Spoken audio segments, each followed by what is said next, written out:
Reliving my life, I thought I could handle everyone, until I saw my mom sitting cross-legged on the heated calm, holding a broom handle. No matter whether you were a murderer or a big boss in your last life, in front of a northeastern old lady, you still have to stand up straight. When my own mother twisted my ear and grilled me about what was going on between me and old Tion's mute daughter, I suddenly realized, in this world, the fiercest intelligence station is my own mother. I squatted by the river, scooped up a handful of icy water, and scrubbed my face hard. Reflected in the water was a young face, 19 years old, with sharp features, yet the eyes held 70 years of hardship. Behind me came the thwack-thwack of a wooden mallet beating clothes, along with the laughter and chatter of women gossiping at the top of their lungs. I turned to look and spotted her among that group of aunties at a glance. Tion Yulan. Floral cloth clothes, a thick braid, a few loose strands of hair clinging to her flushed cheeks. She was secretly peeking at me. The moment our eyes met, a blush spread across her face, like the sunset clouds catching fire on the horizon. Her eyes were like mountain spring water, so pure it made my chest ache. Looking at that face, scenes from my previous life flashed through my mind like a revolving lantern. Back then, I didn't understand. She was mute, and the Tion family were outsiders. The village children all bullied her, and only I protected her. Later, when I got older, I was afraid people would laugh at me for hanging around girls, so I drifted away. Later still, in the winter of 1980, her father was gored by a wild boar in the mountains and broke his ribs. In the deadly cold, he crawled home and never recovered. Yulan hurriedly married in exchange for a 200 yuan bride price, but the man still couldn't be saved, and her father died. By northeastern custom, if someone dies outside, they're not allowed back into the village. So her father was buried at the edge of his own field. The man she married was a drunkard. He beat her, her mother-in-law cursed her, and after she gave birth to a daughter, she had even less standing. Within a few years, she hanged herself in the back mountain. By the time they found her, the old wolves had torn her to pieces. Old Mrs. Tion couldn't catch her breath and passed away too. That man came to seize the house and land, but the village men, young and old, beat him and drove him out, and he slunk away in disgrace.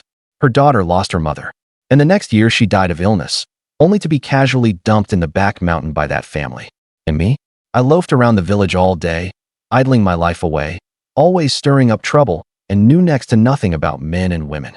It wasn't until she got married that it finally hit me, leaving an emptiness in my heart. During New Year, I was drinking with a few hooligans when someone suggested going out to make something of ourselves. Riding the buzz, I secretly forged a letter of introduction and headed south overnight. I caught the wild growth of reform and opening up, and with sheer desperation, I really made something of myself. But before I could enjoy it for even 2 years, 83 came around. If my childhood buddy hadn't taken all the blame, my family would have even had to pay a 5 yuan processing fee. By the time I got out, I was almost 40. My parents had gone white-haired overnight, spent all their savings pulling strings, and within a few years they were gone too. In prison, I wanted to help my younger brother and sister, but was powerless.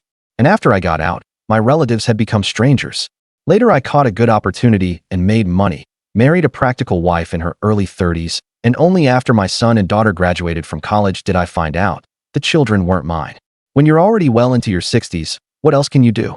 Get revenge. Shanhe, did 20 years behind bars, and I wouldn't go back even if I died. I made my will and donated all my property. Then contacted some old brothers to pull off something ruthless. A table full of doctored food, and the whole family went down together to sell salted duck eggs. Before I died, my whole life flashed before my eyes like a revolving lantern. I didn't hate the guy who suggested going out. I didn't hate the unfaithful woman, and I didn't hate my cold-hearted relatives. I only hated myself for understanding things too late. If I could do it over again, I'd be willing to spend my whole life tucked away in this little mountain village, stay with the girl I love, live out our days in quiet simplicity, have a whole brood of children, and in the end be buried together in this black earth. Heavens really do have eyes. Hey, isn't that the secondly boy? What's he staring so hard over here for? Loner, is that kid into you? The ants were huddling in loud conspiracy. I came to my senses and grinned. Ants, what are you gossiping about? Tell me too. One big ant shouted back. Gossip about what? That brat's eyeballs are practically glued to Loner. If you fancy her, have your dad find someone to propose. Can staring put you in bed? Another ant raised her eyebrows and teased. Loner, secondly from the family, has such a sturdy build, tough as hell. He's definitely good in bed at night. Marrying him means you'll be blessed. Ha ha ha. A burst of laughter. Tion Yulan's head dropped, so low it was almost buried in her chest. I stood up and shouted to the ants. No wonder you all have such well-informed news. How do you know I like Lanner? Then I turned to her. Yulan, will you be my wife? Brother treats you with genuine sincerity. Yulan sprang to her feet, made a few gestures to the ants, put the washed clothes into the water bucket, and hurried home with quick little steps. I caught up in a few steps, grabbed the carrying pole, hoisted it onto my shoulder, and set off. She stamped her feet in anxiety, and I looked back and said to her, Come on, how can a son-in-law visit without bringing the girl? Yulan shot me a side-eye, and that flirtatious look made my heart go all tingly. I carried the pole and swayed along in front, while Yulan followed close behind. Passing by Wu Jilian's house, that woman leaned against the doorframe and said sourly, in a sarcastic tone, Oh, got energy with nowhere to use it? You've carried water for Yulan's family. Carry 2 buckets for me too. I glanced sideways at her. Pretty face, willow leaf eyebrows full of a seductive air. Half the men in the village are related by marriage to Wang Laoqi. I grinned. If you want water, just sit on the water vat. Like a water pipe. Wu Jinlian raised an eyebrow. You little brat. Have you even finished growing your hair and you're already thinking about women? Carry 2 buckets of water for your sister-in-law, and she'll take you inside and teach you a thing or two. I thought to myself, you can question my height, but you can't question my little brother, whether my hair's grown in or not. What's it to you? Want this man to open your eyes for you? Back off a bit, or be careful. I'll turn around and swing you around. She placed her hand on the front of her jacket. Do you know whether I can produce water or not? Come inside with your sister-in-law, and I'll make you something good to eat. I was about to talk back when I felt a small hand gently push my shoulder. I turned and saw Tian Yulan's little face, red as if it were dripping blood, right in front of me. I chuckled, then turned to Wu Jinlian and said, I'm not going to waste words with you, you tough bitch. I'm not going to be Wang Laoqi's brother-in-law. Let's go, Lanner. Wu Jinlian spat on the ground. You little bastard. You can't out-talk your old lady, even if you're talking yourself white. In the first few days of the first lunar month, she fastened her buttons and sashayed into the house with a big ass. Passing the huge willow tree at the village entrance, a bunch of old women sat gathered together. Spittle flying everywhere, each voice louder than the last. Looking at the village gossip station that would become infamous in later generations, I shivered and tightened my grip on Yulan's hand, quickly leaving. Her palm was damp, and the girl was so nervous she'd broken out in a thin sweat. I pretended not to notice and slowed my pace, holding her hand as we walked. But no road is endless, and before long we reached the Tian family's gate. Yulan struggled free and pulled her hand back, giving me a resentful look with her almond eyes. I grinned, and just as I was about to dodge the hand she was reaching out to take the carrying pole, a shout exploded from the yard. Who's that rotten little bastard making such a racket at my door? If you didn't have a basket holding you back, you'd be flying to the sky. My hand jerked, and I dropped the carrying pole at superlight speed. Old Tian, with his pipe in his mouth, poked his head out from the yard. Seeing the carrying pole on my shoulder, seeing Yulan's little head peeking out from behind me, her face instantly turned green. Li Shanhe, I'll F*** your bloodline ancestors. You dare bully my daughter. She grabbed a hoe and swung it out. I was so scared my face went pale, and I took off running. Lanner, stop your dad. In a while I'll come marry you, okay? I'd run far away before I still heard old man Tian cursing behind me. I crouched on the hillside and gasped for a long time, thinking of Father Tian's face full of wrinkles and Yulan's shining eyes. What I owed her in my last life, I'd have to repay in this one. When I got home, I had just stood at the courtyard gate sighing when a neck swipe with zero buildup grabbed my ear and twisted it a full 100 degrees. Then a hand covered in calluses pinched my cheek. That almost spiritual technique, my mom, Comrade Wang Shufan. Not coming inside and mumbling out here? Just wait until you get in and see how I deal with you. I was dragged into the house. My dad, Li Weidong, coughed twice and tried to slip into the west room. My younger sister, Li Shanxia, rolled her eyes and followed right after him. My younger brother, Li Shanfeng, had 2 rivers hanging from his nose and wiped them with his sleeve. Mom, why are you hitting Big Brother? Let Big Brother catch grasshoppers for me. If you're going to hit someone, hit me instead. His eyes were so determined it looked like he was about to turn into light. Smack. Thud. One neck swipe and one kick. Can't you keep out of it? Go stand by the wall. Dad, you come here too. My dad froze in the middle of his movement and shot me a questioning look. My mom sat cross-legged on the heated Kong, my dad on a bench, an official 3-way interrogation. Say, what's going on between you and Wu Jinlian? My mind went blank. I was just about to explain when she waved her hand. Stay away from that slut from now on. You're a good young man. If you get mixed up with a slut, Are you still going to get married? I let out a long breath of relief and was just about to smooth things over when a sharp shout came. Stand there. Did I say it was over? What's going on between you and Yulan from old Tian's family? Think it through before you speak. The smile on my lips froze. My dad quietly gave me a thumbs up, only to get glared back down by my mom. She didn't say a word, just kept staring at me. The room was filled only with Li Shanfeng sniffing while facing the wall. I opened my mouth, and in my head flashed, like an electric jolt, the scene from just now under the big willow tree at the village entrance. The basket, that figure holding the basket. It slowly overlapped with the figure in front of me, sitting cross-legged on the Kong and ruling over the Li family for all eternity. A cold sweat broke out on my back. Mom, I swallowed. Were you just now under the big willow tree at the village entrance, together with them? Wang Shufen raised an eyebrow, and before I knew it, there was a broom handle in her hand. Li Shanhe couldn't help but sigh. Indeed, the village head gossip station's disgraceful reputation was well-deserved. Wait, the gossip station. Li Shanhe recalled that there seemed to be a familiar figure in that gossip station. The figure holding the basket and the figure sitting cross-legged on the Kong, ruling over the Li family for all eternity, slowly overlapping. Say it. A bead of cold sweat slowly slid down from the temple of Li Shanhe. He wasn't afraid of anything else. He was just afraid that Tian Yulan couldn't speak and would be disliked by his parents, so he hurriedly shot a pleading look at his old man. His old man caught the signal and quickly started soothing Wang Shufen. Child's mother, calm down. The child is grown now, isn't he? Besides, isn't Yulan from old Tian's family pretty good too? I think she's pretty good. If not, before he could finish, Wang Shufen cut him off. Way to make yourself look important. So you're the real father, and I'm the wicked stepmother? Don't think I can't see that little ungrateful brat giving you the look. Is that about Tian Yulan?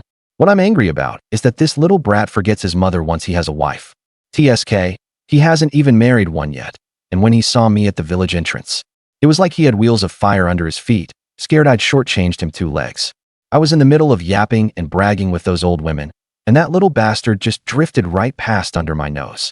As she spoke, she pointed at Li Shanhe. This brat, the kind who wouldn't even help if the soy sauce bottle fell over at home, somehow turns into a better man when he's around some young girl. First Wu Jinlian, then Tian Yulan. If no one was there to keep a leash on you, would you just fly up to heaven? You said you were going to check the fish trap, and in the blink of an eye you went off messing around with some young girl instead. So this is how you were checking the fish trap, Li II? The trap ended up in someone else's water bucket. Hearing Wang Shufen's words, Li Shanhe's heart pounded. Could it be that because of this, Mom would always have a thorn in her heart? Wouldn't that make things with Yulan even harder for me from now on?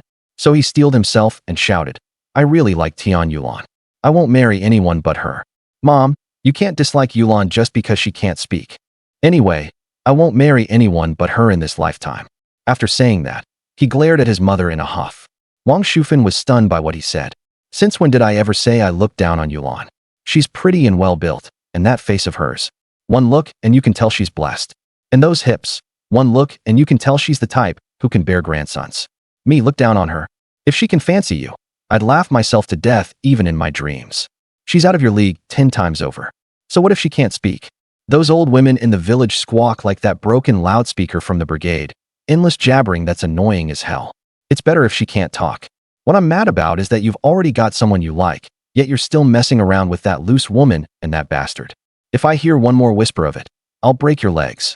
When Li Shanhe heard that both his parents agreed to the marriage, he was so happy he practically wanted to jump up and dance a cha-cha, instantly showing exactly what it means to be drunk on success. Yulan said she likes me today and agreed to marry me.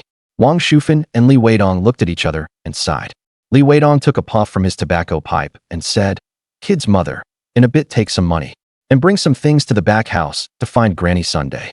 Ask her to help make the match for our family and find out how much betrothal gift they want. Let's get the marriage settled before the autumn harvest. Once the field work is done, I'll take up the mountain to cut a few trees, and next spring we'll build a house for the wedding. All right, head of the household, we'll do it that way. Maybe by next year Lanner will already be pregnant, and the 2 of us will be grandparents. As they said this, the 2 of them couldn't help smiling like doting aunties, chattering on, one moment about making a tiger head hat, the next about what kind of wood to use for a teething stick, leaving Li Shanhe utterly bewildered. Wait, I remember it's my wedding, right? And just like that, with only a couple of sentences, you've settled it for me? Dad, Mom, isn't this a bit too rushed? We haven't even gotten that far. How are you already sewing a tiger head hat? Li Weidong and Wang Shufan shot him looks that could kill. Li Weidong tapped the sole of his shoe with his pipe bowl, knocking out the sparks inside. Then he held the stem in his left hand and tapped the bowl against his right palm again and again, with a clear air of, "If you dare say one word against this, I'll kill you," Li Shanhe said guiltily. "It just feels too fast." Li Weidong looked around the ground, grabbed Wang Shufan's cloth shoe, and hurled it at Li Shanhe. Li Weidong pointed at Li Shanhe and shouted sternly, "You little bastard, quit messing around with me. Yulan is a decent family's daughter.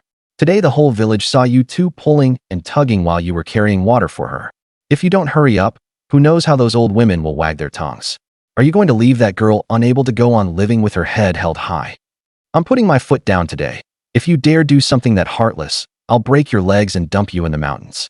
Anyway, with the third one around, the two of us will be taken care of in our old age." Hearing Li Weidong's words, Li Shanhe suddenly understood. Compared with that rebirth, he had thought this was like modern times, when people date and live together for 5 or 6 years without getting married. At the same time, his heart couldn't help but warm. This righteous northeastern man often had the phrase, "You can lack anything but never lack principle" on his lips. Having grown up in this kind of environment from a young age, although Li Shanhe was a bit of a rascal, he wasn't disliked in the village. Li Shanhe said seriously, "Don't worry, Dad. I'll listen to you. I'm destined to marry Lana in this life. I'll definitely behave myself and be steady." Hearing this, Li Weidong and Wang Shufan's expressions softened. Wang Shufan couldn't help sighing. "I don't know what great virtue you accumulated in your past life, you brat. Do you remember when you were in middle school? Back then you shot up in height, and your feet sweated like crazy. You were always complaining that your shoes made your feet uncomfortable and dizzy, and in the end, only insoles padded with corn husks felt a little better. Do you still remember that?" Li Shanhe was stunned. Why bring this up all of a sudden? He hurriedly replied with a string of nice words. "How could I not remember? That's why I say, Mom, your handiwork is the best." Once they were padded, they felt just right. And now that harvest time is almost here, how about sewing me a few more pairs? Wang Shufan shot Li Shanhe a sidelong glance and said irritably, "You look like a shoe insole to me. Why am I so crazy about you? Believe it or not, I'll smack you into a shoe insole. That wasn't made by me. Who has that kind of spare time? Your little wife-to-be somehow found out about it and stayed up by lamplight burning oil to make them for you. I really don't know where you got such damn good luck, meeting such a virtuous girl. I'm telling you, you'd better behave yourself and rein in any thoughts you shouldn't have. If I find out." Li Shanhe could no longer hear the rest. "Tian Yulan made them for me?" The news exploded in Li Shanhe's mind like a nuclear bomb, and his heart suddenly felt tight. Sometimes, missing your chance lasts a lifetime. He secretly swore that in this life, he would make sure Yulan and his family all lived good lives. Ahem, Li Weidong cleared his throat. A man never truly grows up until he gets married. But that said, what are your plans for the future? Are you still going to loaf around all day like before and make Yulan starve with you?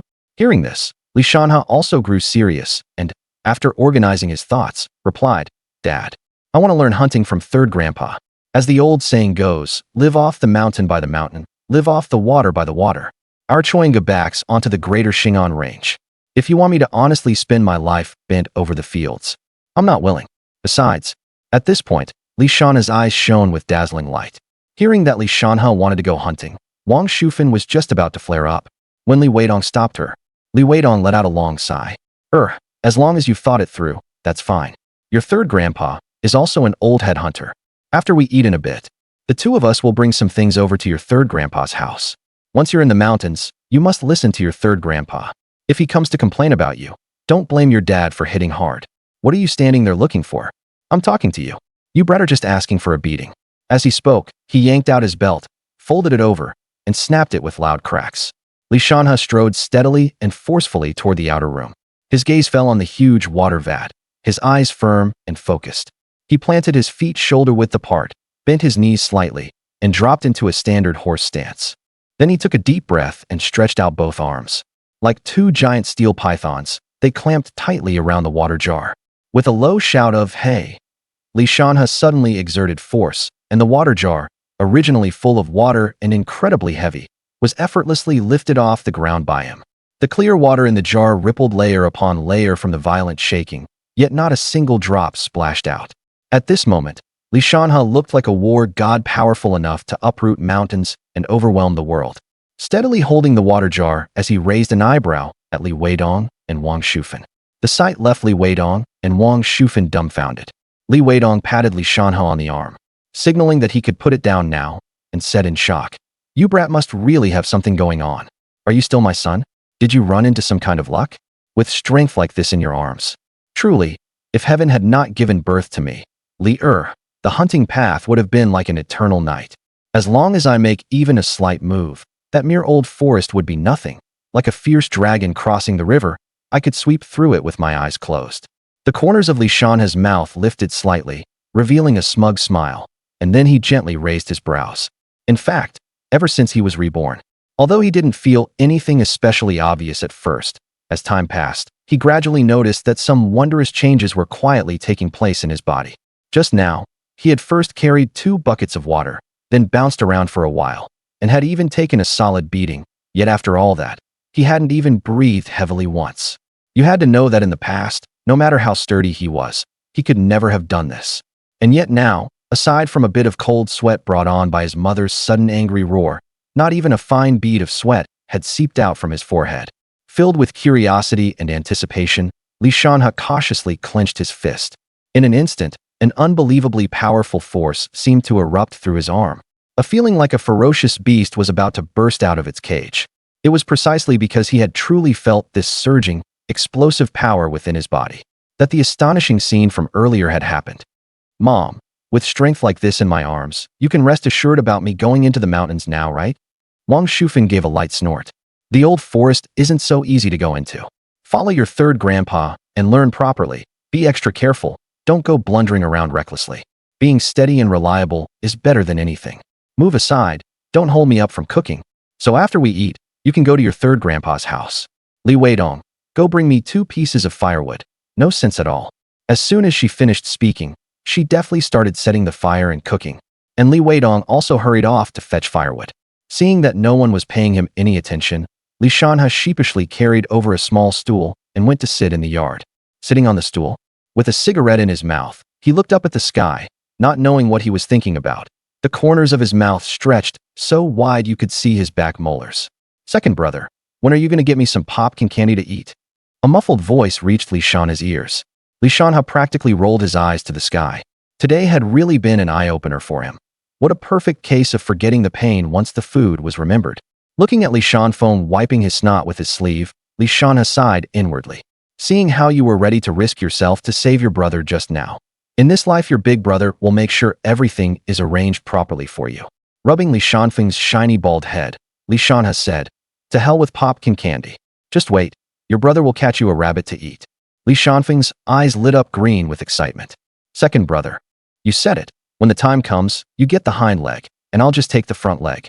Watching Li Shanfeng romp around, Li Shanhe shook his head helplessly and casually gave him a smack. "Let's go, time to eat. After dinner, your brother here still has things to do." With that, he went into the house and sat down on the edge of the Kong. In Li Shanhe's home, they usually used that kind of traditional Kong table. The Kong table was neither too big nor too small, just enough for their whole family to sit around it. Whenever it was mealtime, the family would gather around it noisily and happily, placing the steaming, fragrant dishes on the table. In that small space, it was filled with warmth and the feeling of family. Even though it was just an ordinary Kong table, for Li Shanhe's family, it carried countless beautiful memories and deep family affection. At dusk, as the sun set, its afterglow streamed through the window onto the old wooden table in the room. On the table sat a steaming basin of shredded radish soup. In the milky white broth floated translucent strips of radish, giving off an enticing aroma.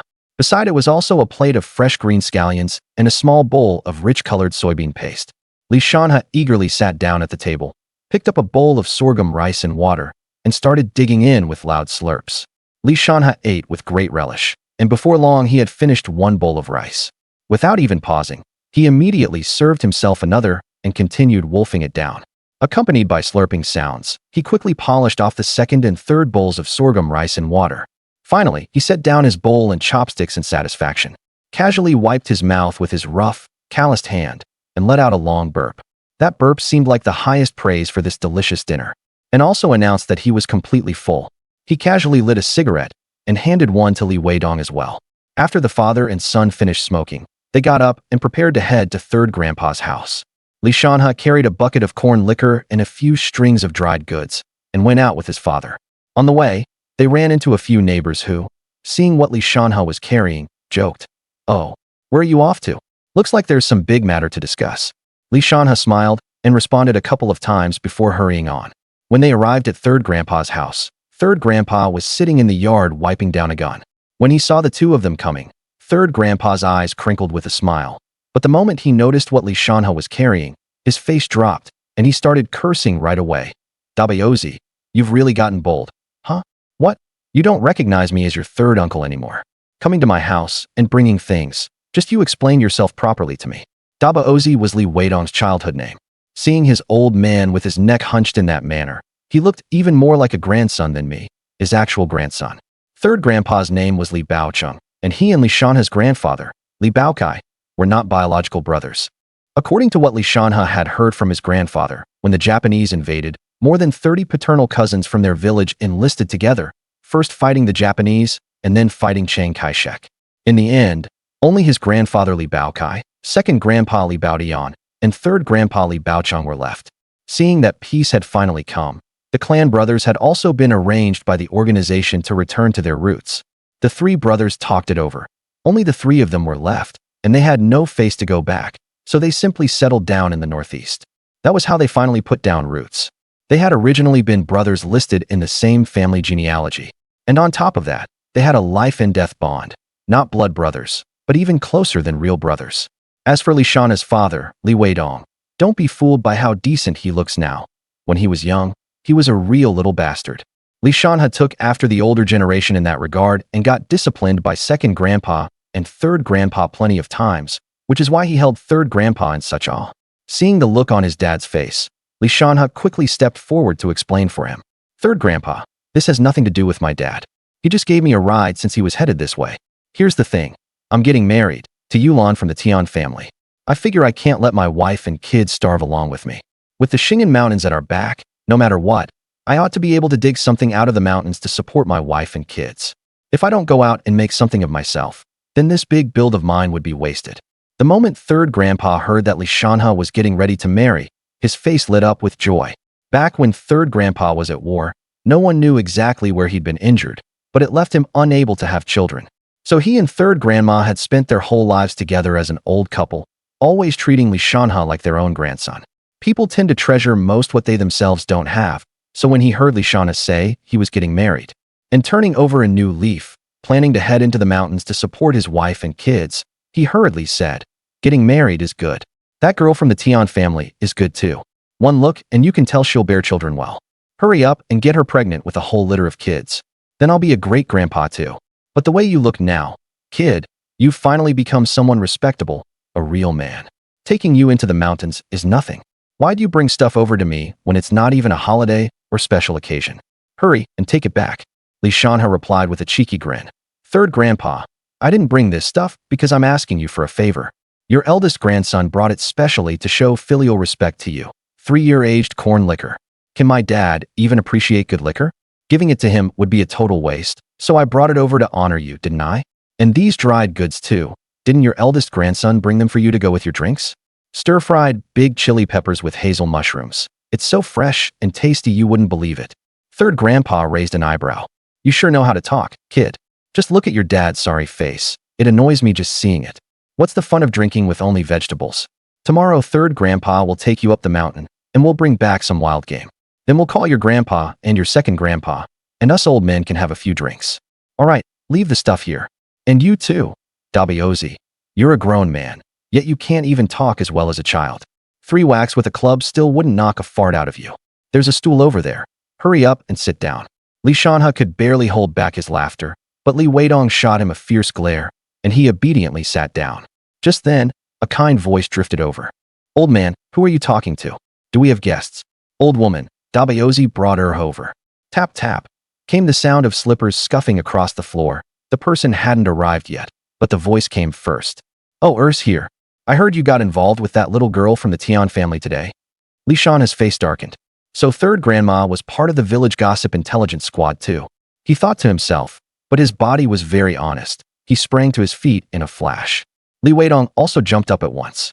Third auntie and third grandma almost spoke at the same time. Standing up and greeting elders the moment you see them is something ingrained in the bones of every Northeastern kid. All right, sit, sit, sit. Shanhe, tell grandma exactly what's going on. Ahem, ahem.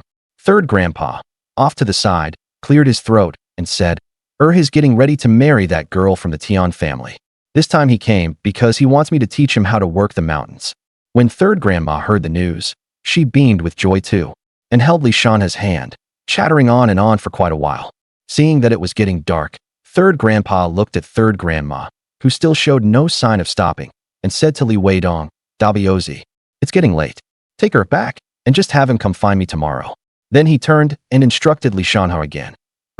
No need to come too early tomorrow. If it's too early, there'll be fog in the woods, and we won't be able to get in anyway. Head back. Shanhe nodded and followed Li Weidong home. Li Weidong walked in front, with Shanhe following behind. The whole way, neither father nor son said a word. When they reached the doorway, Li Weidong stopped, turned around to face Shanhe, and fumbled around in his pockets. Finally pulling half a pack of crumpled Dakiaman cigarettes from his jacket pocket. He took one and put it at the corner of his mouth, then handed one to Shanhe. Shanhe froze for a moment, then solemnly reached out with both hands to accept the crumpled Dakiaman cigarette. With a scratch, Shanhe lit a match, carefully shielding the flame with his hand as he held it out to Li Weidong. Li Weidong also cupped both hands around Shanhe's outstretched hand and lit his cigarette. He gently patted the back of Shanhe's hand. Shanhe withdrew his hand, tilted his head, and lit his own cigarette, waved the match to extinguish the flame, casually tossed it to the ground, and stepped out the remaining ember. He took a deep drag, then slowly exhaled a long plume of smoke. Father and son looked at each other in silence, with only the glowing cigarette tips flickering in the mountain village night along with the chirping insects. After finishing the cigarette, Li Weidong gave Shanhe's shoulder a heavy pat with his hand, and grinned. Good lad, you little punk. Come on, let's go home and sleep. Get some good rest. You've still got to go into the mountains with your third grandpa tomorrow. Shanhe knew that in his father's heart, he was no longer a child. He was already a real man who could shoulder a household. This was a special coming-of-age ceremony for Northeastern kids. People in later generations always say a Northeastern kid's coming-of-age gift is a southbound train ticket. But in Shanhe's eyes, a Northeastern kid's coming-of-age ceremony is a cigarette from his father, a look of approval, or even just a gentle pat on the shoulder. This was the land he loved deeply, and the men here were like this land too. Deep, solid, yet not good at expressing themselves. Shanhe answered irrelevantly, Dad, don't worry. I will definitely let Grandpa and Grandma, you and Mom, my younger brothers and sisters, and Yulan live a good life. Li Weidong smacked him on the back of the neck and glared as he said, You little brat, showing off, are you? You've still got your Grandpa and Grandma, and me, your dad. Do we need you for that? Your old man is still in his prime. Who knows? I might even give you another little brother or sister. You think I need you to support me? You'll be doing great if you just live your own life well. If I ever hear that you're bullying Yulan, if I don't break your legs, then I'm not your father. The fatherly love he had just barely felt was sent right back by that smack to the neck. Just as he was about to speak, he heard his mother calling out, What are you two standing at the gate for instead of coming into the yard? Playing door gods or what? Hurry up and get in here and go to sleep. Coming, wife. Li Weidong's face-changing skill left Shanhe dumbfounded. He shook his head and went back to sleep in the west room. After soaking his feet, Shanhe lay on the calm, tossing and turning, unable to fall asleep no matter what. Beside him, Shanhe was sleeping quite soundly. Shanhe felt as if the whole day had been a dream, and he hardly dared fall asleep, afraid that if he woke up he would return to that era without Yulan. Lost in wild thoughts, he eventually drifted off to sleep as well. Early the next morning, Wang Shufen woke him up bright and early. Still groggy, he rubbed his face, rinsed his mouth, and sat down at the table.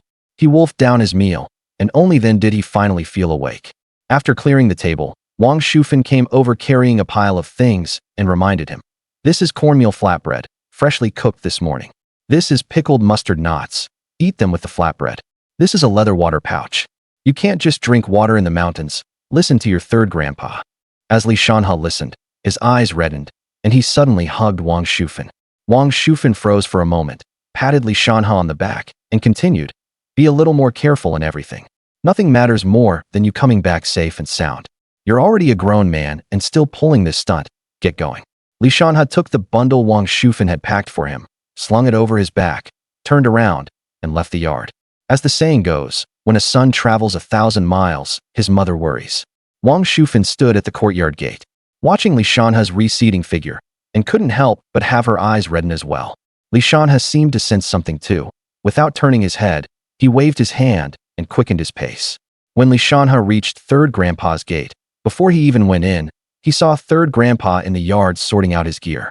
When Third Grandpa looked up and saw the bundle on Li Shanhe's back, he couldn't help teasing him. Are you heading into the mountains or fleeing a famine? Why are you bringing so much stuff? Put it all down. Just stuff a little dry rations in your pocket and bring some water. We're not going deep into the old forest today anyway. And it hasn't snowed yet, nor has it frozen over. That old forest is covered in leaves, and with every step sinking and stumbling, you can't even see where the pits are. Put your things down. You know how to use a rifle, right? Come here and take this stuff with you. I prepared all this for you. Before Li Shanhe could even nod, Third Grandpa handed the gun to him. In fact, Third Grandpa knew Li Shanhe could use a gun. They brothers had all rolled through the battlefield, after all. What family didn't have a few weapons? Especially Li Shanhe's grandfather. It was said that a few years back he had found an abandoned Japanese stronghold in the mountains. Type 38 rifles, Wangba box pistols, Mauser C96S, and it was even said there were melon seed grenades and bazookas. That was also why the old man lived halfway up the mountain, because there was really no way to bring all those good items into the village. Li Shanhe worked the gun with a series of clicks, and when he found there were no bullets loaded in it, he couldn't help curling his lip.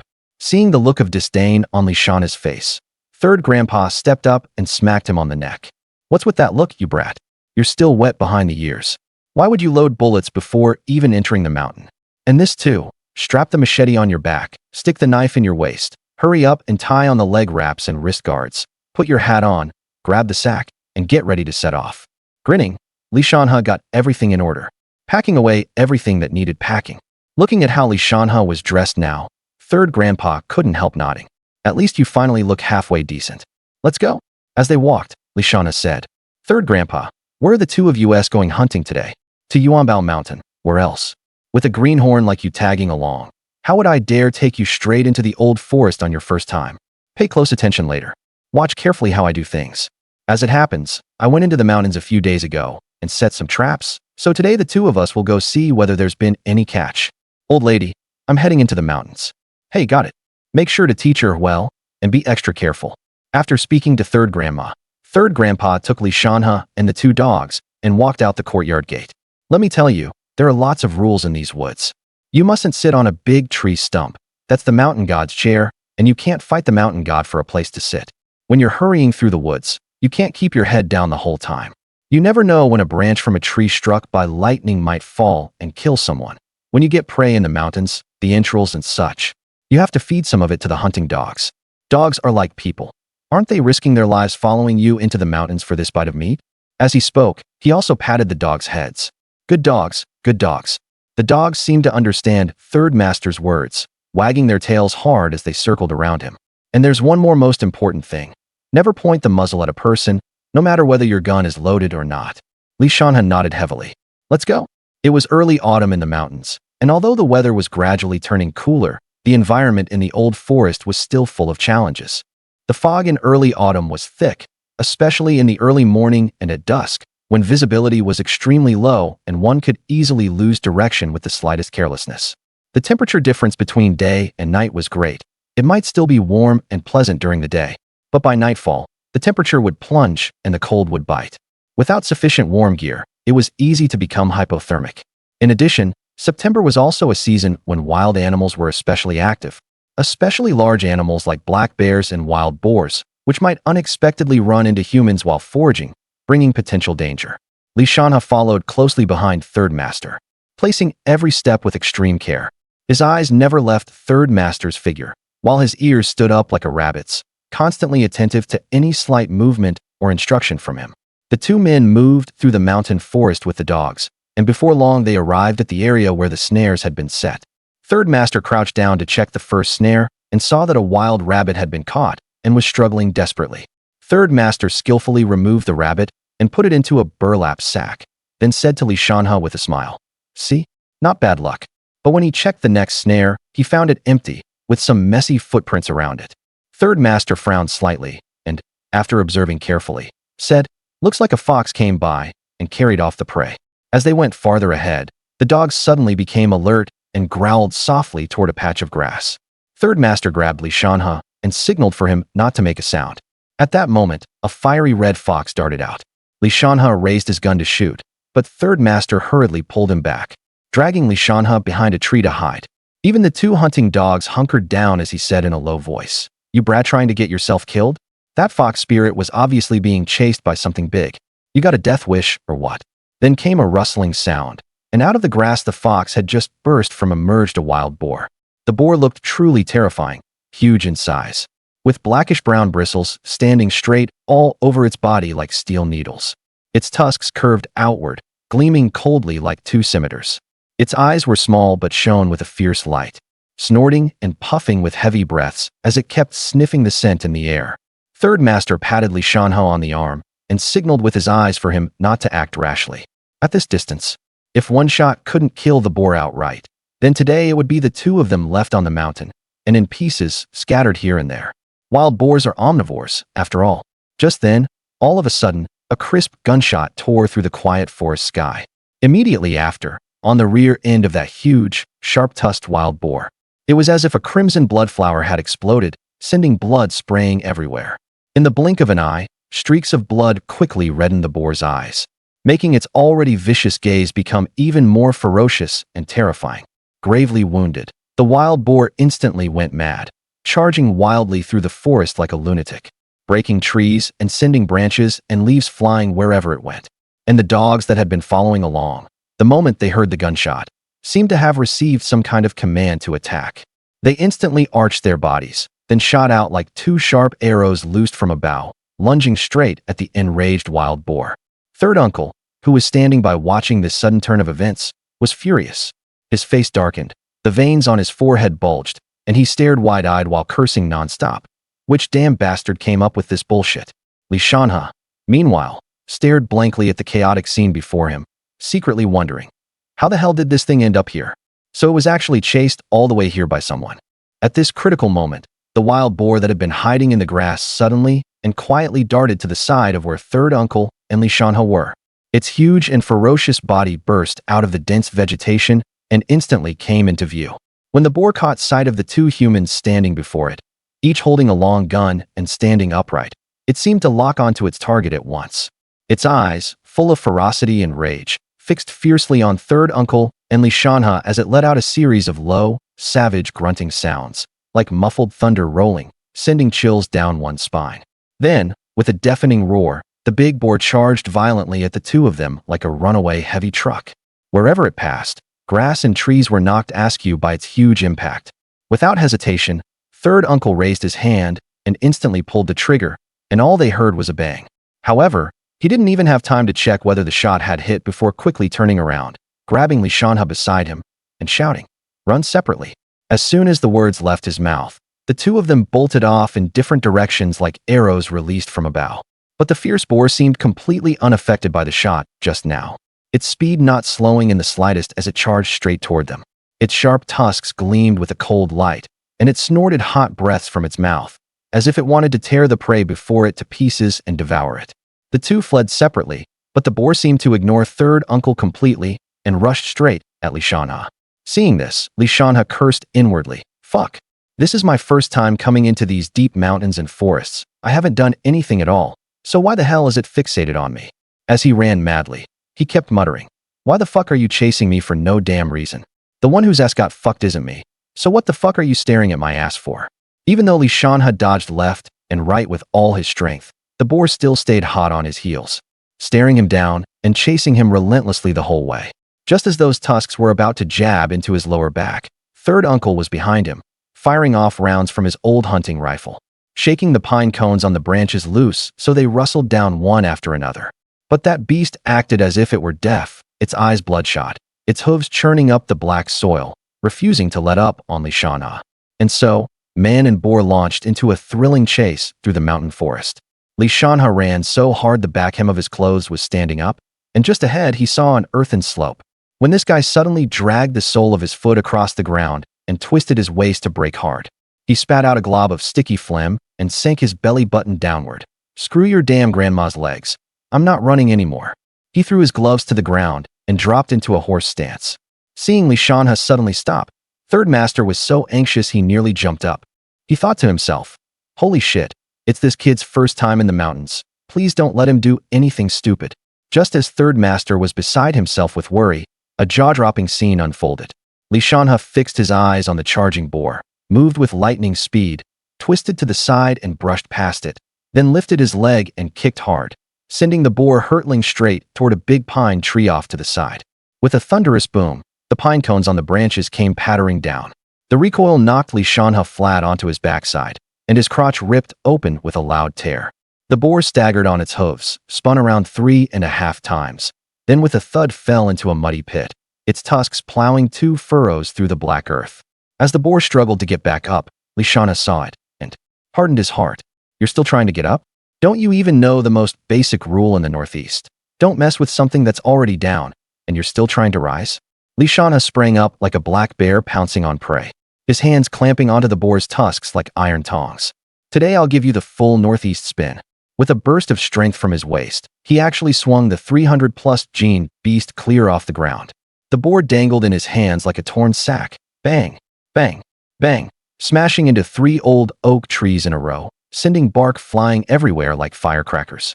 But unexpectedly, after only 2 swings, the boar's razor-sharp tusks suddenly snapped clean off. Then the boar, now with broken tusks, shot off into the distance like an arrow released from the string, and finally slammed viciously into a huge tree nearby, thick as a giant, before bouncing away. As a dull crash echoed all around, even the big tree trembled slightly, as if startled by the sudden impact. Shanhe paused in a daze, curled his lip, and said, "That's way too weak. I hadn't even used any real strength, and you were already down," completely forgetting how miserably he'd been chased just moments ago. Then, with a bang, before Shanhe could come to his senses, that boar had bounced off and actually hit someone. Zhu Big Head from the neighboring village hurriedly called people over to lift the boar up. The young man pinned underneath quickly scrambled to his feet, but he was a complete mess. Because when the boar's belly had slammed into the tree just now, it had literally been knocked into shitting itself, spraying the young man all over. Covered from head to toe in pig shit, the young man was furious and immediately cursed. "Are the 2 holes above your nose just for breathing? Didn't you see there was someone here? Fuck, I think you did it on purpose." Maybe the pig shit had gone to his head, because even after seeing Shanhe's incredible strength, he still kept mouthing off. The more he thought about it, the angrier he got, and he immediately raised his hunting rifle and aimed it at Shanhe, shouting, "Get the fuck over here and lick me clean." Seeing the other man pointing a gun at him, Shanhe's expression instantly turned cold. He raised his own gun and aimed it at the young man too, and the atmosphere immediately became tense. Seeing this, Third Master spat hard, raised his gun, and said, "Zhu Big Head, what the hell is this supposed to mean? You forgot the rules of the mountains, or what? What? You saw my eldest grandson deal with this boar and came over to reap the rewards. If you've really got balls, then leave the 2 of us here in these mountains today. Let's see if my big brother can bring some men and wipe out your village." Shanhe immediately followed up. The pig ran into the tree, and he ran into the pig. "I think his head's full of pig shit, Third Master. Don't worry, with me here today, they won't kill me with 1 shot. The ones getting buried here today will be them. With the mountain at the back and water in front, this is a perfect spot to bury people. Just right for taking them out here." As he spoke, he held the gun in one hand and pulled the hunting knife from his waist with the other. The 2 of them faced off against the people opposite without the slightest sign of backing down. Seeing this, Zhu Big Head was sweating anxiously. In Shanhe's eyes, Zhu Big Head saw nothing but pure killing intent. He swiftly snatched the gun from the young man's hands, put the safety on, and then kicked the young man to the ground. "Lumansong, I never should have brought you out today. You've forgotten all the rules passed down by our ancestors. Damn it. Why didn't you have the guts to deal with that bastard? If you hadn't been so damn scared that you backed off, would that bastard have gotten away? And now you've got the nerve to act tough with other people. If you hadn't begged me for dear life, would I have brought you into the mountains? Who the hell are you putting on an act for in front of me?" His mouth was like a machine gun, firing off a non-stop stream of curses. Lumansong was scolded until his face turned red, and he shouted with his neck craned, "Rules? What fucking rules? The old rules also said that everyone present gets a share. Ask them if they'd give us any." Hearing this, Shanhe let out a cold laugh and put away his gun, then pulled out the machete from his back, his face savage as he slowly walked toward Lumansong. Frightened, Lu Monsong scrambled backward 2 steps, then felt he'd lost face, and blustered weakly. Li the second, what are you trying to do? In broad daylight, are you trying to kill someone? Li Shanhe gave a contemptuous smile and kicked Lu Monsong aside. Get the hell out of the way, you blind idiot. He kicked Lu Monsong aside and walked over to the wild boar. At that moment, everyone around widened their eyes, staring at Li Shanhe in terror. They saw him, without changing expression or quickening heartbeat, casually lift that huge, tusk-sharp wild boar with just one hand. Then, a cold flash glinted in his hand as an incomparably sharp chopper came slashing down. With a dull splat, the wild boar was instantly split in two. Crimson blood splattered everywhere, and the wild boar's organs and intestines spilled all over the ground. The scene was simply too ghastly to bear, utterly horrifying. Seeing such a bloody and terrifying scene, Lu Monsong immediately felt his stomach churn and couldn't help dry heaving. But Li Shanhe didn't care at all. He merely raised the tip of his foot and gave what looked like a casual flick, and the half of the wild boar carcass still steaming on the ground shot like a cannonball straight toward Zhu Big Head and the others. Li Shanhe's gaze stabbed straight at Zhu Big Head like a sharp sword, and he said coldly, I dare give it to you, but do you fucking dare take it? Seeing this, Lu Monsong, who was standing nearby, his expression changed as he shouted angrily, Li Shanhe, what the hell do you mean by this? Are you trying to break the rules around here? However, in the face of Lu Monsong's questioning, Li Shanhe didn't even spare him a glance. He kept staring fixedly at Zhu Big Head and pressed on. Do you want it or not? If you're a real man, then fucking say it. At this moment, Zhu Big Head was so unnerved by Li Shanhe's piercing gaze that his whole body bristled, cold sweat pouring down his forehead. He looked at the blood-soaked machete in Li Shanhe's hand, trembling all over, his lips quivering as he was just about to try to explain something. Meanwhile, Lu Monsong was absolutely furious inside, feeling completely ignored by everyone present, and his already dark face was now flushed red with rage, looking just like a ripe apple. The veins on his neck bulged out. As he threw back his head and roared, Li Shanhe, so what if we take your share? Humph. If you've got the guts, then stab me and dump me in the deep mountains to feed the wild beasts. Just then, Li Shanhe had truly had enough of Lu Monsong's non-stop yapping and cursing. Without another word, he leaped up and drove a vicious kick straight at Lu Monsong. With a dull bang, Lu Monsong's sturdy body flew straight through the air like a kite with its string cut, and finally crashed heavily to the ground. Yet even after taking such a heavy blow, Lu Monsong still refused to shut up, continuing to mutter non-stop. Seeing this, the fury in Li Shanhe's heart flared up even more fiercely.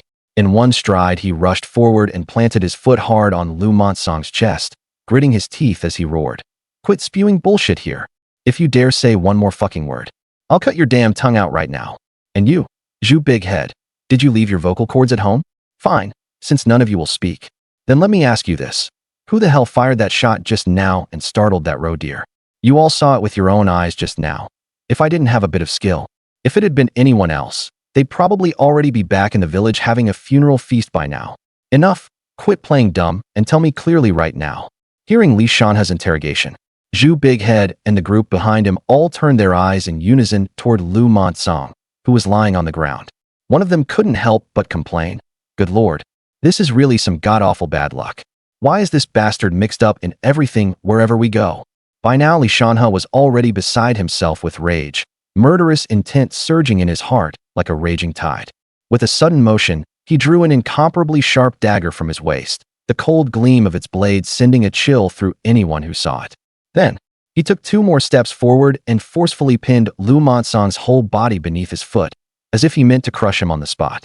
Zhu Big Head, take this roe deer and get the hell out of here. Today, just pretend one man got lost in the mountains, got it? Li Shanhe's eyes were wide with fury as he glared viciously at the man called Zhu Big Head. Back in his previous life, Li Shanhe had never been the kind of person to meekly endure being bullied. Back then he had gone south to make his way in the world, surrounded by a bunch of strong, burly men. They didn't have any special skills. If they weren't acting like tough guys, were they supposed to go haul bricks for a living? Today, Li Shanhe truly had killing intent. And if his body hadn't mutated after being reborn, he probably would have lost his life here today. Brother, don't be rash. We don't want this roe deer anymore. How about I compensate you with another roe deer? After all, I brought this man out here. If I can't bring him back in one piece, I won't be able to explain myself either. How about this? From now on, I absolutely won't bring him into these mountains again. Even if he insists on coming in by himself, and you happen to run into him by accident, then whether he lives or dies will be up to you, all right? Zhu Big Head said with a smile plastered all over his face, speaking cautiously while hurriedly explaining. Just then, Third Master at the side gently shook his head at Li Shanhe and said in a low voice, there are so many people watching here. No telling which loudmouth might go around spouting nonsense. There's no need for us to stoop to the level of a bastard like this. It's better to think long-term. Li Shanhe kicked Lu Monsong away. I'll take the roe deer, and you all hurry up and get this damn thing out of here. Li Shanhe let out an angry shout. Zhu Big Head hurriedly set the roe deer in his hands gently on the ground, then anxiously waved for his men to come over and help Lu Monsong up. Lu Monsong's face was as pale as paper, his body swaying unsteadily, clearly badly injured. Just like that, a group of people clustered around Lu Monsong like stray dogs, and left in a miserable, bedraggled state. As they passed by Li Shanhe, Lu Monsong, who had been hanging his head, suddenly looked up. In those bloodshot eyes flashed a venomous glare that made one's heart tremble, fixed on Li Shanhe as if he wanted to devour him alive. Faced with such a vicious stare, Li Shanhe merely narrowed his eyes slightly, a faint cold sneer curling at the corner of his mouth. He thought to himself, damn, he really has a death wish. He's already been beaten into this state, and still won't submit. If I don't find a way to get rid of him, sooner or later he'll be trouble. At that thought, a cold glint flashed through Li Shanhe's eyes, as he secretly resolved to eliminate this beyond as soon as possible. After watching the group leave the forest, Lear quickly called for Third Master to start cleaning up the game. After the shocking upheaval just now, even Third Master, who had been through countless battles and storms, couldn't help but feel a trace of weariness slowly rising in his heart. He slowly pulled a piece of deerskin from his chest, carefully spread it out flat, and gently placed it beneath his backside, then sat down calmly on the slightly damp ground. Next, Third Master reached into the cloth pouch he carried with him and took out a small pinch of pressed tobacco, skillfully and gently packing it into the old tobacco pipe bowl that had accompanied him for many years. With a flash of sparks, smoke curled upward. Third Master took a deep draw of the rich tobacco aroma and contentedly blew out ring after ring of smoke. At the same time, Third Master was filled with emotion. It seems this forest will eventually become the young people's domain. Thinking back to Li Shanhe's stunning performance just now, whether it was the astonishing strength he displayed when he swung his thick fists and struck that ferocious wild boar, or the composed, well-reasoned way he stood his ground against Zhu Big Head and the other thugs, or the ruthless, decisive way he dealt with the formidable Lu Monsong, all of it made Third Master sincerely admire and appreciate him, especially when he thought of how Li Shanhe possessed such outstanding ability and courage at such a young age.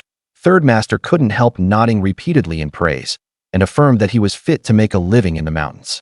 However, although Third Master was full of confidence in Li Shanhe, he still couldn't help feeling worried about the deep enmity forged by this clash just now.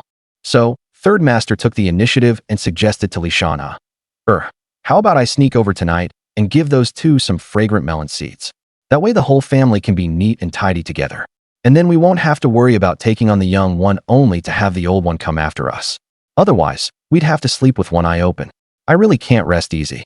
Hearing Third Master's fierce words, Li Shanhe couldn't help but sigh.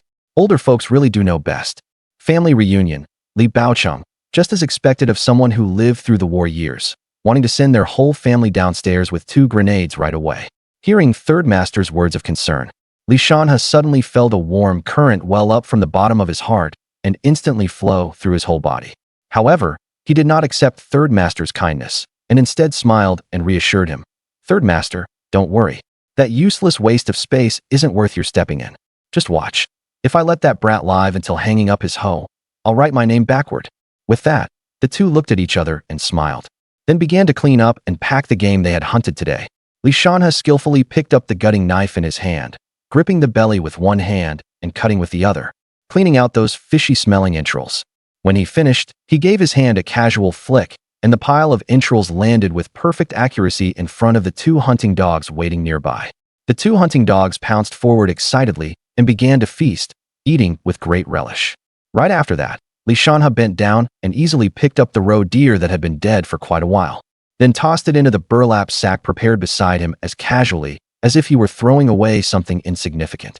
After doing that, he took a sturdy rope out of the backpack he had brought before entering the mountain and began carefully tying up the two huge slabs of pork.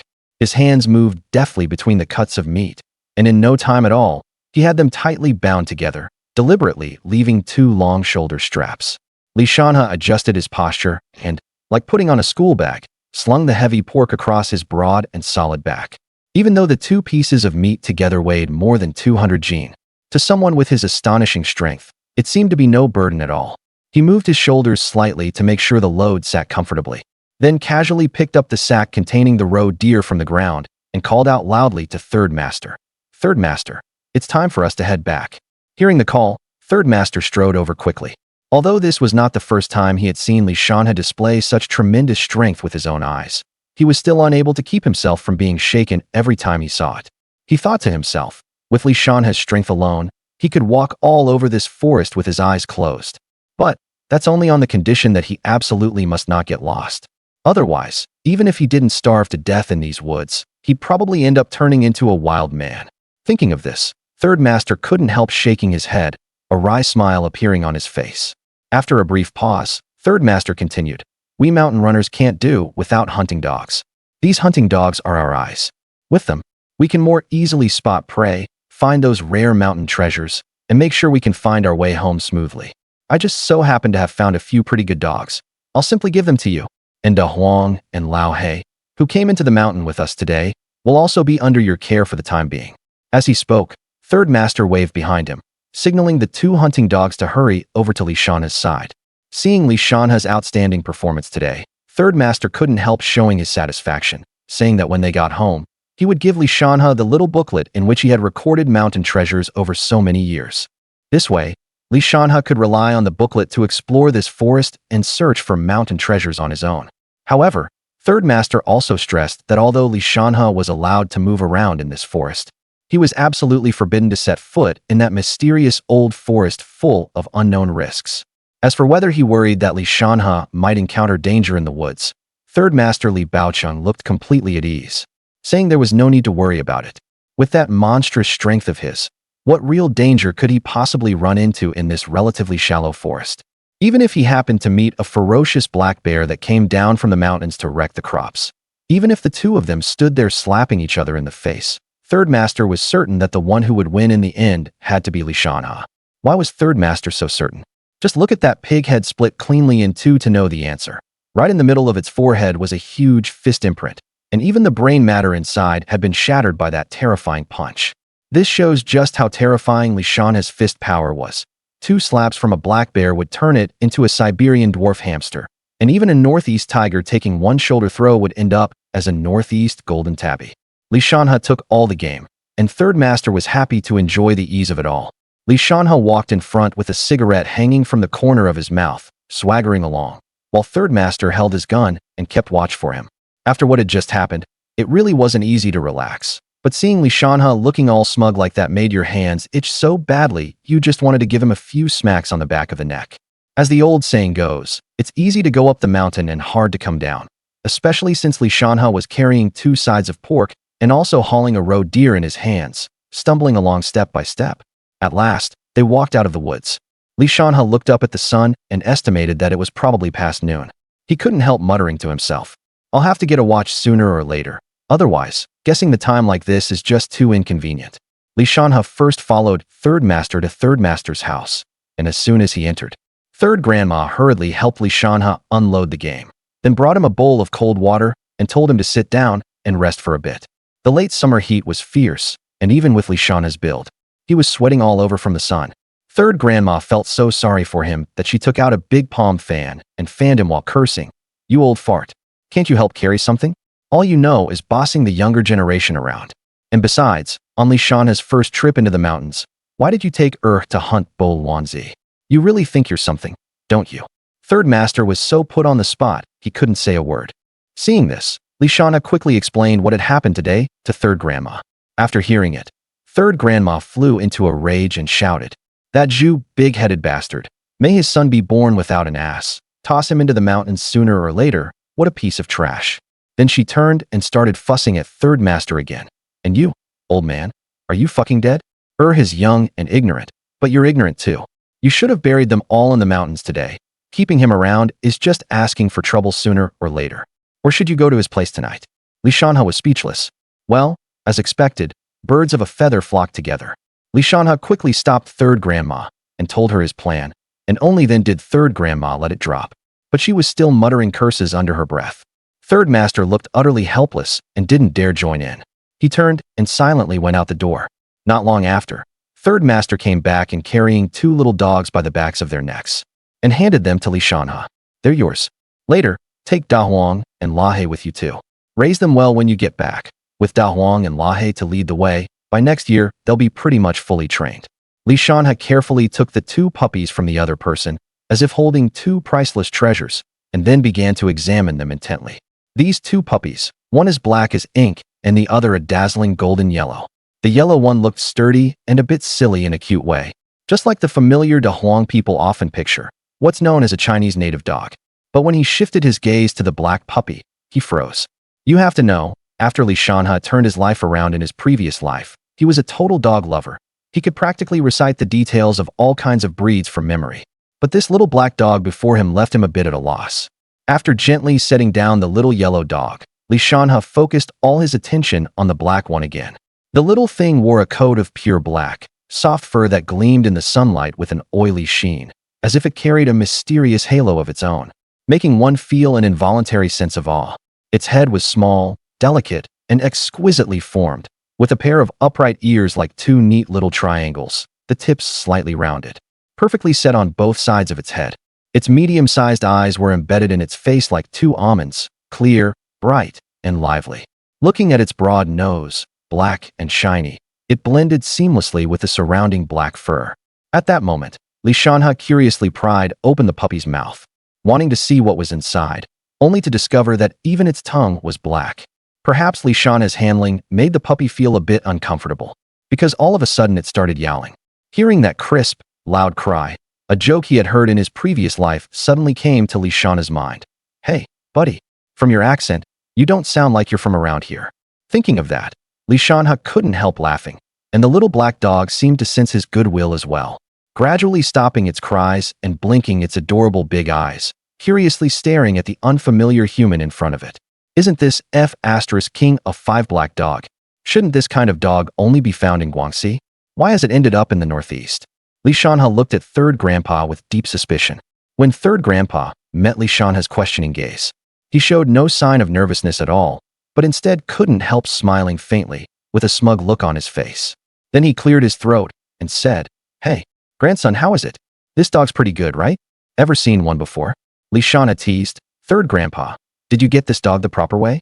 As soon as third grandpa heard that, the brows that had been relaxed instantly knit tight, and he couldn't help cursing, You little brat, you've really got nothing to say? This dog was brought over some time ago by Big Lao Shing, the headman from over by Changbai Mountain. They said a few southerners came here to buy ginseng and brought this dog along as well. As a result, Big Lao Shing took one look at it and, without another word, traded a pair of top-grade deer antlers for it. Just a few days ago, Big Lao Shing came strutting up to me with this dog to show off. I was so jealous I could hardly stand it. So in the end, I had no choice but to painfully take out a bottle of tiger penis wine I'd treasured for years and trade it with him. And only then did I finally manage to get this treasure into my hands. When he got to this point, as if he had suddenly remembered something, Third Master's face turned a little ugly, and his heart ached in waves. And when Li Shanhe, who was standing nearby, heard the words tiger whip liquor, his eyes instantly lit up, and he stared fixedly at Third Master with a gaze full of anticipation and longing. Third Master felt uncomfortable all over under Li Shanhe's look, and secretly groaned inwardly. Oh man, this is just great. I let it slip by accident. Third Master, look. Stop right there. You brat aren't even married yet. What would you need that stuff for? When you get married, I'll give you a whole jar. All right, Third Master. After sitting for a while, Li Shanhe got ready to pack up and head home. When he left, Li Shanhe only planned to take one side of the wild boar. But Third Master said the two of them couldn't eat that much, and eating too much wouldn't digest well anyway. So Li Shanhe should just leave a rabbit. Li Shanhe said there was no way he could do that. And in the end, with Third Master kicking and shoving him and Third Granny coaxing him, he helplessly took away 2 sides of pork, but still left the roe deer behind. Carrying the 4 puppy heads, and without even looking back, he ran off, afraid the old couple might give him even more things. Watching Li Shanhe's receding figure, Third master shook his head helplessly, then turned to third granny and said, "Old partner, make that kid a pair of double-layer boots. When the snow falls, I'll take him into the old forest for a look around." Third granny nodded and went to deal with the rabbit and roe deer. Li Shanhe ran all the way home, and before he even entered the yard, he saw Li Shanfeng and his younger sister in the yard, lying on the ground with their butts up, playing marbles. Hearing the noise, Li Shanfeng looked at the big wild boar Li Shanhe was carrying, then scrambled and lunged at Li Shanhe, cheering, "Second brother, can we eat meat till we're stuffed today?" "Mom, Mom." Second brother brought back a huge wild boar. "Mom, hurry and light the fire and boil some water, I want to eat meat."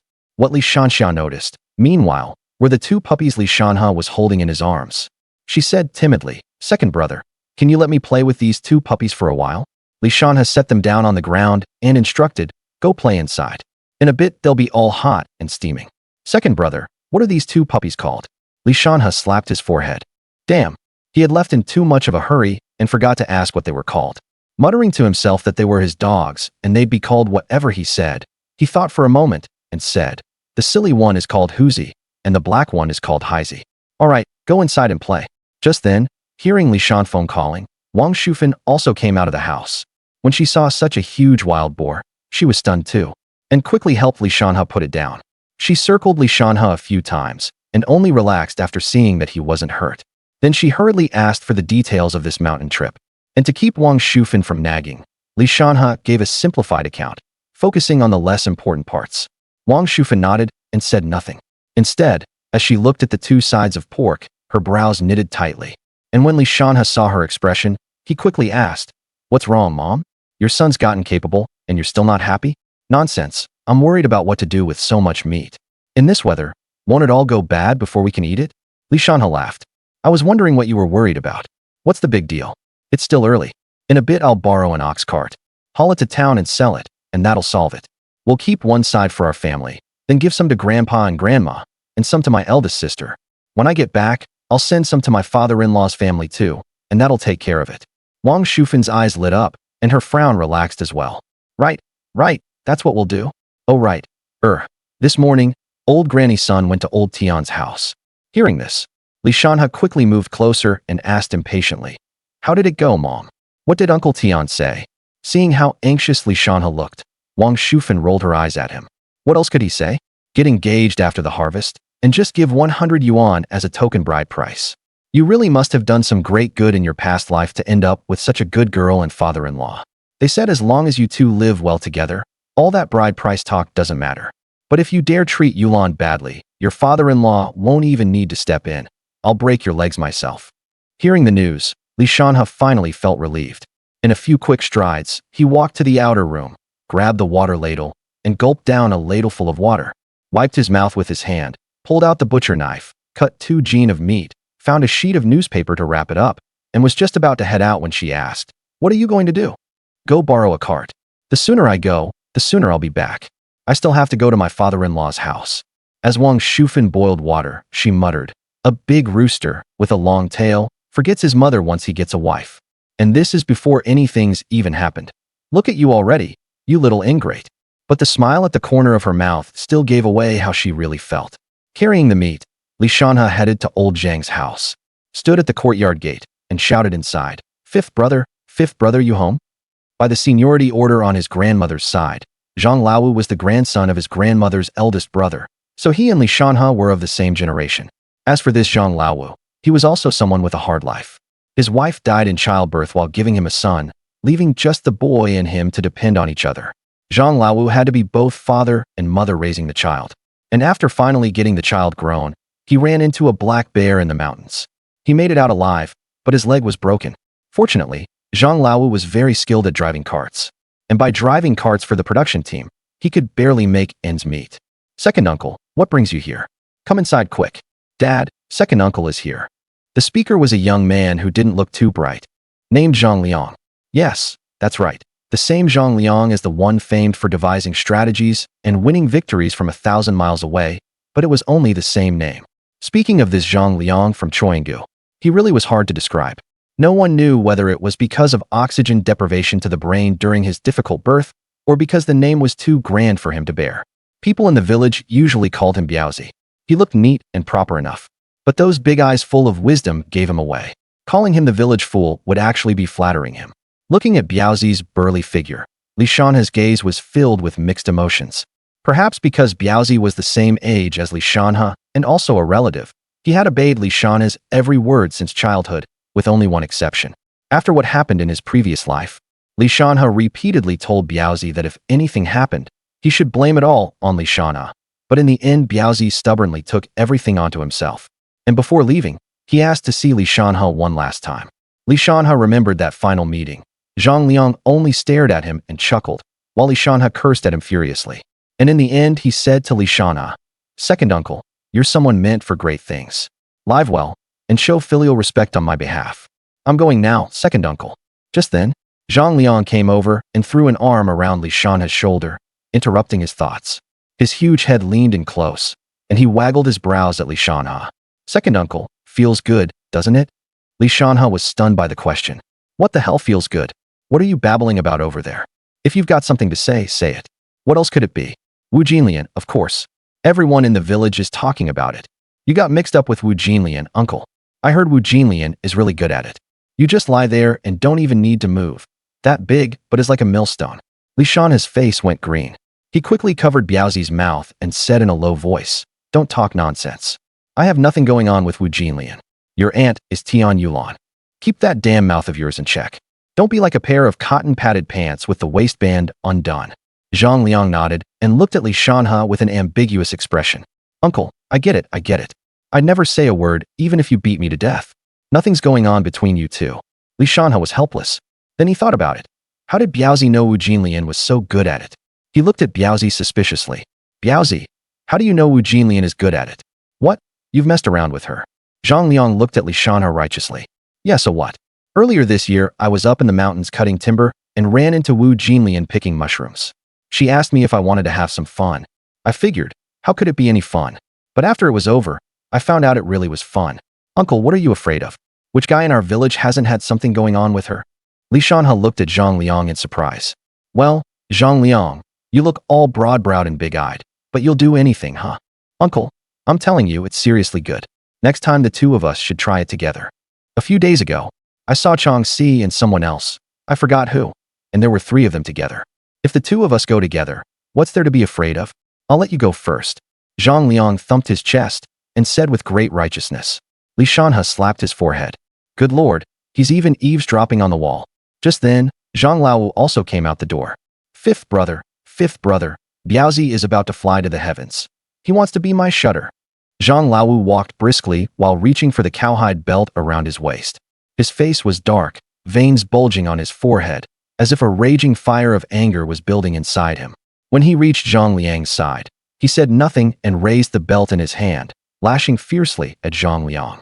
Zhang Liang's face instantly turned deathly pale at the sight, and in terror, he lifted a leg to run. But just then, Li Shanhe beside him reacted quickly and shot out a big hand, gripping Zhang Liang tightly like a pair of iron tongs. And so, the belt in Zhang Laowu's hand rained down on Zhang Liang like a storm, making crisp snapping sounds. With every lash, it left a shocking red mark on Zhang Liang's body. Zhang Liang screamed in pain, his voice echoing through the entire yard. After beating him like that for quite a while, it wasn't until Zhang Laowu was panting and his arm ached that he finally stopped. Then, with eyes as big as copper bells, he angrily demanded to know what had happened and why Zhang Liang suddenly wanted to become his brother-in-law with Li Shanhe. Li Shanhe hurried over and explained everything between Zhang Liang and Wu Jinlian to Zhang Laowu in detail. After hearing it all, Zhang Laowu trembled all over with rage. His originally red nose was now twisted and warped from anger even more. Damn it, what the hell is this nonsense? Biaozi still doesn't even have a girlfriend, and now he's gotten mixed up with that woman. If this gets out, how the hell is he supposed to find a wife later? Wouldn't our old Zhang family be cut off? The more Zhang Laowu thought about it, the angrier he got. He grabbed Zhang Liang again and gave him another ferocious beating. Poor Zhang Liang rolled all over the ground. The wailing went on without end. Only after Zhang Laowu finally got tired of beating him and stopped to catch his breath did he have the mind to turn to Li Shanhe and ask what had brought him here. Li Shanhe quickly put on a flattering smile, pulled out a fresh piece of pork from behind him, and handed it to Zhang Laowu. Fifth brother, third master, and I went up the mountain today and caught a roe deer. And since we figured we couldn't finish it, We were getting ready to take it to town to sell, so I came to borrow the cart. Ah, if you came, then you came. Why bring anything? Hurry and take it back. After Li Shanhe politely refused several times. Only then did Zhang Laowu accept the pork. Biaozi, go harness the cart. You drive for your second uncle. Behave yourself. If you keep talking nonsense, I'll beat you to death. Get going. Biaozi stood up and dusted himself off, as if the one who had just been beaten wasn't him at all, acting like nothing had happened, and briskly went to harness the cart. If Biaozi doesn't behave, just beat him hard. This kid's been tough since he was little, beat him half to death. Li Shanhe chuckled and agreed a couple of times, thinking to himself, that much I can tell. Just then Biaozi had finished harnessing the cart and came out, called out to Zhang Laowu a couple of times, and left the Zhang house with Biaozi. They went home, loaded up the pork, and headed for town. As Biaozi drove the cart, he kept chattering away, second uncle, you're really strong. Since when did you get so strong? You pinned me down like I was a little chick. Second uncle, if you didn't want to go with me, you could have just said so. Next time I'll let you go first. And I'll keep watch for you. Li Shanhe really couldn't take it anymore. He hauled Biaozi off the cart and gave him a solid kicking. The world finally went quiet. But in less than 10 minutes, it started again. Second uncle, why'd my dad beat me? Old Feng's family on Back Street has 2 old bachelors in one household. Last year they got the son a wife, and the father and son took turns with her. There was even a time when they did it together. Good Lord, with my dad treating me like this, when I get married later, no matter what, I'm moving out to live separately. Humph, let him go find that widow Lu himself. I sure as hell won't let him sleep with my wife. The moment this came up, Biaozi became furious again and kept muttering under his breath. Just then, when Li Shanhe heard the term widow Lu from Biaozi, his heart stirred, and he was just about to ask about the details. But before he could open his mouth, Biaozi smacked his lips and went right back to rambling. But if someone's really going to sleep with her, then second uncle, you can do it. Don't worry, second uncle, when I go looking for a wife, I'll definitely pick you one with a big butt. Then the 2 of us can take turns, 1 day each, and I'll even keep watch for you.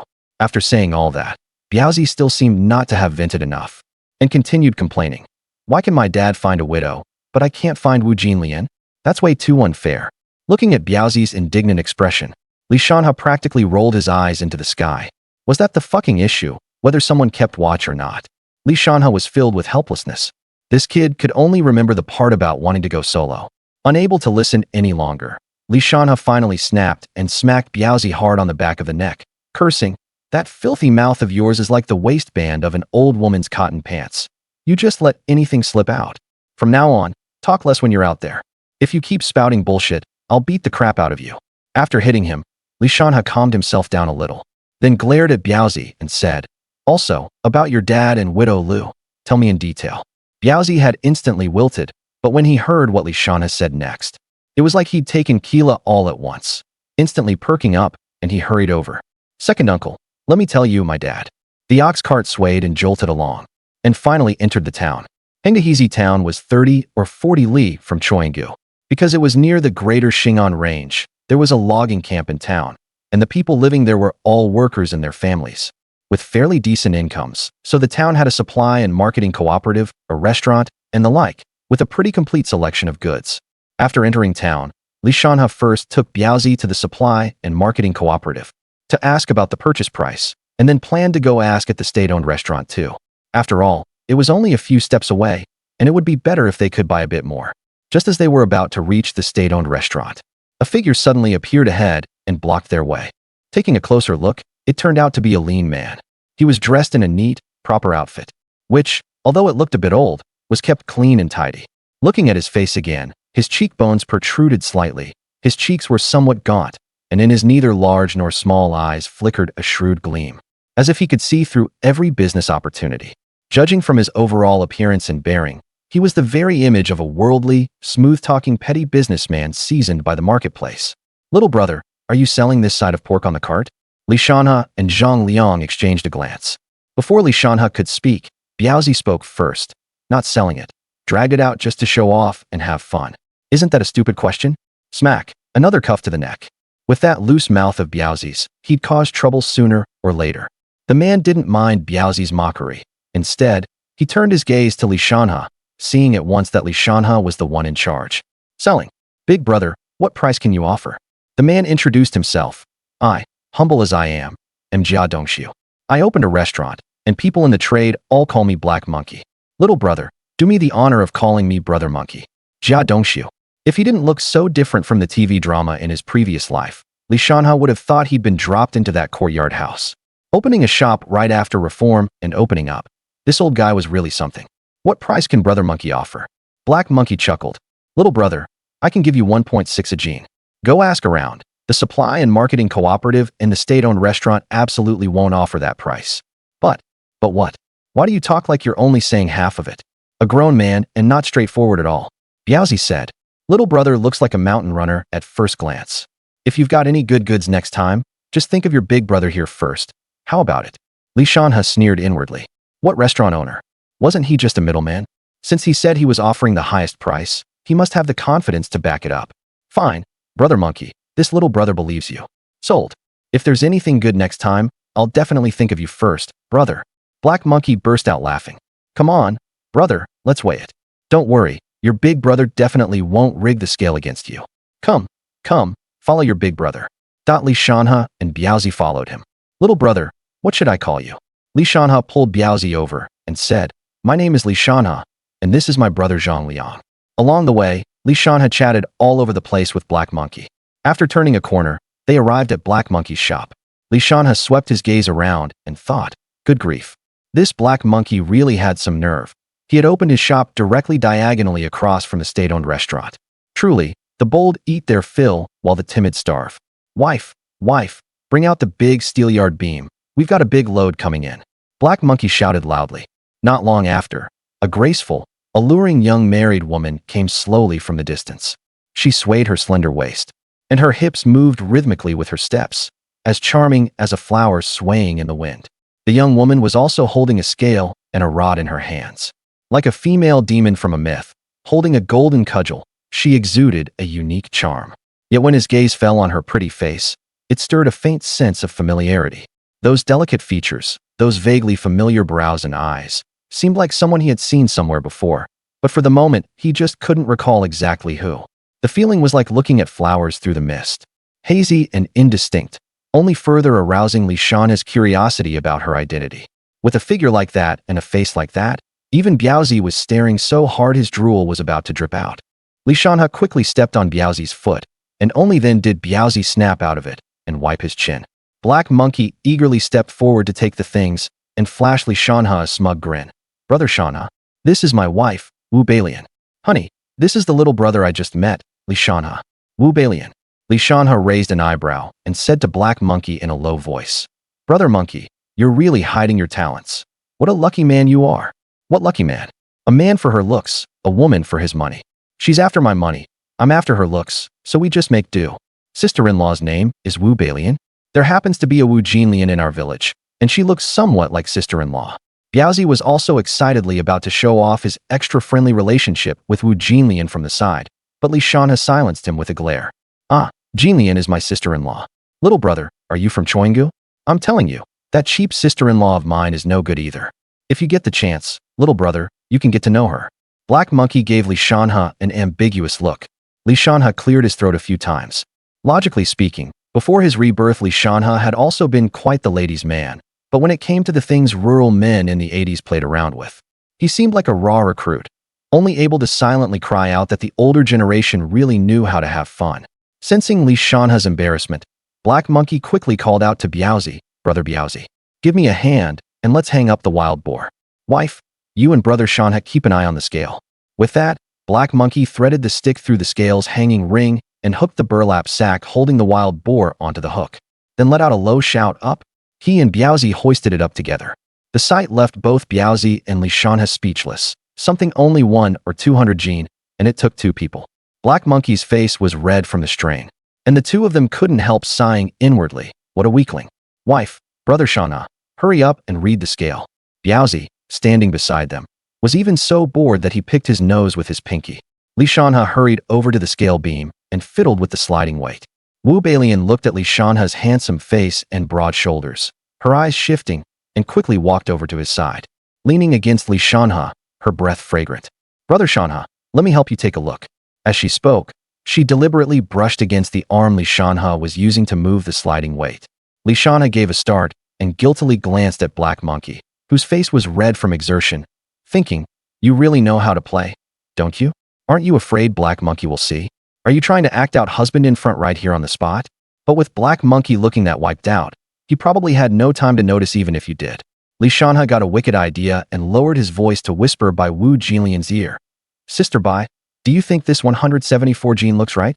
Feeling the hot breath of the young man, Wu Jinlian shivered and shot Li Shanhe a plaintive look. Li Shanhe returned it with a helpless expression. "No way, sister-in-law. I thought you were some big boss, but before I'd even tried, you were already taken down in seconds, just like ordering fresh groceries for delivery. The vegetables arrived right at your door." Wu Bailian also murmured coyly, "Old Jia, it's 174 gene, brother Shaoli, pay up." Black Monkey let out a sigh of relief, set down the stick, and said with a grin, "Little brother, 174 gene, at 1.6 yuan a gene. That's 278.4 yuan in total. Since I'm happy to have met you today, little brother, I'll round it off for you and charge you 280 yuan. Wife, get the money for brother Shanhe." Wu Bailian's fair, slender jade hand quickly reached into the cash box and, as nimble as lightning, counted out 280 yuan. However, unexpectedly, she did not hand the money to Black Monkey, who was standing nearby and watching eagerly. Instead, she turned around, smiling, and took Li Shanhe's large hand. Then Wu Bailian carefully tucked the stack of bills into Li Shanhe's broad palm. At the same time, she mischievously scratched his palm with her slender fingers, the slight movement seeming to carry a hint of intimacy and teasing. Taking advantage of the fact that Black Monkey wasn't paying attention, Wu Bailian slightly turned her body, with her back to him. Then, biting her plump red lips lightly, she gave Li Shanhe a loving sideways glance with her beautiful eyes, her gaze revealing a kind of alluring and captivating charm. She looked just like a delicate woman flirting coquettishly and teasingly with the person she fancied. Finally, Wu Bailian leaned close to Li Shanhe and said softly, "Brother Shanhe, if you come across anything good in the future, be sure to save it for your brother Jia. If your brother Jia happens not to be home, then just come straight to me, your sister-in-law. I promise I'll never treat you badly, little brother." After saying that, she didn't forget to lightly pat the back of Li Shanhe's hand before slowly letting go. Hearing the emphasized words, "treat badly," Li Shanhe couldn't help thinking to himself, "You two sisters really are one mountain higher than another. There's always someone better. And where's the justice? Where's the law? You don't even bother hiding it now. If you did hide it, the two of us could have a friendly match that would never be seen again." Black Monkey heard Wu Bailian's reminder and quickly chimed in, Right, right, brother Shanhe. If you have anything good, come find your monkey brother. I definitely won't treat you badly. If I'm not around, go find your sister-in-law. No problem at all. All right then, monkey brother, I'm heading off now, or else by the time I get home, it'll be dark." After saying that, Li Shanhe pocketed the money and left with Biaozi. After they'd gone some distance, Biaozi could no longer hold it in and, in his hoarse, broken gong-like voice, said, "Second uncle, and you said you weren't talking nonsense. Caught red-handed this time, didn't I? Even with my ass eyes, I can tell that Wu Bailian wanted to get cozy with you." Li Shanhe's expression didn't change. He glanced at Biaozi and said, "A peony, shut your mouth." The world finally fell silent. Looking at Biaozi's deflated expression, Li Shanhe felt that the whole world had suddenly become beautiful. Li Shanhe took Zhang Liang to the supply and marketing cooperative and told Biaozi to wait outside. Biaozi stared at Li Shanhe hopefully, and Li Shanhe felt a chill. If you've got something to say it. If you've got a fart, let it out. Stop dawdling. Oh my goodness, this whole trip has been killing me. Second uncle, you can make so much money from one trip into the mountains. Take me with you too, will you? I guarantee that once I'm in the mountains, I'll definitely listen to you. Whatever you say goes. If you tell me to go east, I'll never go west. If you tell me to catch a dog, I'll never chase a chicken.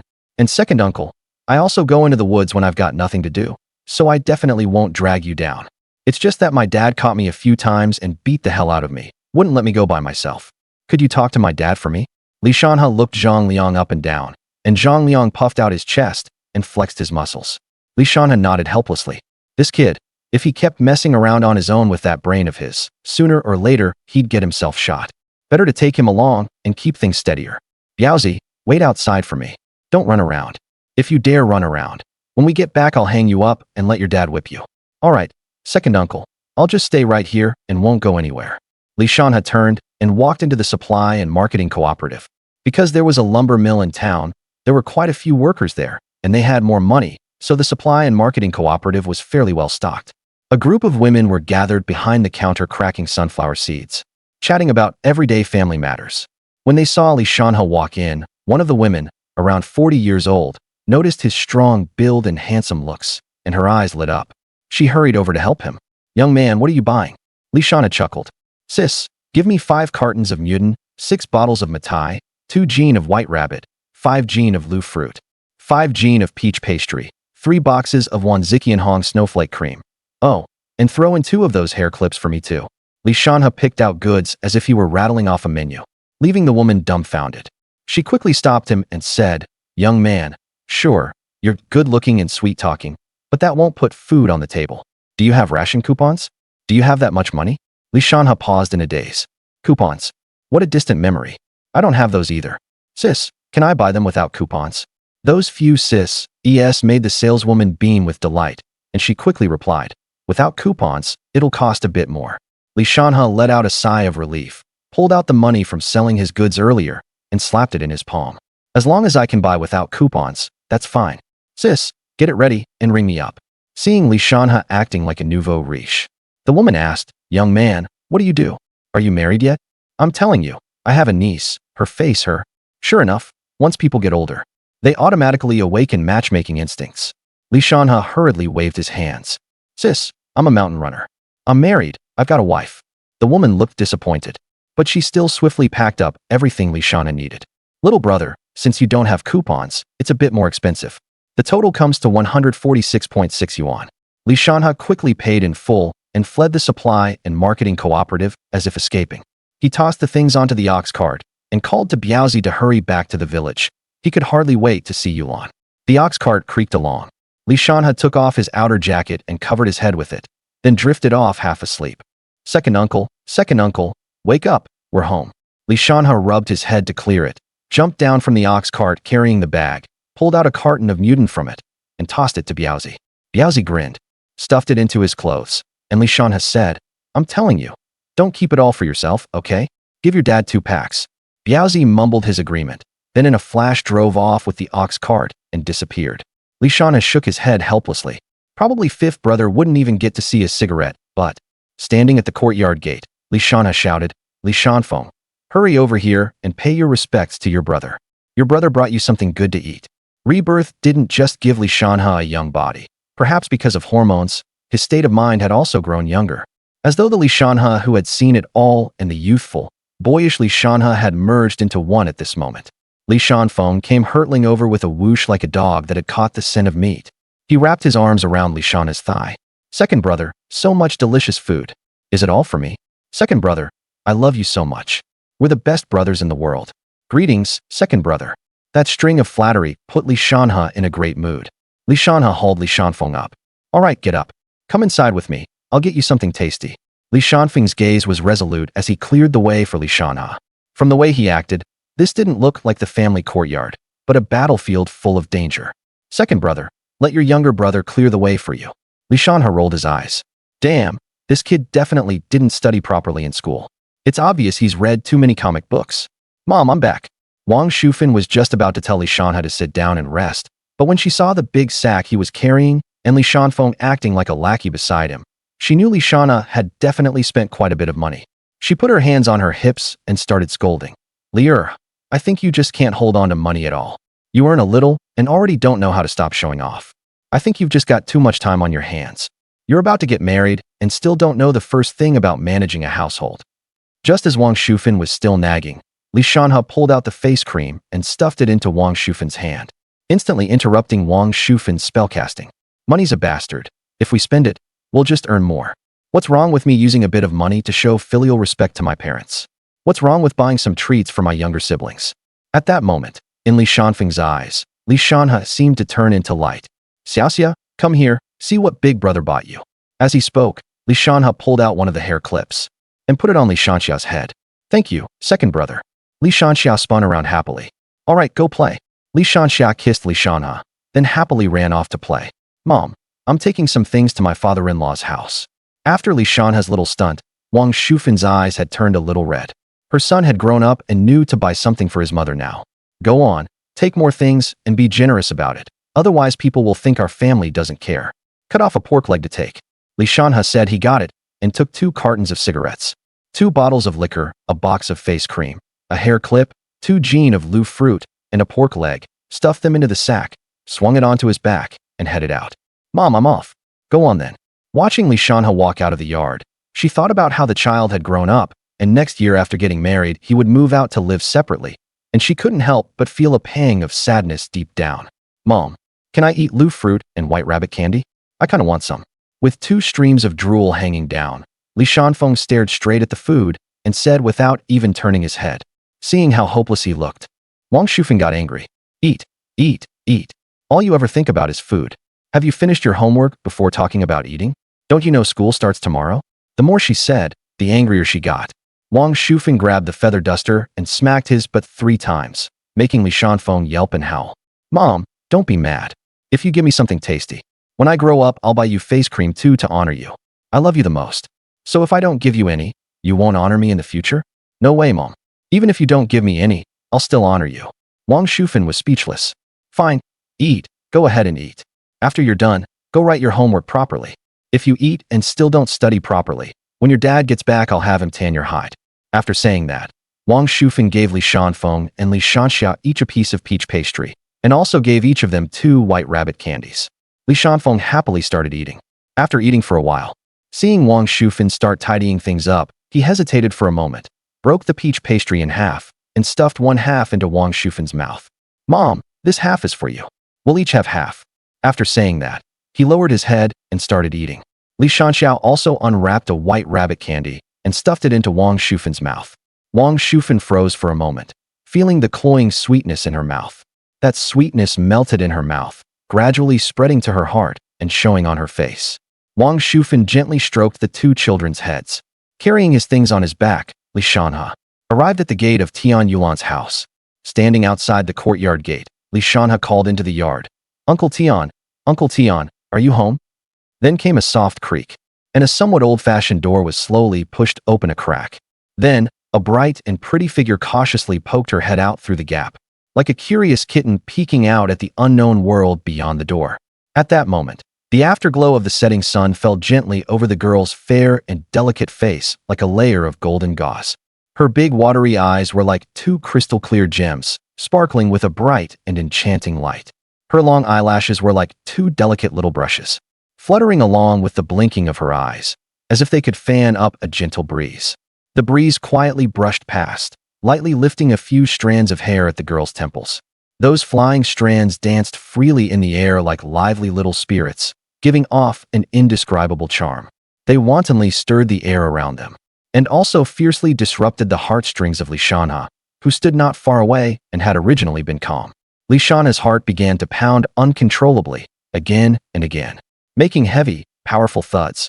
Thump, thump, thump.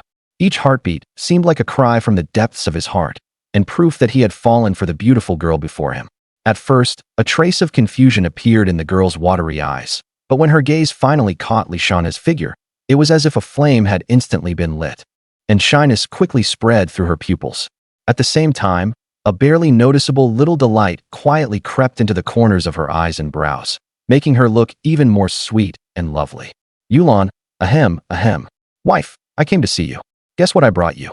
Li Shanhe figured that trees without bark will surely die, but people without shame are invincible, especially when it came to his own wife.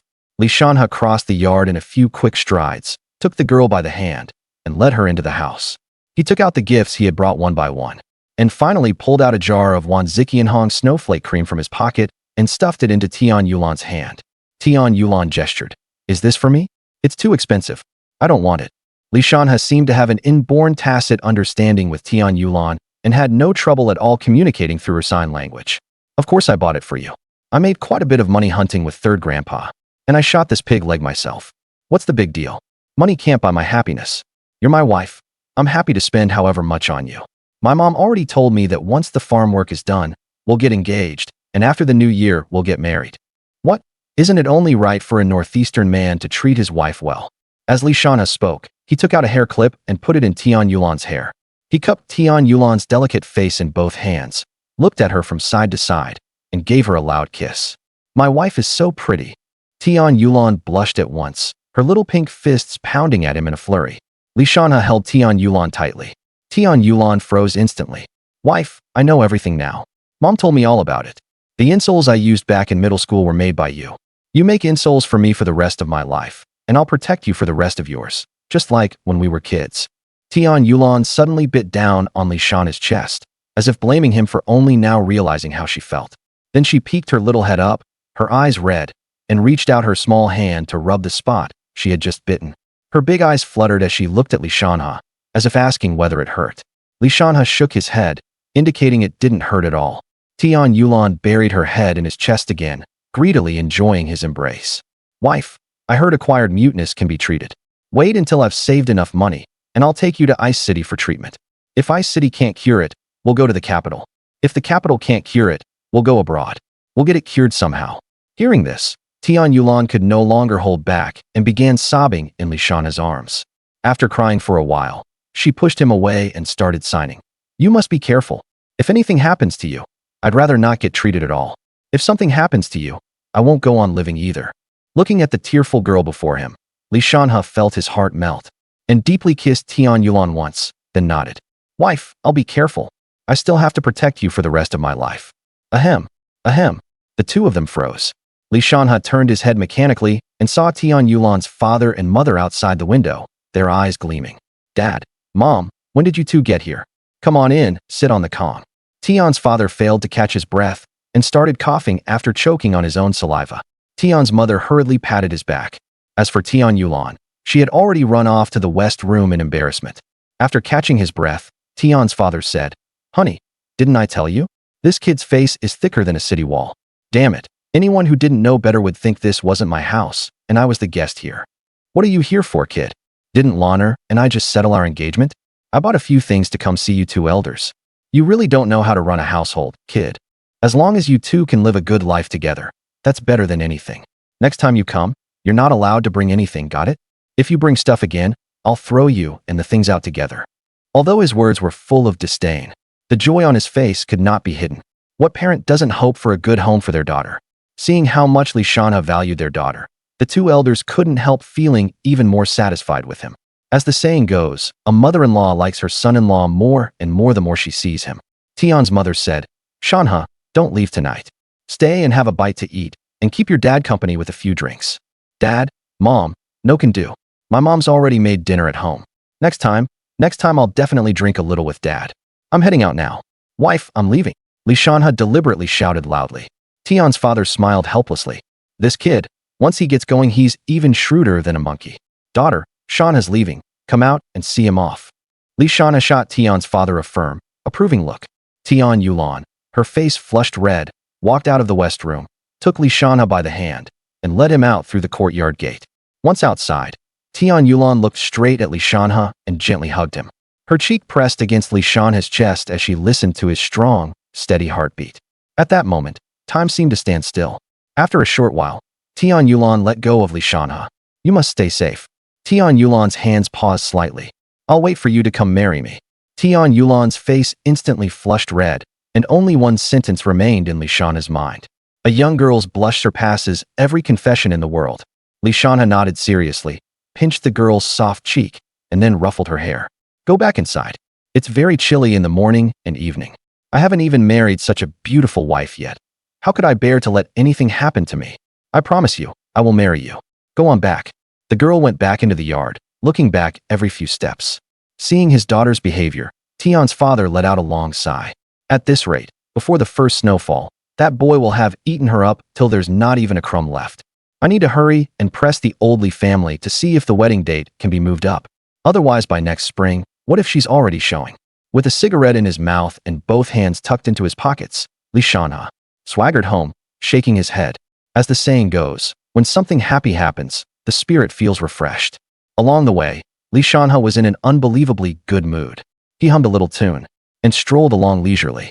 Even the village mutts he usually couldn't stand now looked pleasing to the eye. Before long, Li Shanhe arrived at his front door. As soon as he stepped in, he saw his younger brother Li Shanfeng with their little sister in the yard, fiddling around with who knows what. Li Weidong was busy working with great vigor, a nail clenched in his mouth. He held a heavy hammer tightly in his right hand, carefully steadied the nail with his left, and planted one foot firmly on a wooden board. Then came a series of banging sounds, and who knew what exactly he was tinkering with? "Dad, what are you doing?" When Li Weidong heard the voice, he quickly sped up and gave 2 more hard bangs, hurriedly finishing what he was doing. Then, he took the nail out of his mouth and set it aside, then raised his arm and wiped the bean-sized beads of sweat off his forehead with his sleeve before turning around and cursing at Li Shanhe. "What the hell else could I be doing? You brat are never home these days. You brought back 4 mouths and just dumped them in the yard without caring anymore, huh? You didn't even give them food bowls, and you never thought to make a doghouse. They're following you for food, and they don't even have a place to shelter from the wind and rain. Don't you have any conscience?" Li Shanhe slapped his forehead. "I totally forgot. No wonder I felt like there was something I hadn't done." Then quickly said with a grin, "But don't I still have my dad to cover for me? What do I have to be afraid of? Dad, let me tell you, I got you a few bottles of Taizi and a few packs of mutant. But Mom put them away. Go ask Mom for them in a bit." When Li Weidong heard about the Taizi, his eyes went wide.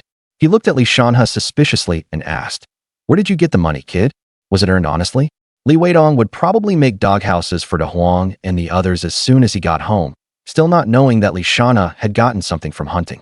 Li Shanhe quickly explained what had happened today to his father, and Li Weidong happily threw an arm around Li Shanhe and laughed heartily. I've known since you were little that you'd amount to something. Now that you've made money, you even know to honor your old dad. Since you were little, your dad and you have been the best in the world together." The cloud of doubt that had hung over Li Shanhe's heart for years finally cleared today.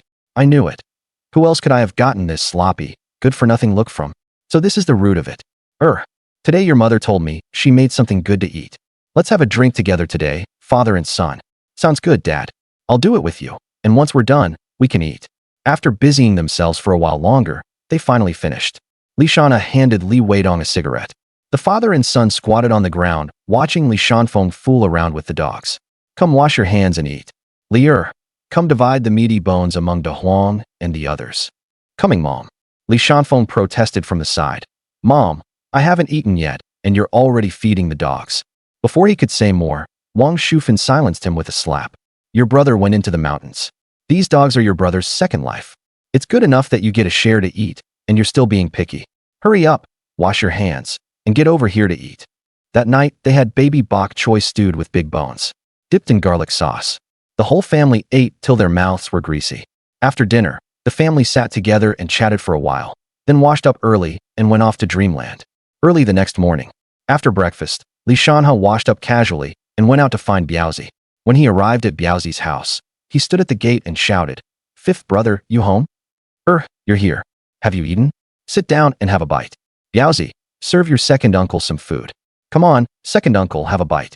Li Shanhe stopped Biaozi and replied, "No, I already ate before coming over. Fifth brother, I came today to discuss something with you." Zhang Laowu put down his bowl and chopsticks and looked at Li Shanhe seriously. "Brother, go ahead. If something's up, just say it." "Fifth brother, I was thinking, from now on when I go into the mountains, can I take Biaozi with me? I can't handle everything by myself." Zhang Laowu let out a sigh of relief. I thought it was something serious." "Isn't that a good thing? Biaozi always runs into the mountains on his own anyway, but this damn kid is like a newborn calf that's not afraid of tigers. He has no sense of caution. I'm really afraid one day he'll end up left in the mountains. So with you keeping an eye on him, I can relax a lot more. Biaozi, from now on listen to your second uncle, and look out for him too. Second uncle needs me to protect him? When he hits me, it's like beating a little chick. Smack. One slap to the back of the neck. Just listen to what I say, that's enough. You still dare talk back?" Zhang Laowu said, This kid's stubborn as a donkey. He remembers the food, not the beating. If he doesn't listen to you later, just use your hands." "All right, fifth brother. Then I'll head home and get my things together. Have Biaozi come find me in a bit." "Okay, I'll have Biaozi get ready too." After saying that, Li left the Zhang house and went home to start packing. After getting everything ready, he sat at the door and lit a cigarette. From far off, he saw Biaozi's figure, and Li Shanhe let out a whistle. 2 streaks of yellow and black came sprinting to Li Shanhe's side. It was De Huang and Lao He. Biaozi also hurried over in a few quick strides and came before Li Shanhe. "Second uncle, where are we going today? Where else could we go? The old forest isn't easy to get through right now, so let's go take another look at Yuanbao Mountain today." Biaozi curled his lip and muttered, "What's even there on Yuanbao Mountain? What's the point of going there?" Just then, Biaozi's eyes lit up. Li Shanhe's heart skipped a beat. Damn, the king of bad ideas is online. Second uncle, let me tell you. I found a bear den before. I was planning to go kick in the den, but some big-mouthed idiot ran his mouth, and my dad found out about it. He beat the hell out of me over it. Second uncle, how about the two of us go raid the den today? Bear gallbladders are worth a lot of money. Sure enough, there are no wrong names, only perfectly fitting nicknames. Biaozi really is reckless as hell. He doesn't even know how the word death is written. Did you think you were Zhao Zilong, daring to raid a bear den all by yourself? Good thing Zhang Laowu stopped him, or the bear shit Biaozi turned into would have grass growing on it by now. Li Shanhe stroked his chin and thought for a while. Then he steeled himself. Fuck it, let's do it. With a build like mine, wouldn't dealing with one black bear be easy? Let's go, Biaozi, we're setting out. Second uncle, we're really doing this. We're doing it. Having settled on their target, the two of them set out with the hunting dogs and began heading toward it. After entering the mountains, Biaozi grew unusually quiet. With Li Shanhe, keeping watch on each other and advancing steadily, De Huang and Haizi were also let out to scout the way. After walking for quite a while, Biaozi stopped and pointed with his finger at the giant tree ahead that took 3 men to encircle. In the giant tree was a dark, gaping hollow. At Biaozi's signal, Li Shanhe knew they had reached the den. Looking at the tree hollow, he scratched his head. Turning around to start learning what to do, Li Shanhe quickly found the thing he needed under a thick layer of pine needles, songmingzi. Songmingzi is a special kind of wood formed after a pine tree dies and ages and decays. The tree's resin seeps into the wood and forms a special type of timber. Once lit, it gives off a strong pine fragrance. When it burns incompletely, not only is the smell extremely pungent, but it also produces a lot of thick smoke.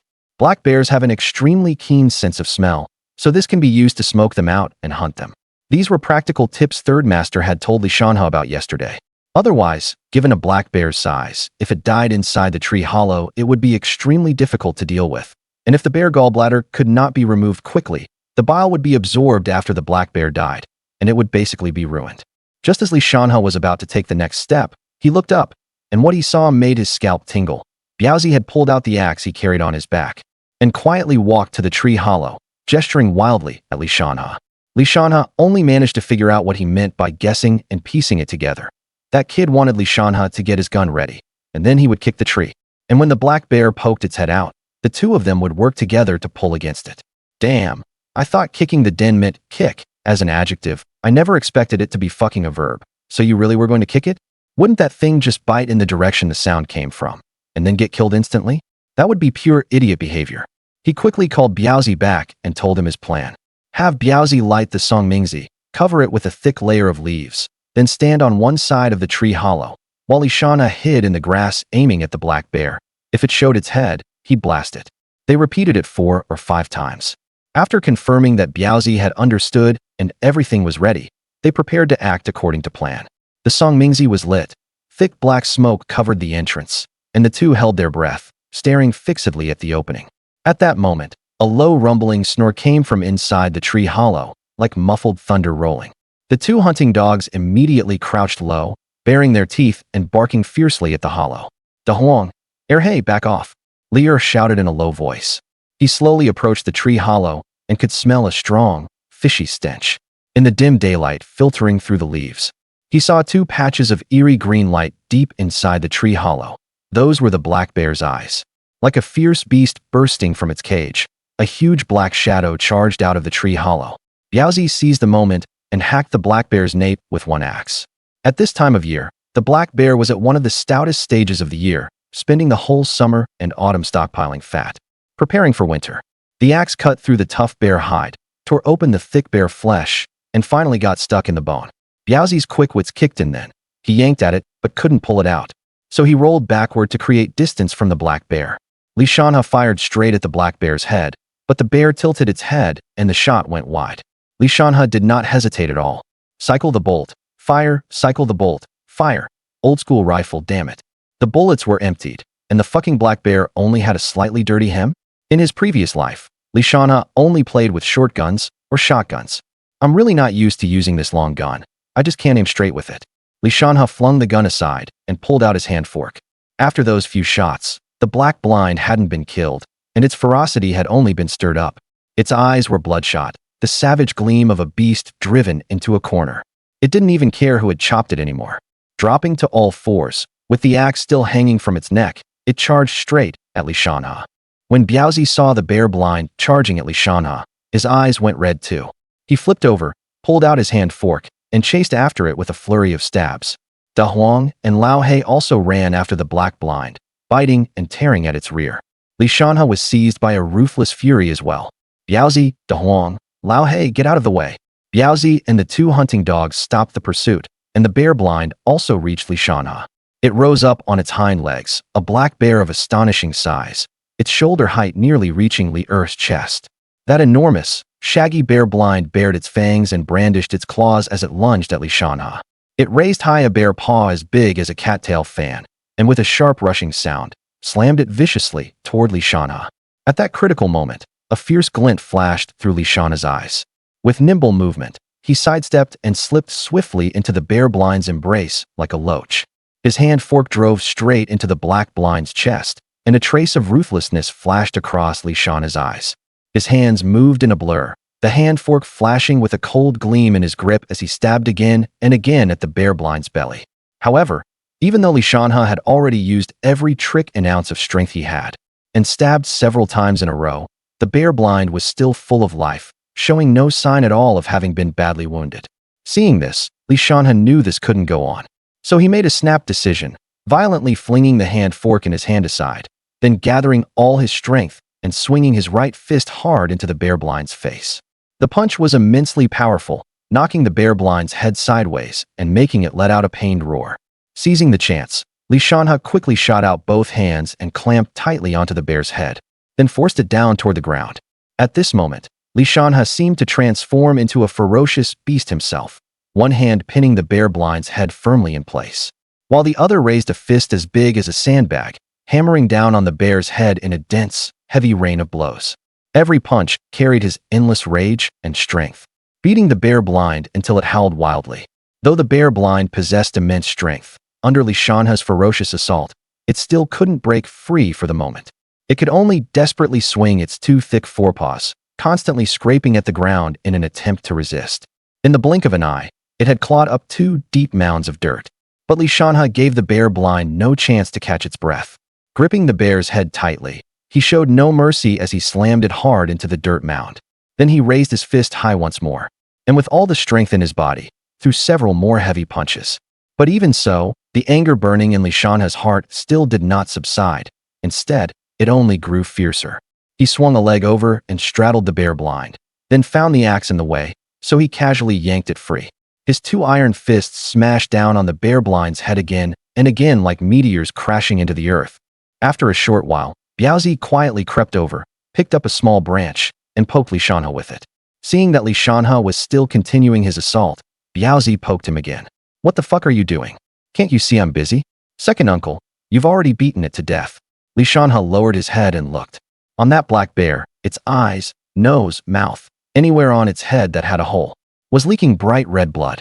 Oh, including the hole that had just been opened in the back of its head. Li Shanhe glanced at Biaozi again. "Fuck, I was so focused on beating it. I didn't even notice it had already been beaten to death. Biaozi probably doesn't think I'm a pervert, does he?" Li Shanhe's bloodshot eyes made Biaozi's scalp tingle. "Second uncle, now that you've hit it, you can't hit me, okay? What the fuck are you wasting time talking for? Hurry up and dig out the bear gallbladder. Once the bile gets absorbed, it'll be worthless."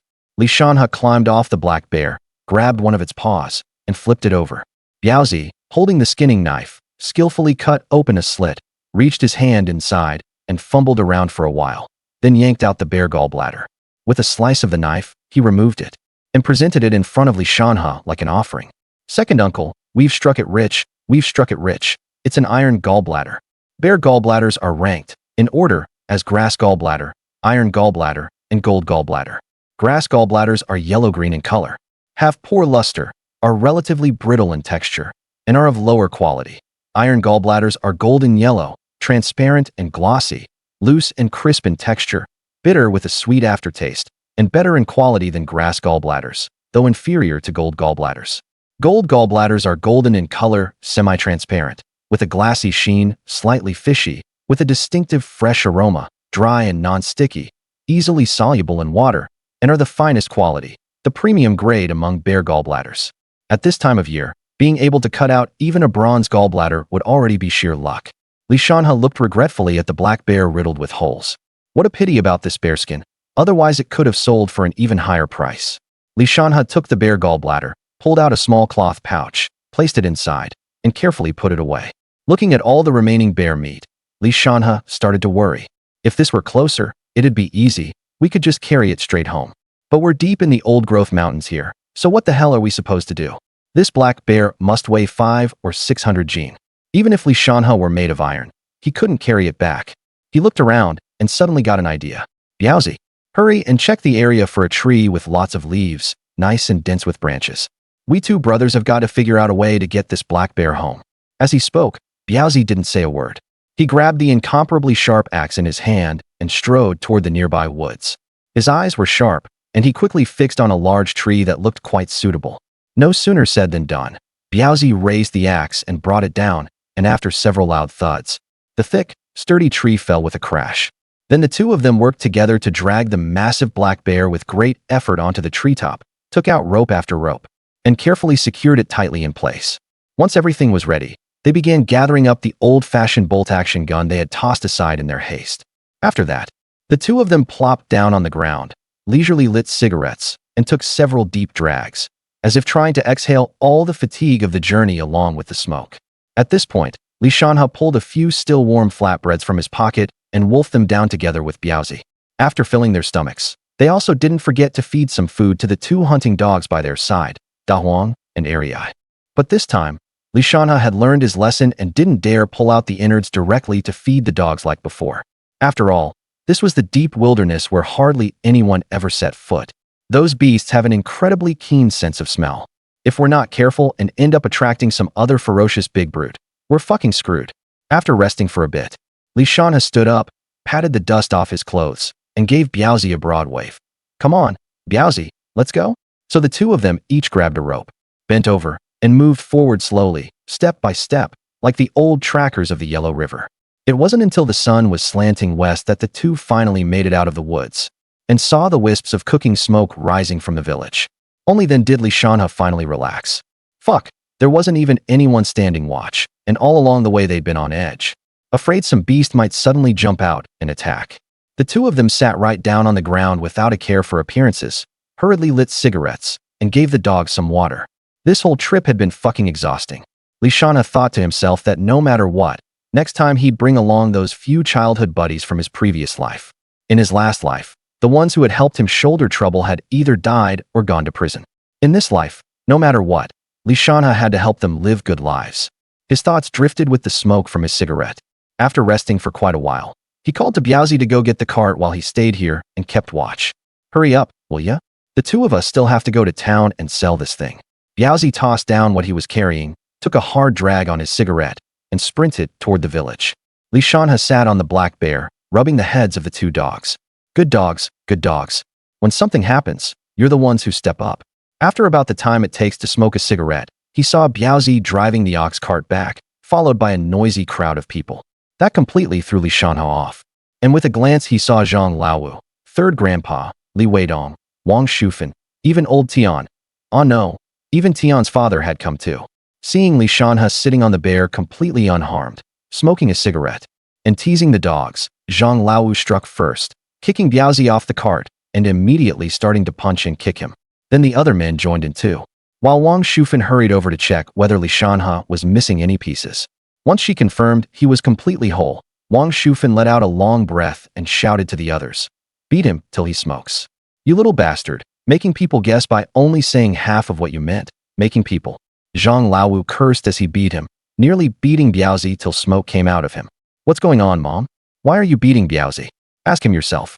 This kid rushed into the village in a panic and immediately started hitching up the ox cart to leave. When we asked where he was going, all he'd say was that it was important. "He went out with you this morning, and he came back by himself. So didn't that make it look like something had happened to you?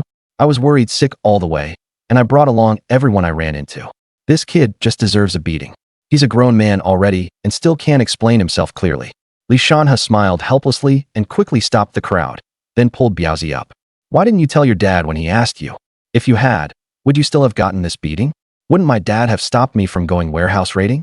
If he'd known I was taking second uncle to raid the warehouse, he'd have picked me up and whipped me. Who knew I'd get beaten even if I didn't say anything? Biaozi then pulled Li Shanhe over and, seeing that everyone had been distracted by the black bear, said sneakily, "If I didn't tell my dad, then I could pocket the money myself. I've got a big use for that money. Big use my ass." Li Shanhe really couldn't be bothered to expose him. Biaozi was just lusting after women. The guy was shameless. Li Shanhe could only say that a beating might be late, but it never fails to show up. Biaozi's next skinning was probably not far off. "You brat, you've really got guts. Only your second time going into the mountains, and you brought down something this big. Better than your third grandpa." Third grandpa praised him. After chatting for a while, Li Shanhe said he still had to go to the town, so everyone worked together to load the black bear onto the ox cart and then went home. Biaozi drove the cart while Li Shanhe pondered. Biaozi fooling around like this all the time isn't a solution. I need to pick out a girl and get Biaozi married, find someone to keep him in line. "Second uncle, what are you thinking about over there? Why are you smiling so lecherously?" Li Shanhe's face immediately fell. "With a face this handsome, you call me lecherous? Do you even know how to look? Are you fucking speechless or what? What do you mean lecherous? I'm thinking about getting you to settle down and work properly. Next year, uncle will find you a pretty auntie." "Sounds good, second uncle." Hearing this, Biaozi gave a mighty shudder, and even driving the cart felt much more energetic. After they went a little farther, only then did Biaozi react. With a wise-looking gaze, he stared at Li Shanhe in disbelief. "Something's off, second uncle. If you're finding me an auntie, isn't that still just you finding yourself a woman? What does that have to do with me?" Li Shanhe was instantly amused by Biaozi and patted his big head. "I'll find you a wife too, okay?" Biaozi nodded happily. "Then I want one with a big butt, long legs, and when the time comes, second uncle, you and I can each have one night, and I'll keep watch for you." Instantly, the veins on Li Shanhe's forehead bulged. "It's your own wife. Why the fuck are you always thinking about letting me sleep with her, damn it? I'm not the chancellor. If you have nothing to say, then keep your mouth shut. Just honestly drive your cart, and maybe you'll get beaten less." Seeing the unfriendly look in Li Shanhe's eyes, Biaozi then shifted his gaze to the black bear with the back of its head split open, shivered, and focused on driving. The rest of the way passed in silence, and Li Shanhe rarely got to enjoy a moment of peace. After entering town, Li Shanhe headed straight for Black Monkey's shop. When he arrived, Black Monkey was leaning against the counter reading a picture book with that lecherous look on his face. Li Shanhe could tell with his toes what Black Monkey was reading. "Hey, the police are here." Black Monkey jumped in fright, stuffed the picture book into his pants pocket with a backhanded motion, put his feet together, and stood perfectly straight. "Reporting to the government." "Damn, so it's Brother Shanhe." Realizing Li Shanhe was messing with him, he immediately relaxed again, pulled the picture book out from his crotch, and set it back on the table. Then waggled his eyebrows at Li Shanhe and said, "Little brother, this is some good stuff your brother Monkey just got. Want to borrow it and enjoy it for a couple of days? It's still warm." Li Shanhe waved his hand in disgust, thinking, "You just fucking pulled it out of your crotch. Of course it's fucking warm. You'd better enjoy it yourself." As someone who had been reborn back from the future, Li Shanhe felt that this crap wasn't worth looking at even for a dog. "Do you know how hot Tokyo gets? Do you know what counts as authentic?" After joking around a bit more, he finally explained why he had come. "Brother Monkey, this time I've really got a big item, top-notch stuff. I'll open your eyes." As he spoke, he led Black Monkey out of the shop and over to the cart Biaozi was guarding, where it was covered with a tarp. Black Monkey lifted a corner, then quickly covered it again, the greed in his eyes undisguised. "Brother, come on, let's talk inside." As he spoke, he pulled Li Shanhe into the room. "Biaozi, keep an eye on the goods." Li Shanhe instructed him. "What's your price, Brother Monkey?" Li Shanhe looked at him with a smile. Black Monkey pondered for a while, held up a fist, and said through gritted teeth, "Brother, how about I give you 1,000? Li Shanhe's smile froze on his face. Without saying a word, he turned and left. Black Monkey instantly panicked, vaulted over the counter, and dropped to the ground with a thud, then grabbed Li Shanhe's leg in one smooth move. "Brother, at least name a counteroffer. At least name a counteroffer." Li Shanhe gave a mocking smile. "I fucking treated you like a real brother. You fucking treat me like some little cousin. I brought this thing straight into town and delivered it right to you, and you dare quote me that price? Cut the bullshit. 1,800. Take it or leave it." "Brother, that's way too ruthless. You've already taken out the bear gallbladder, and you still want 1,800? 1,300. Just help your big brother out here. I've stocked up on quite a few goods lately, and I've got a lot of money tied up. Don't bite off more than you can chew. Force it down, and aren't you afraid you'll choke to death? 1,600 at the very least." Li Shanhe's eyes shifted. 1,300 is fine too. Biaozi cut off the two front paws. The moment Black Monkey heard that, he panicked. Brother Biaozi, hold on, don't do it. Spare the paws. Seeing that Biaozi didn't stop, he gritted his teeth and stomped his foot. Little brother, 1600, I'll take it. Tell Biaozi to stop. Wouldn't it have been over if you'd done this earlier? Biaozi, stop. Brother, give me a moment. I'll go out and flip this for you. 1 point at most. I'll definitely be back. Your big brother really doesn't have that much cash on hand. Wife, come out and entertain our guest. I need to go out for a bit. Before he even finished speaking, he ran out. Who is it? So annoying. Just handle it yourself. Wu Balian twisted her big hips as she walked out. Who knows what she had been doing just now? Her little face was flushed red, with a seductive look on it. Oh, little brotherly, you're here. Why didn't you call for your sister here? As she spoke, she wrapped herself around Li Shanhe's arm and pulled him behind the counter. Feeling the softness coming from his arm, what cadre could an 18-year-old body withstand this kind of test? Tell me, who could resist a test like this? Wu Balian caught sight of the little booklet Black Monkey had left on the table and let out a scornful laugh. That old thing, he's already useless and still messing around with this crap here. Useless? Li Shanhe looked at Wu Balian in surprise. I only heard it from other people. Back in his early years, when he went to the countryside dealing in mountain goods, he had his way with a young widow. But what young widow? It was clearly a honey trap they set up together. Seeing he had money, they wanted to squeeze a sum out of him. And this old bastard was ruthless too. He'd rather lose his life than his money, refused no matter what, and got kicked and busted there. Now when he pees, it's dark yellow, and when the wind's behind him, he even pisses on his shoes. A person, the more he lacks something, the more he wants to flaunt it. He only found me after he made his fortune. These days, if you've got money, you're the boss. It's not like he wanted me to do anything, so I followed him, just taking it as helping him keep up appearances.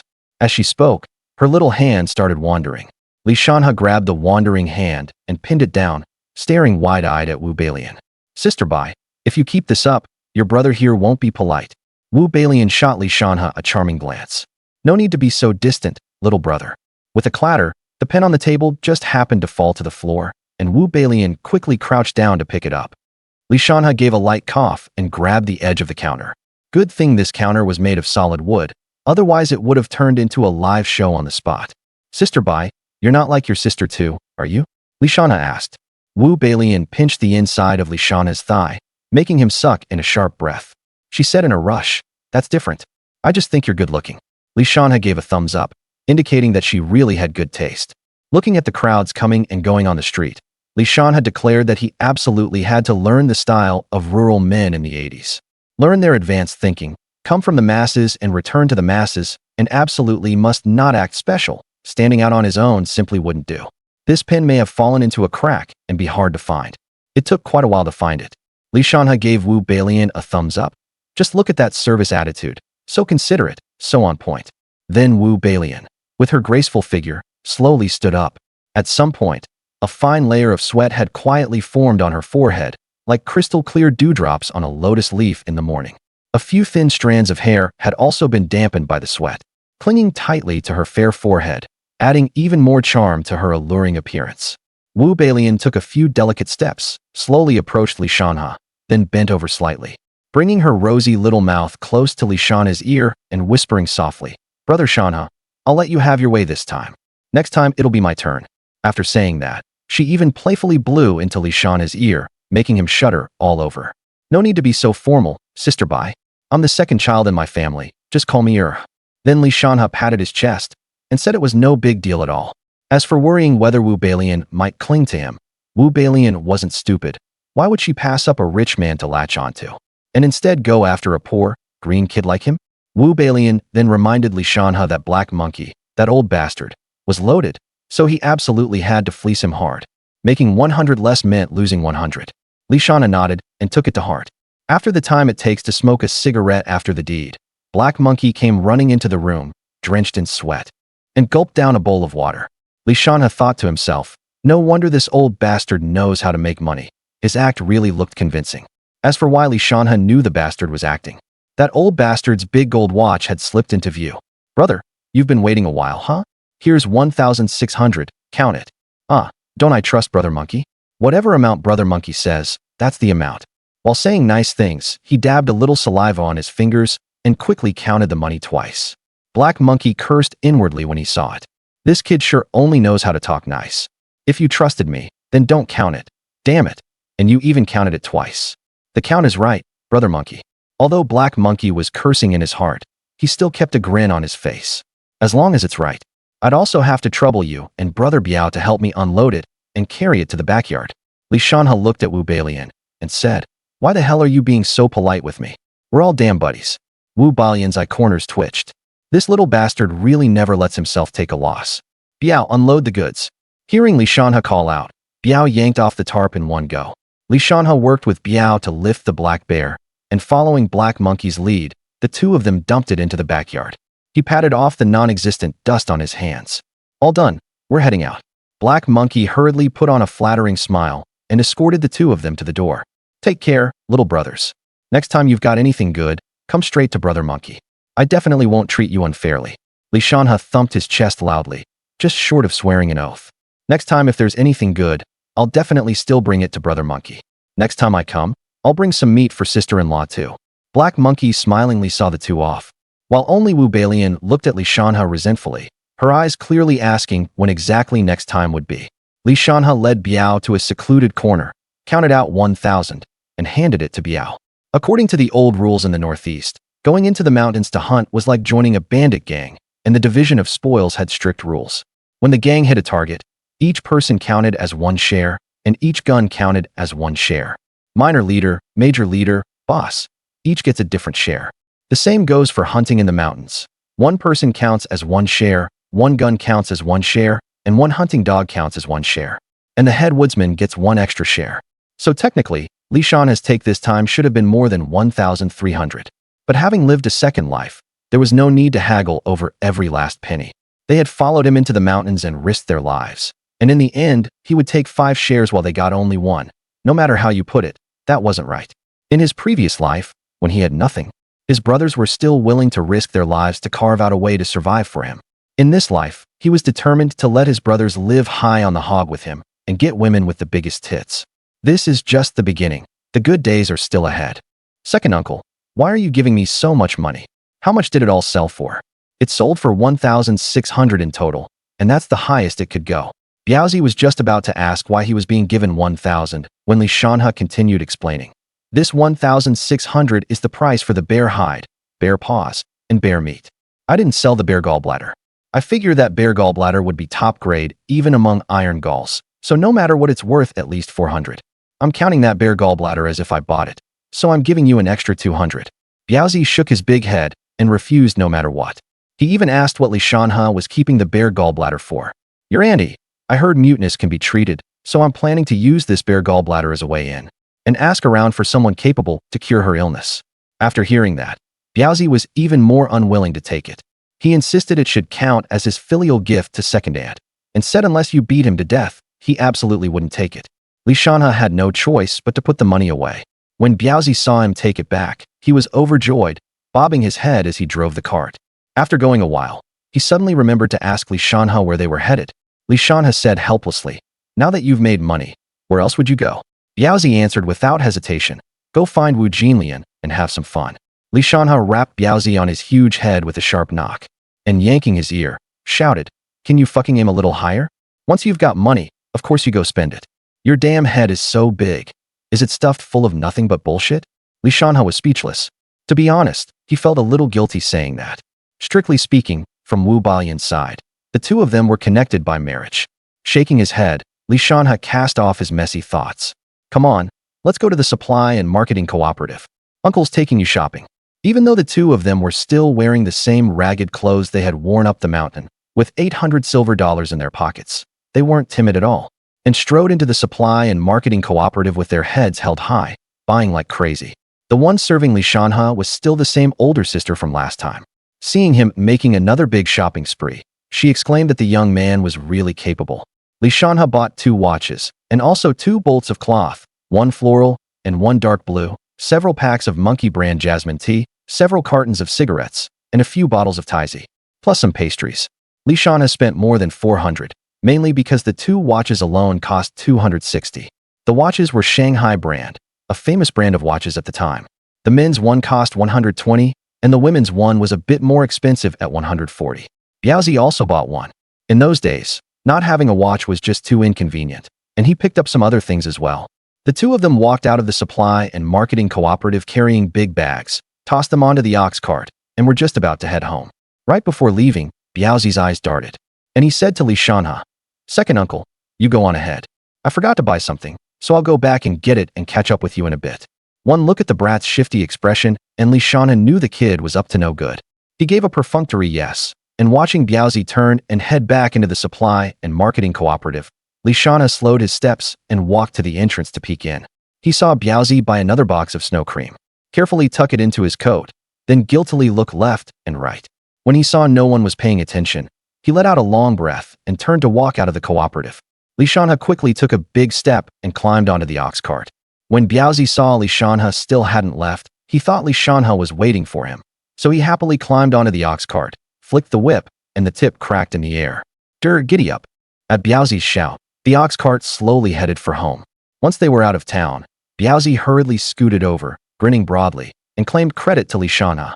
"Second uncle, I did a pretty good job keeping watch, didn't I? Pretty great today, huh?"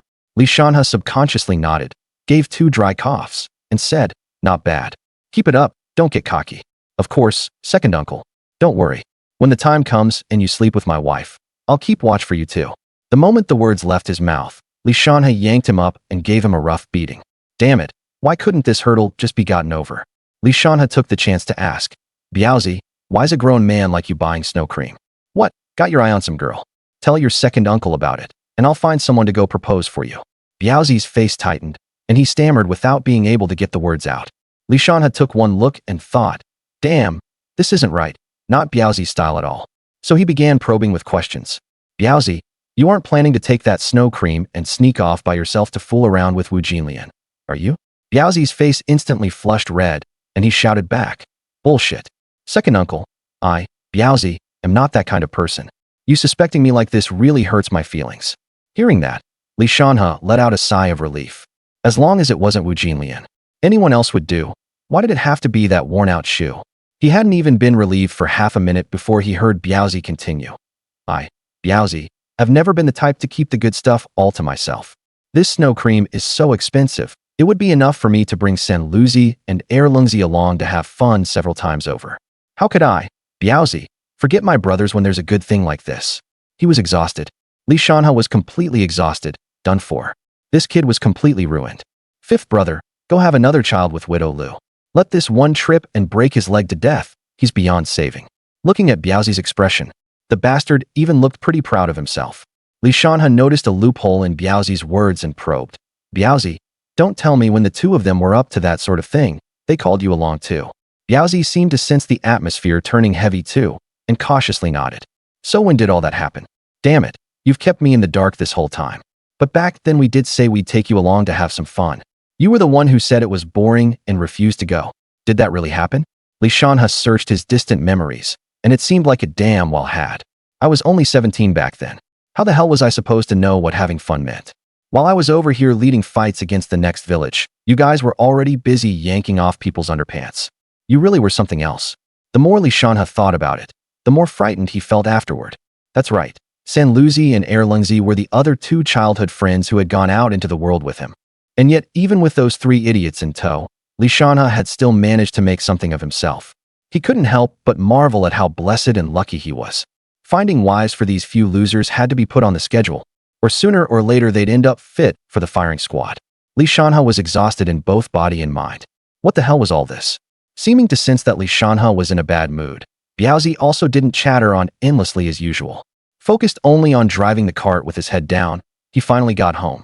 He pulled Biaozi aside and instructed him, "Biaozi, come find me tomorrow morning and go with me to my grandpa's place.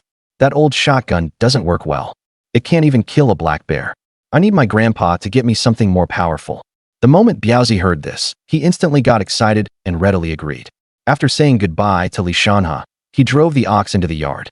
Li Shanhe carried his things and strolled home. After getting back, he hastily ate a few bites and told Wang Shufan to set aside the pig's head in advance, since he was going to visit his grandparents tomorrow. Maybe he was too tired today, or maybe the news he learned today had too great an impact on him. After washing his feet, Li Shanhe threw himself onto the Kong, and before long, the sound of his snoring filled the room. As for what to do with the foot-washing water, naturally his beloved family and sworn brother, Li Shanfeng, went to dump it. Since Li Shanhe had promised to hunt him a gray squirrel to eat the next time they went into the mountains, he voluntarily took on the task of dumping the foot-washing water from then on. The next day, Li Shanhe groggily crawled out of bed and staggered into the outer room. He grabbed the water ladle and gulped down half a ladle of water. Stimulated by the cool water, he became fully alert. Then he had his mother tear off some cloth to take along and deliver to Tian Yulan. Just thinking about Tian Yulan's graceful figure made Li Shanhe's heart burn with desire. He casually wolfed down some breakfast, picked up his things, and got ready to head out. "Mom, if Biaozi comes looking for me in a bit, tell him to wait for me for a while. I'll be back soon." "Ah, got it." Only then did Li Shanhe feel at ease. Carrying his things and holding a cigarette in his mouth, he headed toward the east end of the village. Along the way, he ran into quite a few neighbors, and Li Shanhe greeted them all with a smile. When Li Shanhe passed by old Wang Qi's house, he vaguely heard a strange sound coming from inside. Out of instinct, he hurriedly stopped in his tracks and pricked up his ears, listening intently.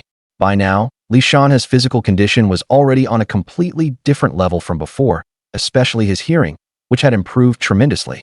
Its sharpness many times greater than it used to be. After listening with bated breath and full concentration, a strange and indescribable expression appeared on Li Shanhe's face. It turned out the sound was coming from Wang Laoqi and Wu Jinlian, and judging from the noise, the two of them were in the heat of battle at that very moment. To be in the mood for that so early in the morning, it really was something. Li Shanhe secretly gave a thumbs up and couldn't help sighing inwardly.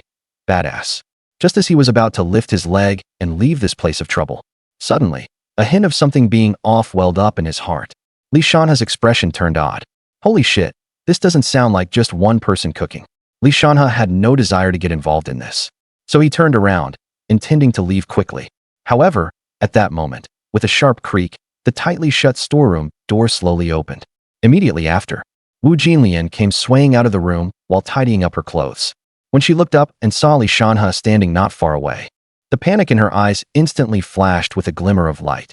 "Oh, brother, where are you off to so early in the morning? Have you eaten yet? If not, come inside and I'll fix you something." Li Shanhe took a step back to widen the distance. "Stay away from me, you stink."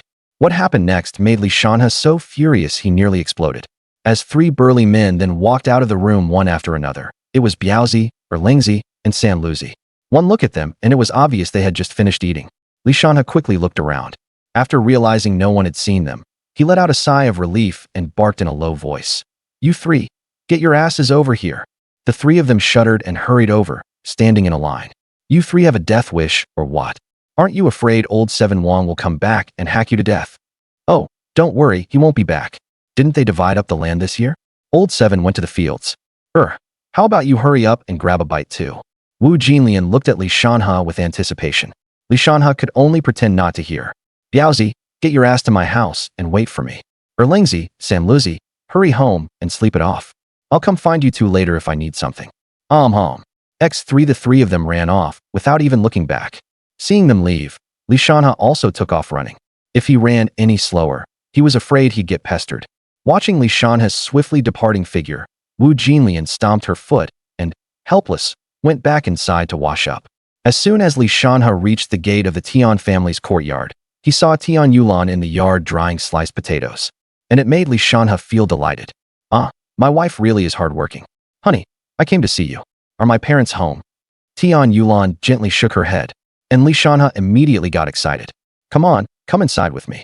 As he spoke, he took Tian Yulan's little hand and pulled her into the house.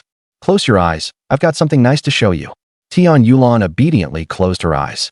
Li Shanhe took that lady's watch out of his pocket and carefully fastened it onto Tian Yulan's fair wrist. "All right, open your eyes." Tian Yulan opened her eyes and saw the delicate watch on her wrist. Her eyes filled with surprise, but then she thought of something and quickly moved to take it off. "Why take it off? Doesn't it look great on you? Then just wear it." Tian Yulan shook her head and gestured. "It's too expensive. I don't have any use for it in the village. Return it, and buy yourself a military coat instead, so you won't be cold when you go into the mountains." Li Shanhe placed a hand on Tian Yulan's head and rubbed it, then stretched out his hand and showed her his own watch too. "Honey, just wear it without worry. I have one too. Ours are even a matching pair. You know what a matching pair is? It means when the two of us go out together, other people will know we're husband and wife." Whatever I buy for you, just accept it with peace of mind. Isn't a man supposed to earn money so his woman can spend it? Tian Yulan shot Li Shanhe a look, indicating that she was not wasteful. That glance was so charming it made Li Shanhe's heart itch. His eyes rolled, and he said, "Honey, close your eyes again. I'll show you one more nice thing." Tian Yulan obediently closed her eyes, and Li Shanhe carefully cupped the delicate face of the young girl before him and slowly pressed his lips to hers. Tian Yulan's lovely body trembled, and for a moment she was so stunned she froze in place, not knowing what to do. It took quite a while before she came to her senses and pushed Li Shanhe away. Her whole face was flushed red, and she wiped the saliva from her lips with the back of her hand, glaring at Li Shanhe in embarrassed anger. That look clearly called Li Shanhe a big liar and a big bastard, and her lips were even swollen. Although Li Shanhe couldn't hear Tian Yulan's inner thoughts, judging from her expression, he figured she was cursing him pretty viciously. Then Li Shanhe took out the other things and told Tian Yulan not to save them up, but to make herself a few decent outfits, and to eat whatever should be eaten. Once it was gone, he'd buy her more. A man ought to spoil his own wife. If you don't spoil her yourself, someone else will do it for you. Besides, Tian Yulan was so virtuous. Li Shanhe stayed affectionate with Tian Yulan for a while longer, and even stole another kiss before leaving. Tian Yulan was so embarrassed she stamped her feet, making Li Shanhe sigh with emotion. Sure enough, the early bird gets the worm. If it had been any later and Tian Yulan's parents were home, he wouldn't have gotten any. Cigarette in his mouth, hands in his pockets, young Luer was heading home, and before long he was swaying his way to the front door. From a distance, he saw Biaozi squatting by the door, with that big build of his, squatting there like a stone guardian. Only when he got closer did he notice that behind the huge figure was a tiny one as well, and it was Li Shanfeng. The two were playing a game called digging the pea bed. You pile up a small mound of dirt and stick a little twig in the middle. Then the kids take turns scraping away the dirt, and whoever makes the twig fall over is considered the one who wet the bed. Who would have thought someone as big as Biaozi could still play this with kids? Just then, after Li Shanfeng scraped at it with his little hand, the twig began to wobble back and forth, and in the end, despite the despair in Li Shanfeng's eyes, it still fell over. "Ha ha, little uncle, you wet the bed. Ha ha ha." It was obvious Biaozi really loved to play.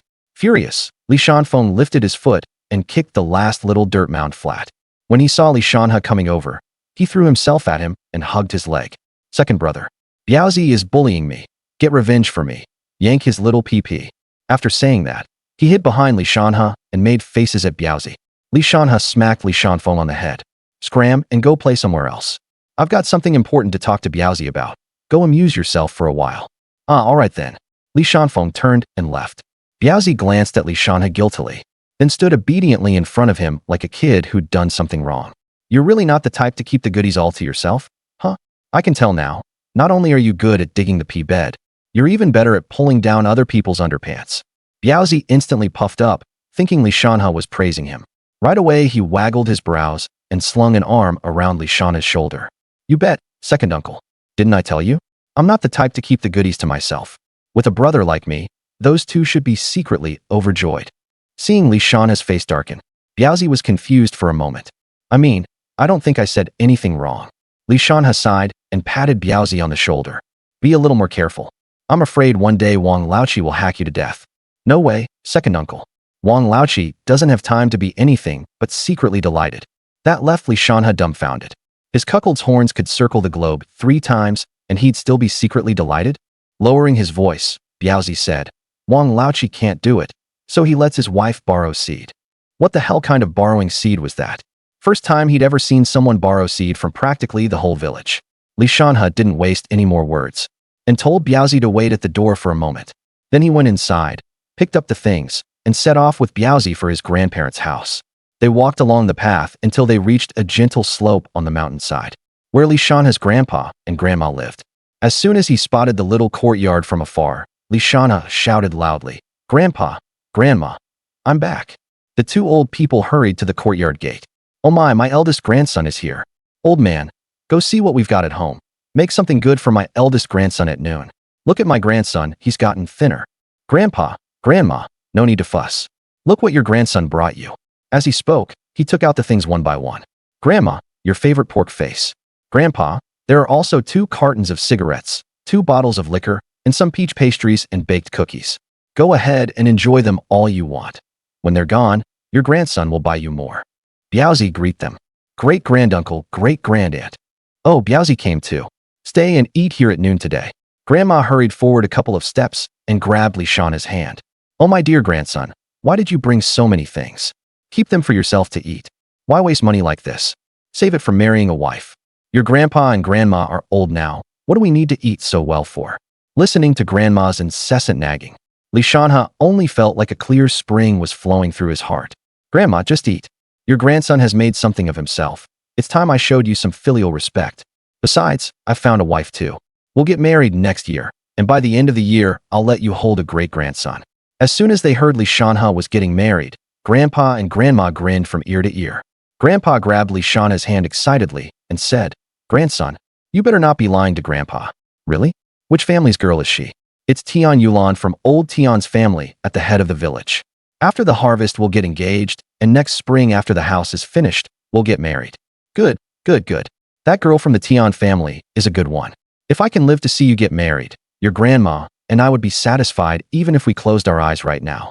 Grandpa, don't say things like that. The good days are still ahead. Your grandson is really capable now. See this pig face? Your grandson hunted it in the mountains.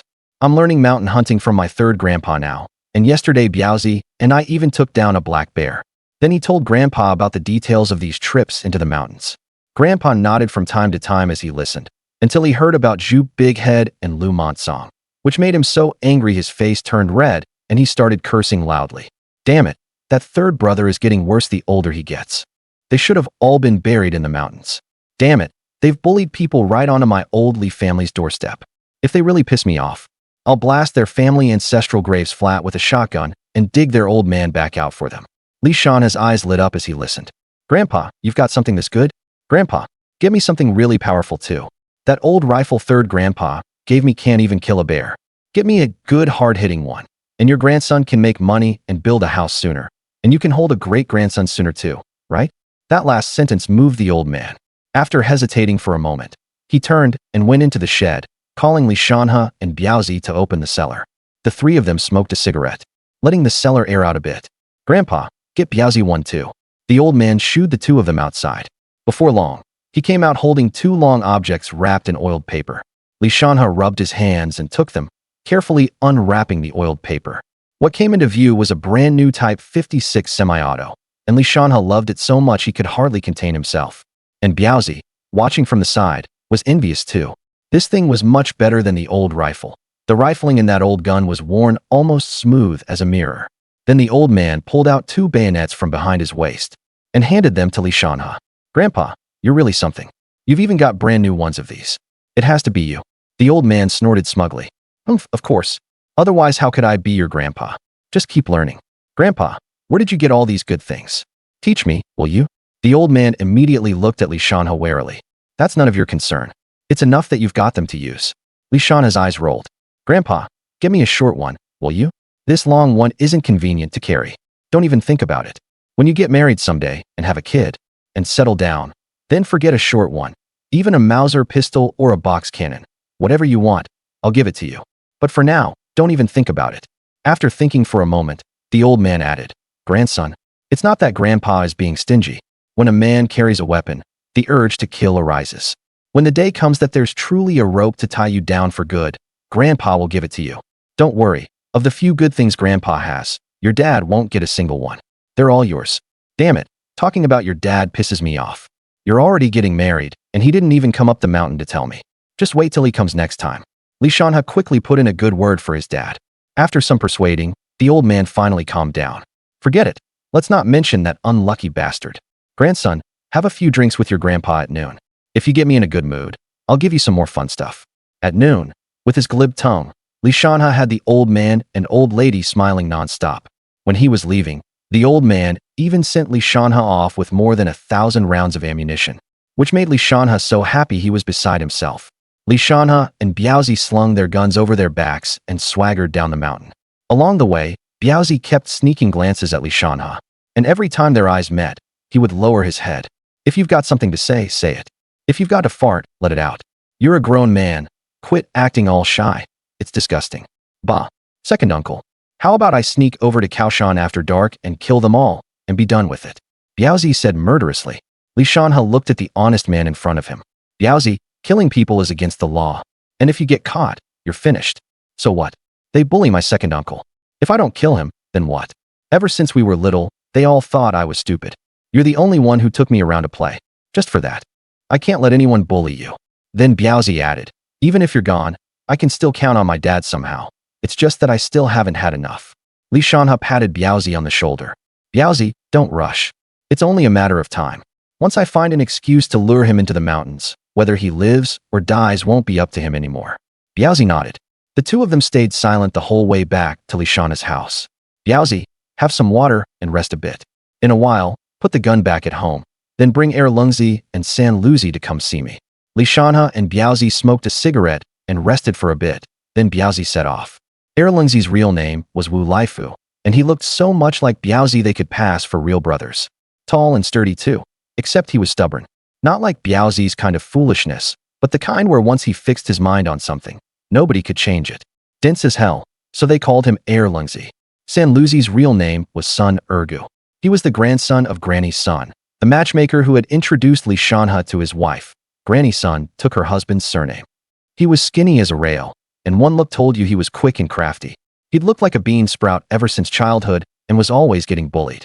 Only Li Shanhe ever had his back, so he'd always followed Li Shanhe around.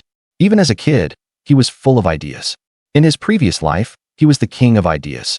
And later the one who kept advising Li Shanhe from behind the scenes was also him. The one who told Biaozi and Lungzi to help Li Shanhe take the fall was also him. He himself bore the most, and in the end left together with Biaozi and the others. Second uncle. Second brother. X2 Lungzi, San Luzi. You both know Biaozi's running the mountains with me now, right? Do you two want to follow me too? Of course we do. It's just that before, second brother, you didn't ask me. Or else I'd have been with you long ago, Lungzi said. Second brother, I'm willing too, San Luzi said. Good. Us brothers will keep sticking together from now on. And your brother here will lead you to good food, good drink, big tiled houses, and pretty wives. At the mention of getting wives, all their eyes lit up. Second brother, so when do we get started? Lungzi asked, rubbing his hands together as if he could hardly wait any longer. Li Shanhe pondered for a moment. Tomorrow then. Gather at my house tomorrow morning, and we'll head into the mountains. San Luzi's eyes shifted. Second brother, I heard the crops in Kaoshan village got wrecked, and everyone says a black bear came down the mountain to snap corn. How about the few of us go take a look around the mountains over by Kaoshan village tomorrow? All right, tomorrow we'll head into the mountains from Kaoshan Tan. Let's call it a day. Come to the shelf frame to gather tomorrow morning, and Biaozi, remember to bring that old rifle you don't use. Early the next morning, Li Shanhe got up early to wash up and eat. When he was done, he started checking his gear. After making sure everything was in order, he squatted by the door waiting for everyone to arrive. In the time it takes to smoke a cigarette, as if they had all agreed beforehand, everyone showed up at Li Shanhe's house at the same time. Lungzi even brought a hunting dog. You all squared things away with your families, right? Took care of it long ago. Otherwise, would my dad have let me bring Wankai out? He seems more like my dad's real son than I do. Second brother, I've taken care of it too. My family all told me to follow you and do a good job. Li Shanhe gave his old rifle to Lungzi, and Biaozi's went to San Luzi. Looking at the brand new Type 56 semi-automatic rifles in Li Shanhe and Biaozi's hands, then at the old rifle in their own hands. The two of them were drooling with envy. Li Shanhe saw what they were thinking.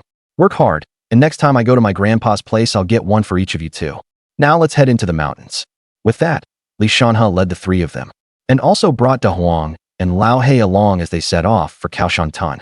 Kaoshan Tan, as the name suggests, was built against the mountains and was fairly close to the old forest. Once they officially entered the old forest, Li Shanhe looked at his watch. It was only a little past 9. In September in the greater Xing'an range of northeast China, autumn was growing stronger. A faint mist drifted through the mountain woods, and the leaves were starting to yellow, with the occasional red leaf scattered among them, as if heralding the arrival of late autumn. The three hunting dogs, De Huang, Lao He, and Wankai, could hardly contain their excitement, darting through the woods, lowering their heads from time to time to sniff the ground, ears perked up as they alertly caught every sound around them. De Huang suddenly stopped, nose close to the ground, a low whine rumbling in his throat, tail sticking straight up like a taut string. Li Shanhe immediately raised a hand to signal, and the three men behind him quickly stopped, holding their breath, eyes fixed tightly in De Huang's direction. Something's there, Li Shanhe said in a low voice, a trace of excitement in his tone. He narrowed his eyes, following De Huang's line of sight, and saw a flash of fiery red dart past in the nearby bushes, like a leaping flame that instantly set the others' nerves alight. Li Shanhe took a closer look. Wasn't this that fox spirit that had chased him with a wild boar the first time he entered the mountains? Its entire body was free of a single stray hair, and Biaozi started itching to make a move. Don't do it. If you damage that fur, it won't be worth much. If it's intact, it's worth at least over 1,000 yuan. Li Shanhe let out a soft whistle, and the 3 hunting dogs immediately spread out, with Lao He and Wang Kai flanking from both sides, while De Huang pressed straight toward the fox. The fox seemed to sense the danger and suddenly burst out of the brush, its fiery red fur gleaming dazzlingly in the sunlight as it streaked through the woods like a bolt of lightning. Chase it. Damn, are we really going to let money that's already in our hands get away? At Li Shanhe's command, the group quickly followed the hunting dogs, their footsteps and heavy breathing echoing through the forest. The fox spirit nimbly weaved and darted among the trees, trying to shake off the pursuit. De Huang stayed right on its heels, a low growl rumbling in his throat, while Lao He and Wang Kai attacked from both sides, trying to force the fox spirit into a dead end. Biaozi tried to cut it off from the side, but with a sharp turn, the fox easily dodged his attack. This beast is fucking turning into a demon. Lungzi panted heavily, sweat rolling down his cheeks from his forehead. No one knew where Sen Luzi had vanished to. For a moment, there was no sign of him at all. Just as Fox Spirit thought it had broken out of the encirclement, Sen Luzi suddenly burst out from the grass, gripping a long stick in his hand and bringing it down hard on its head. With one blow, he sent the fox flying more than 3 meters away, and it fell straight to the ground, wailing in pain, still trying to struggle back up and keep running. Biaozi lunged forward and grabbed the fox, and with a crack, twisted its neck. You're fucking hard to catch. Biaozi stood up, holding the fox by the tail and saying proudly. However, at that moment, a huge dark shadow swept quickly past from the woods not far away, stirring up a rush of wind. The 3 hunting dogs instantly became alert. Da Huang turned and charged toward the shadow, with Lao He and Wang Kai close behind. There's something there. Li Shanhe's eyes sharpened, and he quickly raised his Type 56, aiming in the direction of the shadow. He pulled the trigger, and the gunshot echoed through the mountains and forest, startling a flock of birds into flight. The shadow seemed frightened by the shot, picked up speed, and ran deeper into the dense woods. Chase! Li Shanhe shouted, leading Biaozi, Lengzi, and San Luzi as they quickly followed the hunting dogs. The group pushed through the thick forest, leaped over fallen deadwood, and pursued relentlessly. After chasing for about half an hour, the shadow gradually began to slow down. Li Shanhe focused his gaze and finally realized it was a massive moose, with a shoulder height of a full 2 meters. Its antlers like 2 enormous fans above its head, imposing and majestic. The moose seemed to be injured, limping a little on one hind leg, but it still ran forward with all its strength. Holy shit, what a huge Cebu Xiang! Lengzi shouted excitedly. This thing is really something. Who came up with it? Li Shanhe did not hesitate. Knowing the moose was already at the limit of its stamina, he quickened his pace and rapidly closed the distance between them. The moose seemed to sense the danger and suddenly spun around, trying to gore Li Shanhe with its antlers. Li Shanhe dodged nimbly while raising his shotgun and aiming at the moose's head. Bang! At the sound of the shot, the moose's body gave a violent shudder, then slowly collapsed, slamming heavily onto the ground as if even the earth trembled with it. Hit it! Biaozi shouted excitedly as the others quickly crowded around. The moose's breathing gradually weakened, and in the end it stopped struggling.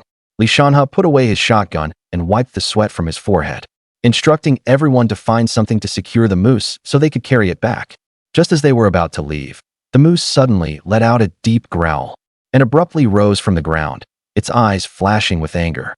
Although its hind leg was injured, it was still full of strength. The moose lowered its head. Its huge antlers like 2 sharp blades pointed straight at Li Shanhe. Second uncle, watch out!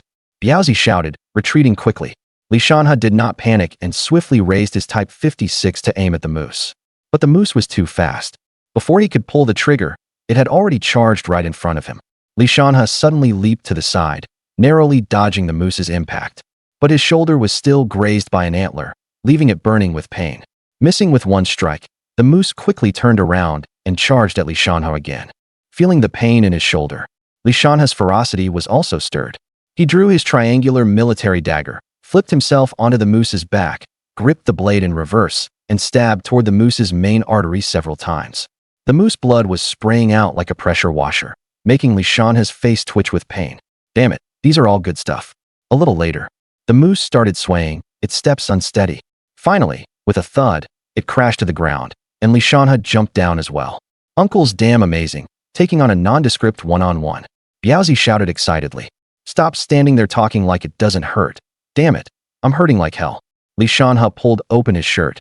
His shoulder was bruised purple, which was only because his physique was beyond ordinary. If it had been anyone else, the shoulder blade would have been smashed to pieces. At that moment, Li Shanhe put away his arrogance born of strength, and once again felt awe for this old forest. After resting for a while, the few of them worked together to tie the moose to a thick wooden pole, hoisted it onto their shoulders, and headed toward the village.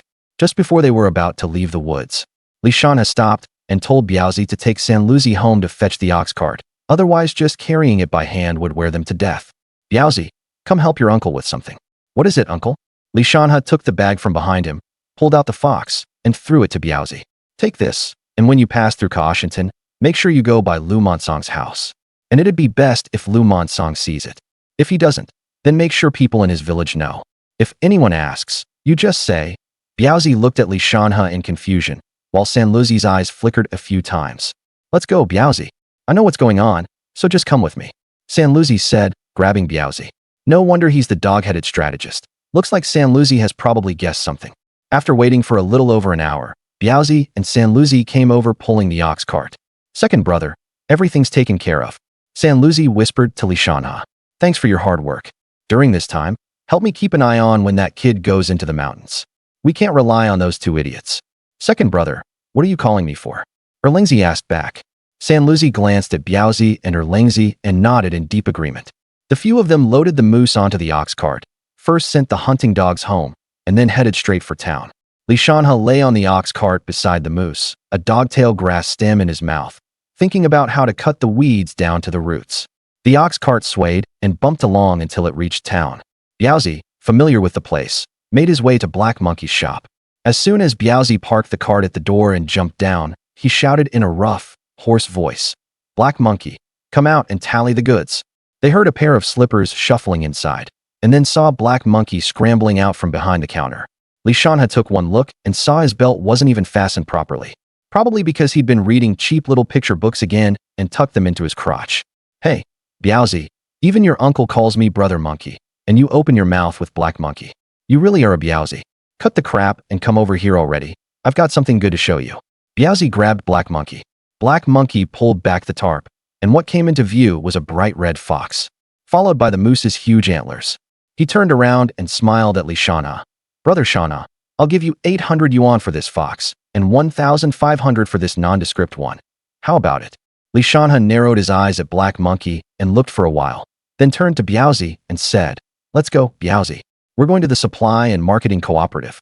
Sure thing, uncle. With that, Biaozi jumped onto the cart. He flicked the whip and was about to set off. Oh no, my brother Shanhe, I was wrong. Black Monkey smiled apologetically while lightly slapping his own mouth with his hand. Seeing how pathetic he looked, Li Shanhe couldn't help muttering to himself that in his previous life, he must have come out of the imperial palace. It was just too damn much like it. Name another price. Think it through before you speak. You only get one chance. Black Monkey gritted his teeth and stamped his foot. Brother, I'll give you 1,000 for the fox and 2,000 for the Cebu Xiang. That's the absolute most, really. Your brother here can't come up with even 1 cent more. After saying that, Black Monkey pulled out the same old spiel as last time. Li Shanhe looked at him with a smile, and before Black Monkey could finish pouring out his sob story, Li Shanhe cut in and said, Brother Monkey, is it time for you to go pour money again? Black Monkey looked as if he'd found a soulmate. He grabbed Li Shanhe's hand and looked at him eagerly. How does the old saying go again? Those who gave me life are my parents, but the one who understands me is Brother Shanhe. Wife, come out and receive our guest. Brother, just wait here, your big brother's going to scrape together the money right now. Li Shanhe silently played along with Black Monkey's performance, thinking to himself that it'd be fine if you didn't come back today at all.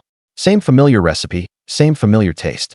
Wu Balian came out swaying her hips, grabbed Li Shanhe's arm, and breathed into his ear as she said, Did you bring meat today? Li Shanhe gave a wicked grin and put his hand where it ought to go. He likewise lowered his head and said into Wu Balian's ear, Don't worry, there'll be plenty. The warm breath by her ear. made Wu Balian's body go weak. She grabbed Li Shanhe and hurried toward the back room. Come on, come into the room with me. Li Shanhe quickly turned back and told Biaozi to keep an eye on the goods. The moment he stepped into the room, Wu Balian suddenly rushed over. Seeing this, Li Shanhe was startled, knowing full well she meant business. Time flew by, and in the blink of an eye, an hour had passed. Li Shanhe had a cigarette in his mouth, staring blankly at Wu Balian, while Wu Balian calmly tidied herself up. This doesn't seem quite right, does it? Wu Balian shot Li Shanhe a flirtatious glance. You brat, don't act coy after taking advantage, okay? It's just that I'm getting older and want a child. Only with a child can life be stable. As Wu Balian spoke, her gaze gradually turned desolate, and she let out a long sigh. Actually, I have my reasons. Just as Wu Balian was about to explain, Li Shanhe looked at this familiar scene, these familiar lines, as if they were gradually overlapping with some image in his mind. He subconsciously muttered, a gambling dad, a sick mom, a younger brother in school, and a broken her. Sister Bai, which one are you? Wu Balian's almond eyes widened like bronze bells. She looked at Li Shanhe as if she were looking at a deity, carefully helping him straighten his clothes. Shanhe, when did you start practicing spirit divination? To become this accurate? Hurry and help your sister figure it out. When will I be able to have a son? I'm getting old. Men are all unreliable. I still need a child of my own. And doesn't it just happen that you're exactly my type? So hurry and calculate it for me. As she spoke, she clutched Li Shanhe's arm tightly and looked at him expectantly. Li Shanhe was utterly dumbfounded. Is this stuff some kind of industry standard? Did it already exist this early? Looking at Wu Balian's expectant eyes, he gently patted her head. Wu Balian's delicate body trembled, as if she greatly enjoyed that kind of touch. Li Shanhe gave 2 light coughs and started talking off the cuff. Let me tell you, this matter falls on me. You absolutely can't go looking for anyone else. What kind of person do you take me for? I just think you're pleasing to the eye, and you're young. Otherwise, how would it be your turn? Her voice grew softer and softer. If Li Shanhe's body hadn't been enhanced, Li Shanhe couldn't even hear clearly. Let's go, Brother Monkey will be back soon, and we still have to collect the money. With that, the two of them walked to the front desk. Li Shanhe sat there smoking and drinking tea, while Wu Balian fanned herself with a fan, trying to calm the blush on her face. Then came another hurried set of footsteps, and the same old lines again. Li Shanhe couldn't even be bothered to put on an act with Black Monkey anymore. So he took the money, counted it once, and said to Black Monkey with ill intent, Brother Monkey, next time you'd better have the money ready. Otherwise you're always running outside, leaving just me and sister-in-law here. That wouldn't sound too good, would it? Black Monkey chuckled awkwardly, while Wu Balian shot Li Shanhe a look. If Brother Monkey didn't go get the money, when would you ever get a chance to hit on me? Brother Monkey, leave the ox cart here for now. I'll take the brothers out to handle something. With that, Li Shanhe left with the others and found a quiet corner to split the money among the brothers. They had made a total of 3,000 yuan, and each person got 750. Everyone who got their share was thrilled. Second brother, what are we doing now? Lengzi asked. Li Shanhe rubbed his belly. After 2 high-intensity battles, Li Shanhe was already starving. With a grand wave of his hand, he said, Let's go. I'll treat you guys. He turned and went into the state-run restaurant, ordered a whole table of dishes, and asked for a basin of steamed buns. The 4 of them ate like starving wolves, chopsticks flying and mouths shoveling, stuffing food in with all their might. After the meal, Li Shanhe gave another grand wave of his hand and led everyone into the bathhouse. This bathhouse was the only public bathhouse in town. White steam rose from the brick and tile roof, and a faded wooden sign hung at the entrance, crookedly painted with the 4 characters, Public Bathhouse. Pushing open the heavy wooden door, a wave of hot air rushed at them, mixed with the smell of soap and sweat. Li Shanhe and the others paid, took their wooden tags, took off their shoes, and stepped onto the wet concrete floor into the changing room. Inside were several rows of long wooden benches and rusty iron hooks nailed to the wall, with a few worn cotton-padded jackets hanging there. They quickly took off their clothes, bare-chested with towels wrapped around their waists, and pushed open the wooden plank door leading to the bath pool. The bath area was thick with steam, and the dim yellow light bulbs looked especially hazy through it. There were already a few people soaking in the pool, leaning against the edge with their eyes closed, their faces full of enjoyment. Li Shanhe and the others stepped onto the slippery tiles and splashed into the pool. The hot water instantly wrapped around their whole bodies. Biaozi let out a comfortable sigh, leaned against the poolside, narrowed his eyes and said, This really feels damn good. It'd be even better if we could have a little more fun. Lengzi and San Luzi nodded in deep agreement. Li Shanhe couldn't help but marvel that Biaozi was truly a talent. It was only 1980, and he was already thinking about going up to the third floor. Truly worthy of being one of the three musketeers of Choyingu. After soaking for a while, they went into the steam room next door.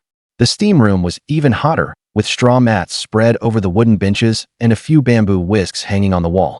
Li Shanhe used a water ladle to pour 2 scoops of water onto the stones. With a sharp hiss, a huge cloud of steam burst out, and before long they were all sweating like rain. Biaozi wiped his face with a towel, panting as he said, "This steam room is really something. In no time at all, it feels like you've just been fished out of the water." Once they'd steamed enough, they went back to the bath pool and rinsed off, then lay down on the wooden beds in the scrubbing area. The old bath attendant was a man in his 50s, with thick arms, holding a scrubbing mitt in his hand as he walked over with a smile. Li Shanhe put his face through the hole in the table and lay prone on it comfortably. The old master gave the scrubbing towel a flick, and it clung firmly to his hand, like he was wearing a pair of white gloves, darting up and down across Li Shanhe's back and making creaking sounds. Li Shanhe closed his eyes, feeling the stinging pain and comfort on his skin, and couldn't help letting out a groan. Just as Li Shanhe was enjoying himself, smack, smack, the master patted him twice. Li Shanhe got the hint and turned over. Biaozi noticed that Li Shanhe had turned over and hurried over like a troublemaker. Erlungzi and San Luzi saw this and also came over. Li Shanhe's old face reddened. "What are you three doing?" the three said in unison. "Watching the lantern." Li Shanhe blushed bright red and closed his eyes as if resigned to his fate. "Boss, go easy, I'm sensitive there. Just watch. The people who've passed through my hands, if not 100,000 or 80,000, then at least 30,000 or 50,000, and not a single one has said it wasn't comfortable." As he spoke, his hands never stopped. One hand lifted it, while the other moved back and forth along both sides of the hook. At that moment, Li Shanhe only wanted it to be over quickly. The old master's skill was beyond question. It was just that the gazes of the people beside him were far too intense. The old master scooped up a ladle of water and splashed it over Li Shanhe. "Up you go, all done. Which of you is next?" The three, Biaozi and the others, pushed each other around, and in the end San Luzi was forced down onto the table by the other two. After the group took turns getting scrubbed and settled the bill, Li Shanhe touched his damp hair and still felt uncomfortable, so he took everyone to get a haircut as well. After coming out of the barber shop, they headed straight for Black Monkey's shop, picked up the ox cart, and went directly back to the village. When they got home, it was just in time for the meal. After a long wash at the bathhouse, their stomachs had long been hungry. He wolfed down 2 bowls of rice and went to bed early. As for Lu Montsong, he hadn't had a good night's sleep for several nights already. Well, how should one put it? He was a complete rogue. His background can be summed up in one sentence. His father died and his mother remarried, and he was raised by his grandparents from childhood. However, fate did not seem to favor this child. His grandmother unfortunately came down with a serious illness some years earlier and in the end didn't pull through, passing away. From then on, only Lu Montsong and his grandfather were left, depending on each other for survival. As for this grandfather, perhaps because he felt his grandson was too pitiful for having lost both parents at a young age, or perhaps because he was old and frail and truly lacked the strength to discipline him. In any case, he doted on Lu Montsong immensely, indulging him to do whatever he wanted from a young age. And so, while still very young, the boy started hanging around with the village's idle hoodlums. He indulged in eating, drinking, whoring, and gambling without missing a single one. Not only that, he did all kinds of immoral things too. Kicking cripples, cursing mutes, digging up the graves of the childless, and knocking on widows' doors. He was rotten to the core, utterly rotten through and through. But his grandfather was an honest, dutiful man, always afraid that one day his grandson would drag himself down with his antics. Fortunately, although Lu Montsong's grandfather spoiled his grandson excessively, he himself was an honest and dutiful man. Watching his grandson run wild outside all day long, the old man was beside himself with worry, afraid that one day this little bastard would cause a catastrophe and drag him down with it. After much racking his brains, the grandfather finally thought of Zhu Big Head, who was well respected in the village, and humbled himself to go plead with him. Seeing how sincere the old man's words were, couldn't help but feel a hint of pity, and in the end agreed to take Lu Montsong in. Now the old man could finally set one major worry to rest, and he seemed to relax a great deal all at once. Sadly, the good times didn't last long. During this year's hottest days of summer, the old man, worn down by constant worry and overwork, ultimately couldn't hold on and passed away. Lu Monsong had only gone into the mountains a few times and tasted a bit of success when he ran into Li Shanhe. This kid had always thrown his weight around in the village with his gang of riffraff, and after mouthing off to Li Shanhe, he got a thorough beating from him. When he went back, Zhu Bighead also kicked him out of the mountain running team. With no way to vent the frustration in his heart, he could only find people to get drunk with. What good people are there? They're all just a bunch of scum. After getting drunk, they started gambling. For the past few days, they drank heavily during the day and gambled at night. The first few days, Lu Monsong was winning left and right. But after that he lost night after night. By today, Lu Monsong had not only given back everything he had won in the previous days, but had also lost all the savings from his last few trips into the mountains. Lu Monsong was already drunk, and after being egged on, he immediately got carried away, signed an IOU, and kept gambling with the others. In the end, he lost everything. They gambled until dawn. And when the strong effects of the alcohol gradually wore off, Lu Monsong finally came to his senses and realized he had made a huge mistake. Filled with remorse, he viciously slapped himself across the face. With trembling hands, he picked up the IOU and did the math. Damn, how did I end up owing this much? It's already 400 or 500. To him, that number was practically astronomical, and his heart was filled with despair. Because he had always earned money by following others into the mountains to hunt, now that he owed such a huge gambling debt, and with no one willing to take him hunting to make money anymore, there was no way he could repay this money on his own. Just when Lu Monsong felt completely cornered, he happened to overhear some idle chatter from the people at his table. It turned out that someone under San Luzi from the neighboring village had recently gone into the mountains and, just by wandering around, had actually found a fox. It was said that if the fox were taken to market and sold, it would be worth at least 700 or 800 yuan. Hearing this, Lu Monsong's mind immediately started turning, as if he had suddenly seen a glimmer of hope. He thought to himself, if even that idiot San Luzi can get himself a fox, then wouldn't I be even better? By then, not only would I be able to pay off my gambling debt, I might even have a few hundred left over. So Lu Monsong gritted his teeth and steeled himself, deciding to make one desperate gamble. He hurried back home, gave up on sleeping, and after packing the gear he needed for hunting, he resolutely headed alone into the deep mountains. What he didn't know was that after confirming he had gone into the mountains, a figure secretly ran off to Chaoyang Gully to report the news. Early the next morning, while Li Shanhe was still immersed in sleep, someone gently nudged him. Second brother, Lu Monsong went into the mountains. San Luzi said. Hearing this news, Li Shanhe sprang up at once. Is the news reliable? Reliable. My younger cousin from my second uncle's family got up early this morning and ran over to my place to tell me. All right, got it. Thanks for the trouble, Ergu. Head back first. When I'm done with this, I'll treat you to a good meal. San Luzi stared straight at Li Shanhe. Second brother, just say the word if you need anything. If I so much as flinch, you can stab me on the spot. San Luzi said firmly. Li Shanhe suddenly paused, thinking to himself, no matter what, in this life he could not let his own brothers get dragged into this kind of trouble with him again. But when he thought of being targeted by Lu Monsong, a typical bastard who had nothing to worry about and no scruples, if he didn't deal with him once and for all, he was afraid he wouldn't even be able to sleep soundly in the future. At this thought, Li Shanhe couldn't help frowning deeply, a trace of ruthlessness flashing in his eyes. He gently patted San Luzi on the shoulder, doing his best to keep his tone calm. Don't worry, brother. If anything really happens, how could your second brother not call on you? By the way, have you eaten yet? Want to grab a bite here? San Luzi rubbed his sleepy eyes and answered with a yawn. Second brother, I'm still sleepy. I got up too early and haven't fully woken up at all. I'd better go home first and catch a little more sleep. Before he had even finished speaking, he darted off as fast as a startled rabbit. Watching San Luzi's retreating figure, Li Shanhe slowly climbed down from the calm. He didn't wash his face or brush his teeth, but got dressed at top speed and began carefully checking the tools his livelihood depended on. He muttered under his breath, that little bastard finally took the bait. Haha. By the end, a ferocious and cruel smile appeared on his face. Right after that, Li Shanhe let out a shout and called over his two loyal companions, Da Huang and Lao He. Then, without the slightest hesitation, he strode out the door and headed straight for the back mountain of Kaoshan village.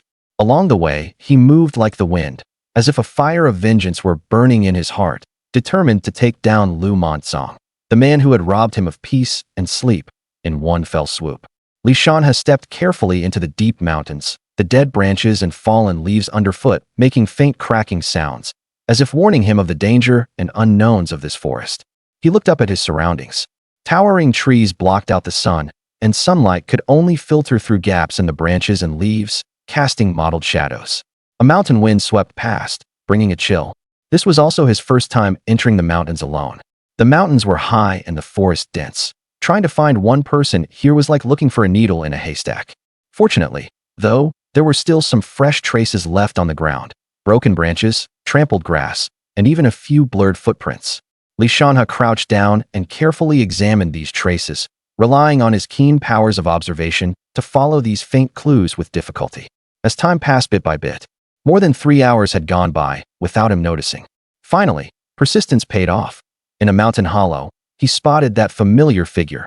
It was none other than Song, whom he had been searching for so desperately. Without hesitation, Shanhe raised the Type 56 semi-auto in his hands and aimed at the gun Song was holding. With a bang, the gun fell to the ground. Song turned pale with shock and hurriedly backed away, trying to find cover. And at that very moment, an utterly unexpected person suddenly appeared in view. It was Biaozi. Biaozi flashed out from the bushes to one side and quickly made a hand signal to Shanhe. Shanhe instantly understood what he meant. He wanted to drive Song in a specific direction. Although Shanhe didn't know what Biaozi was planning at that moment, out of trust in him, he still cooperated with Biaozi's actions without hesitation. The two of them, one on the left and one on the right, gradually forced Song deeper into the old forest. After chasing him for quite a long distance, the view ahead suddenly opened up, revealing a huge pit. What surprised Shanhe even more was that Erlungzi and Sanluzi were standing on opposite sides of the pit, each holding an old bolt-action rifle, ready and waiting. It seemed they had been lying in ambush here for a long time, waiting for this moment to arrive. As the encirclement grew smaller and smaller, Song was gradually forced to the edge beside the pit, and the situation became increasingly tense. Song looked around, but there was really nothing handy he could use. He swallowed hard and said tremblingly, "Shanhe, what kind of skill is it for you to bully the few with the many? If you've got guts, put the gun down. Let's settle this one-on-one." One-on-one. Shanhe looked at Song with amusement. Right? The rules of the Jianghu, 1 against 1. The moment he said that, everyone burst out laughing. Biaozi strode quickly up to Song. "You're ugly as hell, but you sure dream pretty. One-on-one. You've read too many little storybooks and turned your brain into mush, haven't you?" With that, he kicked Song down into the pit, then bent down, picked up the shovel from the ground, and brought it down hard on Song's head. The whole sequence of movements was smooth and fluid. Song's head split open and blood poured out, and he collapsed limply into the pit. "Pa." Biaozi spat twice into his palms and started shoveling dirt into the pit, calling Erlungzi and Sanluzi over to help. After seeing this whole process, Shanhe was completely dumbfounded. "Biaozi, what are you doing? Move aside, I'll do it myself. This has nothing to do with you. If anything happens in the future, I'll take the blame. Second uncle, don't worry. What could happen? No one knows how many people this old forest swallows every year. We know it well. If something happens, you won't need to step in. Do you really think we're useless freeloaders? Don't worry, second uncle, nothing will happen." Biaozi's answer made Sanluzi chuckle, and only then did Shanhe suddenly understand. Figuring that with Biaozi's brain, he probably couldn't have come up with something like this. It was most likely a trap set by Sanluzi. As expected of the strategist, he really knew how to lure someone into a trap. Sanluzi quickly dropped what he was doing and stepped forward to explain. It turned out that Biaozi had long since told him about the ugly business between Song and Shanhe. Before Sanluzi went to inform Shanhe, he had first gone to find Biaozi and Erlungzi and told them Song's whereabouts. That was how they managed to put on this fine show of luring him into a trap. Shanhe parted his lips, but the words in his heart stuck in his throat. Sanluzi walked over and threw an arm around Shanhe's shoulder. "Second brother, brothers for life. If something happens to you, how could we just stand by and watch?" Shanhe shook his head. "Exactly, isn't that so? As your brothers, how could we watch you do it alone? Whatever happens, we'll face it shoulder to shoulder, and that's that." Shanhe smiled helplessly, then stepped forward, picked up a shovel, and began covering it with dirt too. Very soon, the big pit had been turned into flat ground. They pulled over some wild grass and leaves to cover it up, and in less than half a month, this place would look just as it had before. After cleaning up the scene, the four of them headed home, chatting and laughing. They had only just walked a short distance out of the forest when they heard a strange sound coming from behind them. It sounded like someone sobbing softly, yet also like wind blowing through some peculiar hollow. The four looked at one another, and a sense of unease began to spread.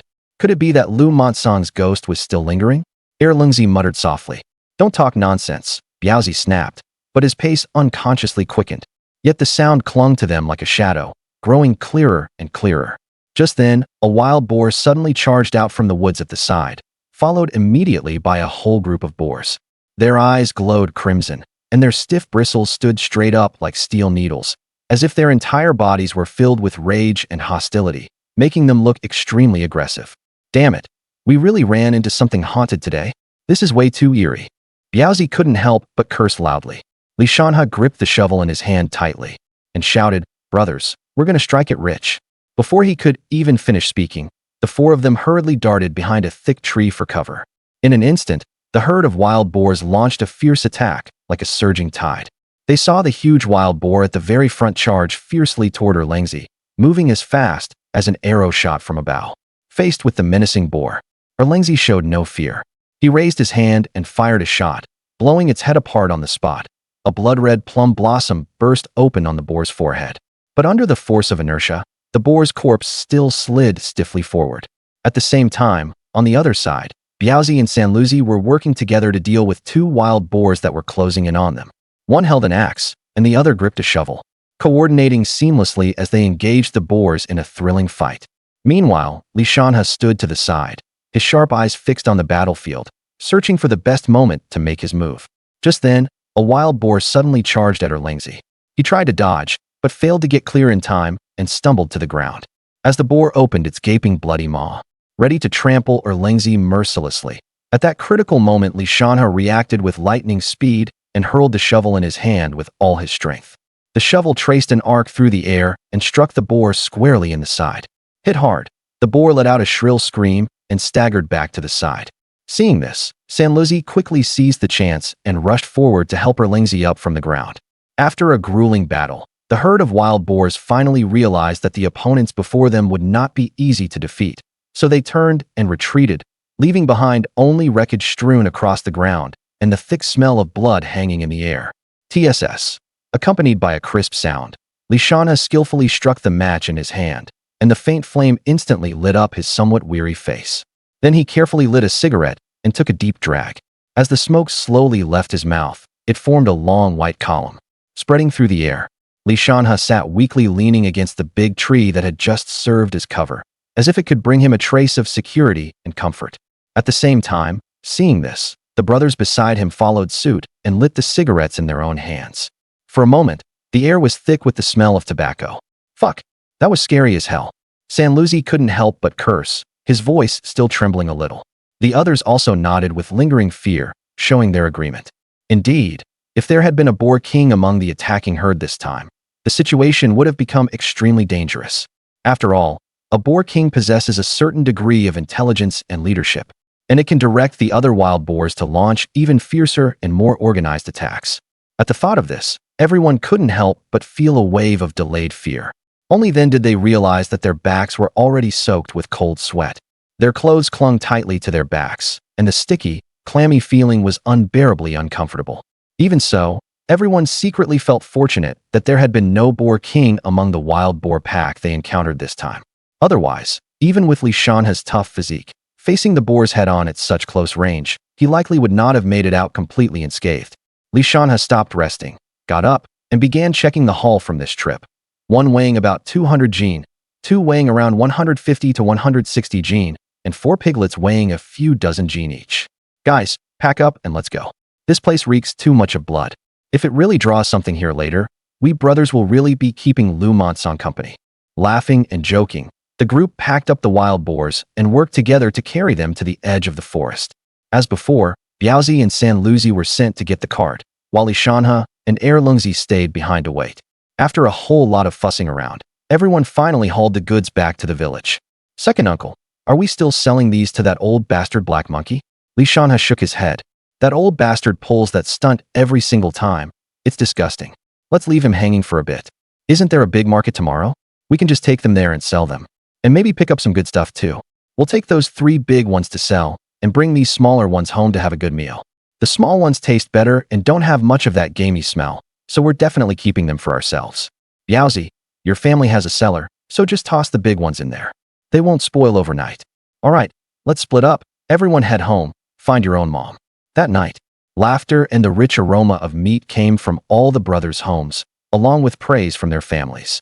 Early the next morning, Shanhe got up bright and early, washed up, and hastily ate a bite. After that, he and the others loaded the 3 large wild boars onto the cart and headed for the market. When they passed old Tian's house, his eyes turned, and he rushed in, grabbed Tian Yulan, and ran, making Tian's father curse loudly behind them in anger. Pulling Tian Yulan onto the ox cart, he carefully held her in his arms against the slightly chilly early autumn morning. Tian Yulan looked at Shanhe with a puzzled expression.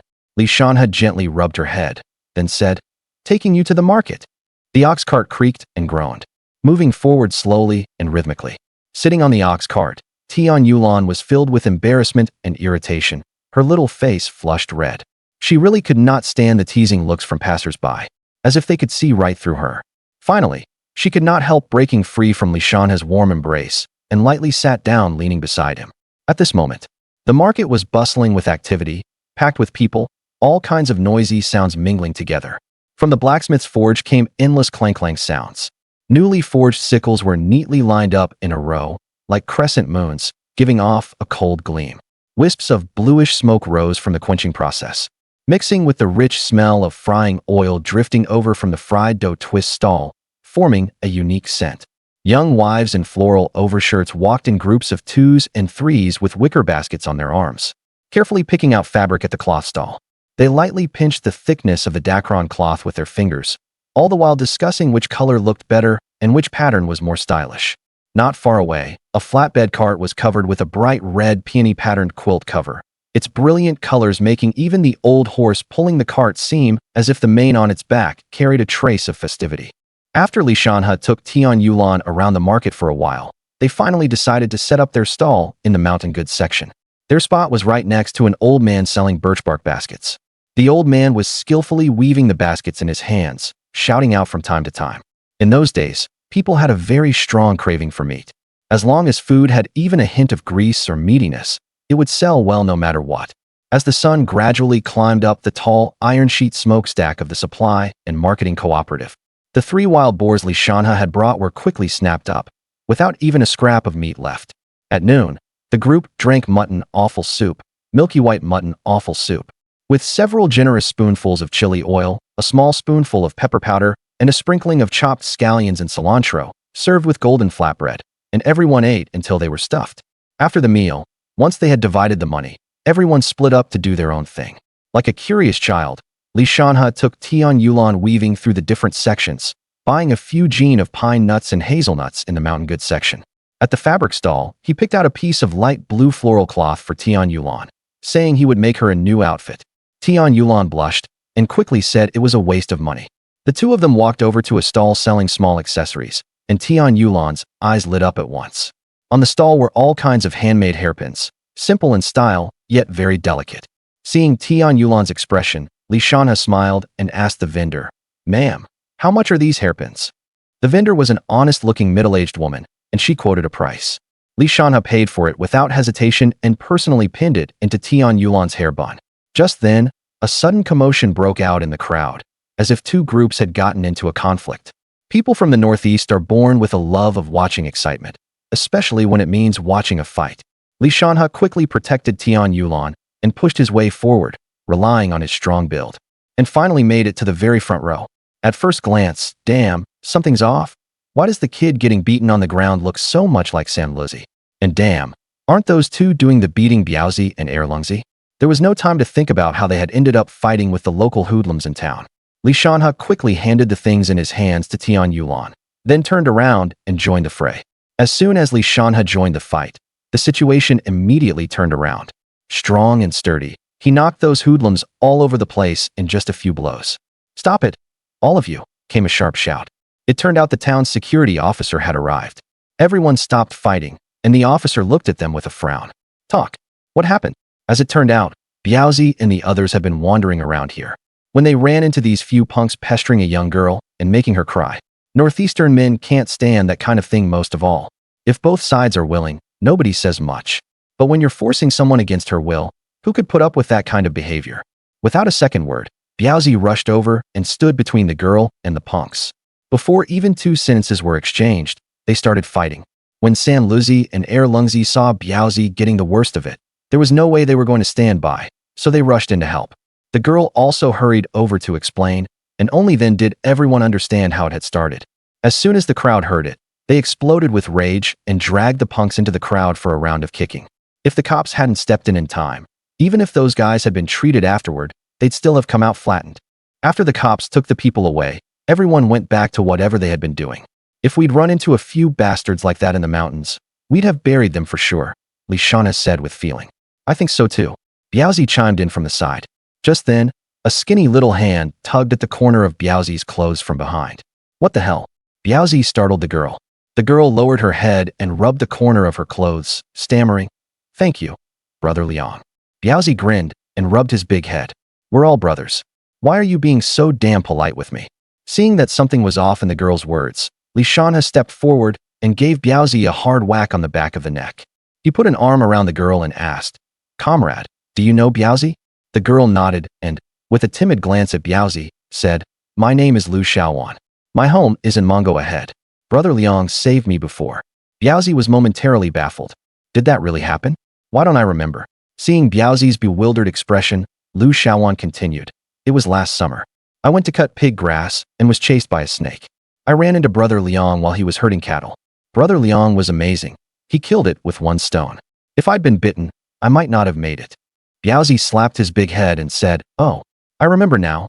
The little girl who was chased by a snake and ran and cried the whole way. Uncle, let me tell you, that was hilarious.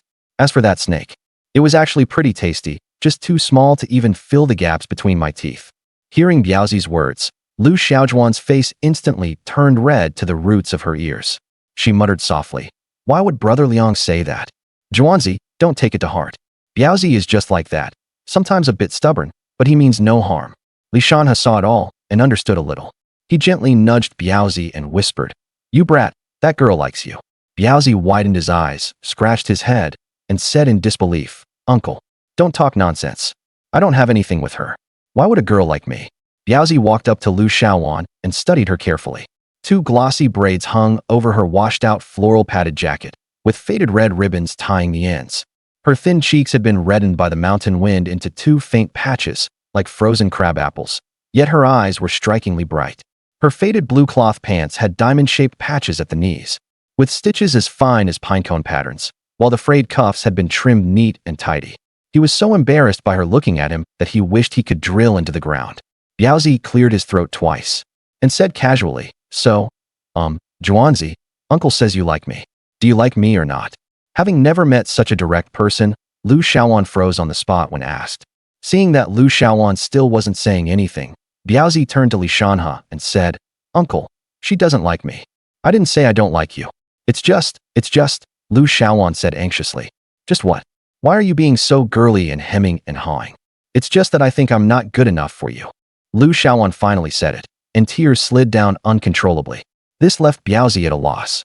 He hurriedly wiped Lu Xiaojuan's tears and said, "What's there to be not good enough for?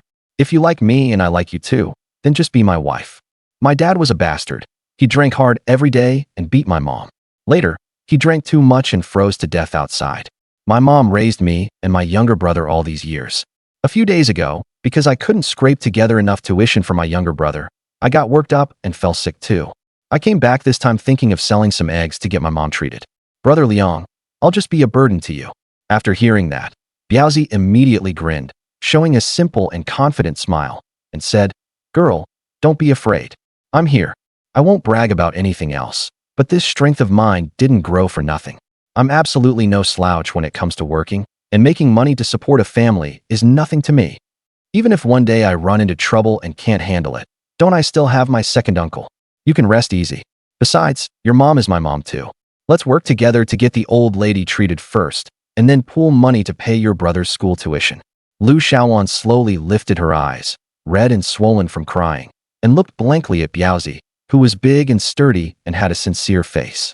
At this moment, Shanhe, standing nearby, also smiled and advised, "Zhuanzi, Biaozi has always been honest and straightforward, and he's a very down-to-earth person. Since he's already said that, then he'll definitely mean what he says. Just relax. Hearing their words, Lu Xiaowan gently bit her lip, still seeming to hesitate in her heart. After a long while, she finally asked in a voice as soft as a mosquito's buzz, "Ray, really?" Biaozi slapped his broad chest hard and vowed decisively, "Of course. Absolutely." Seeing how firm and straightforward Biaozi was, Lu Xiaojuan's previously tense expression finally began to relax, and a shy smile, like a flower quietly blooming in spring, slowly appeared on her delicate face. She slightly lowered her head and softly replied in a voice like a silk thread, "Brother Liang, Tish, then I believe you." Biaozi pulled Zhuanzi into his arms and walked up to Li Shanhe, saying to Zhuanzi, "This is my second uncle, and this is my second aunt. Say hello." "Second uncle, second aunt." Li Shanhe kicked Biaozi over and said, "You still have time to spout that nonsense? Hurry up and take your mother-in-law to see a doctor. Sanluzi, or Lingzi, you two help out together. Sanluzi, keep an eye on them and don't let them act up. I'll take your second aunt home first. Meet at the township clinic later." Biaozi quickly carried Lu Xiaowan onto the cart, then put the wicker basket filled with eggs on it too. "Second uncle, second aunt, I'm off. Wife, lead the way." Being called wife made Lu Xiaojuan's face turn bright red.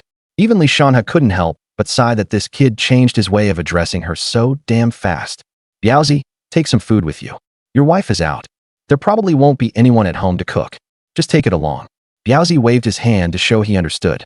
Li Shanhe quickly took the large and small bags from Tian Yulan, and pulling Tian Yulan along, started walking home. He really couldn't feel at ease leaving those blockheads to handle things on their own. By the time he sent Tian Yulan home, it was already nearly 2 in the afternoon. So he went to borrow a bicycle from the village party secretary and pedaled hard toward the township.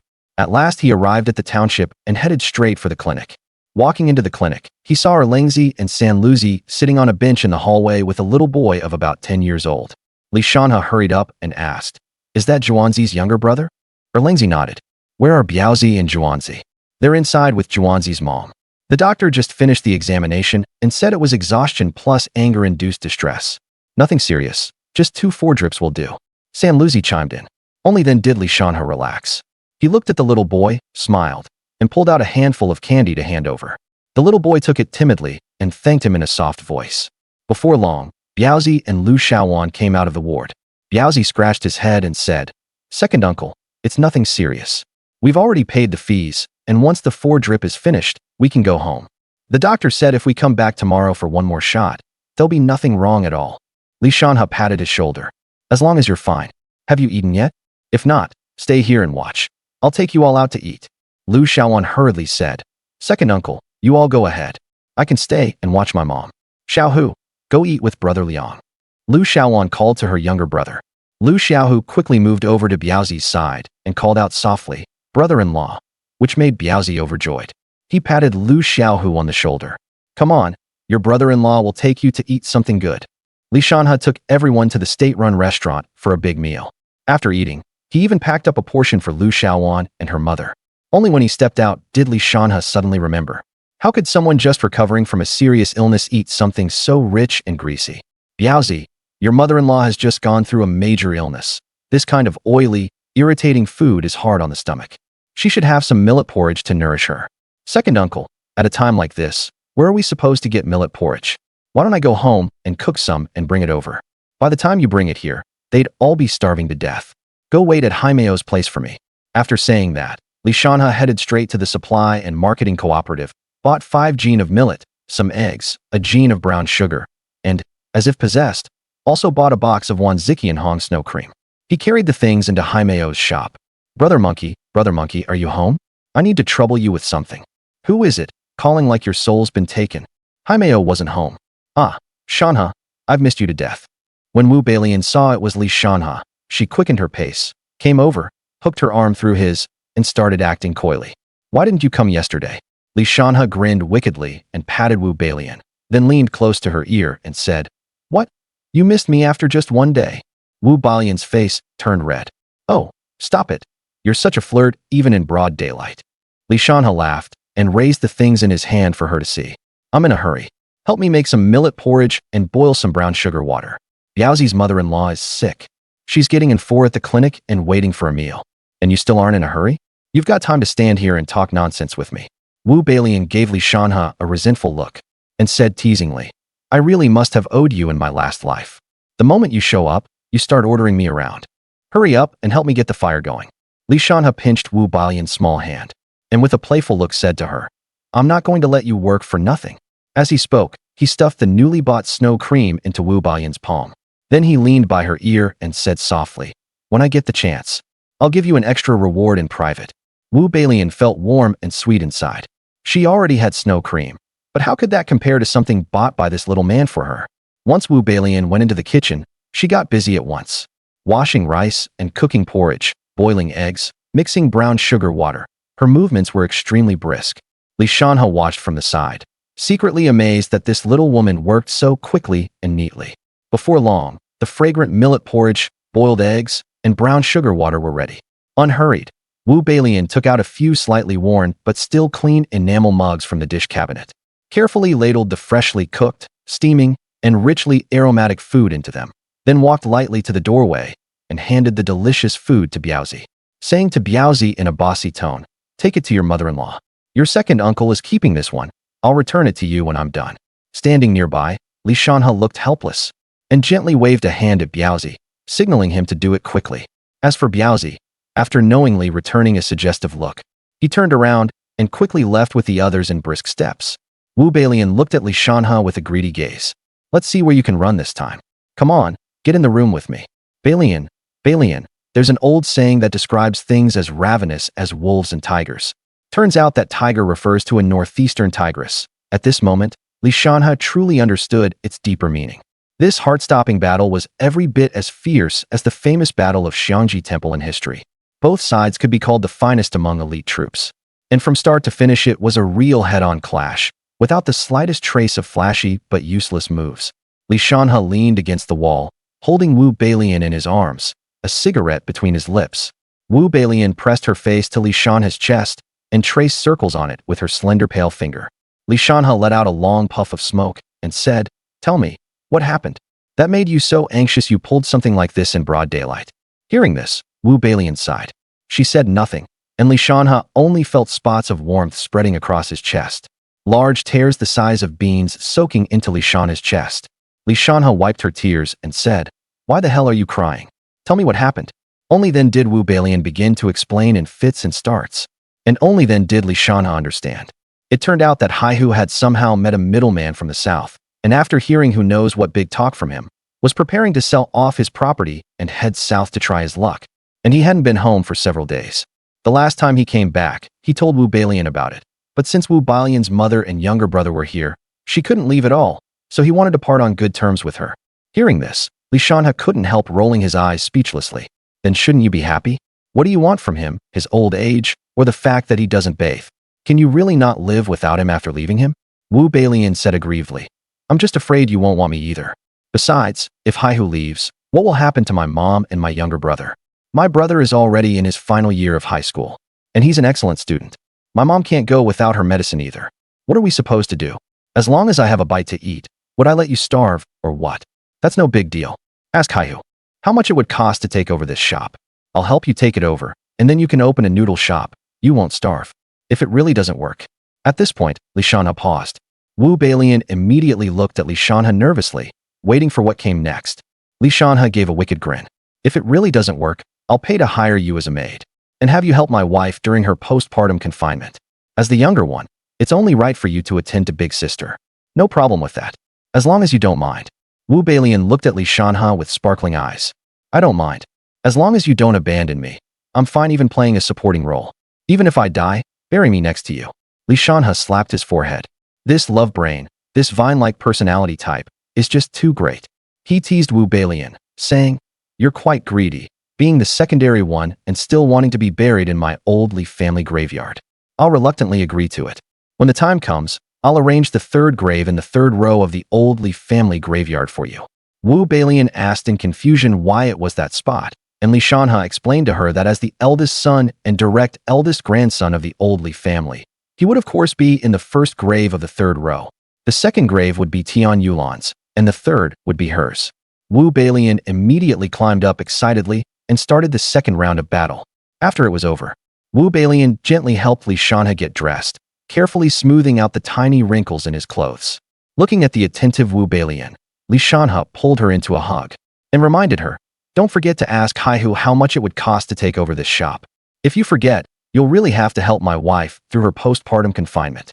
Then he gave Wu Balian a hard kiss and left under Wu Balian's reluctant gaze.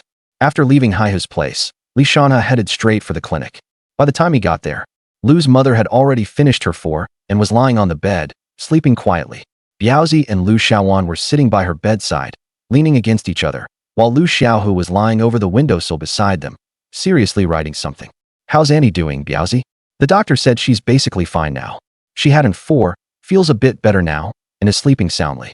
Seeing Li Shanhe arrive, Biaozi was about to stand up, but Li Shanhe waved his hand and said to him in a lowered voice, "Biaozi, go get a few companion beds in a bit. Stay here tonight. It's too much trouble going back and forth so late at night. And Auntie's health can't take all that tossing around. I'll go back and let your dad know in a while." Biaozi nodded in agreement. Right after that, Li Shanhe tossed Biaozi 100 yuan. "Second uncle, what are you doing? I've got money. I even got over 100 today. If I tell you to take it, then take it. It's always good to have some extra cash on hand. Just stay here. I'm heading back first. Where's your ox cart? I'll drive it back for you." "No need, second uncle. Sen Luzi and Erlungzi already went back first.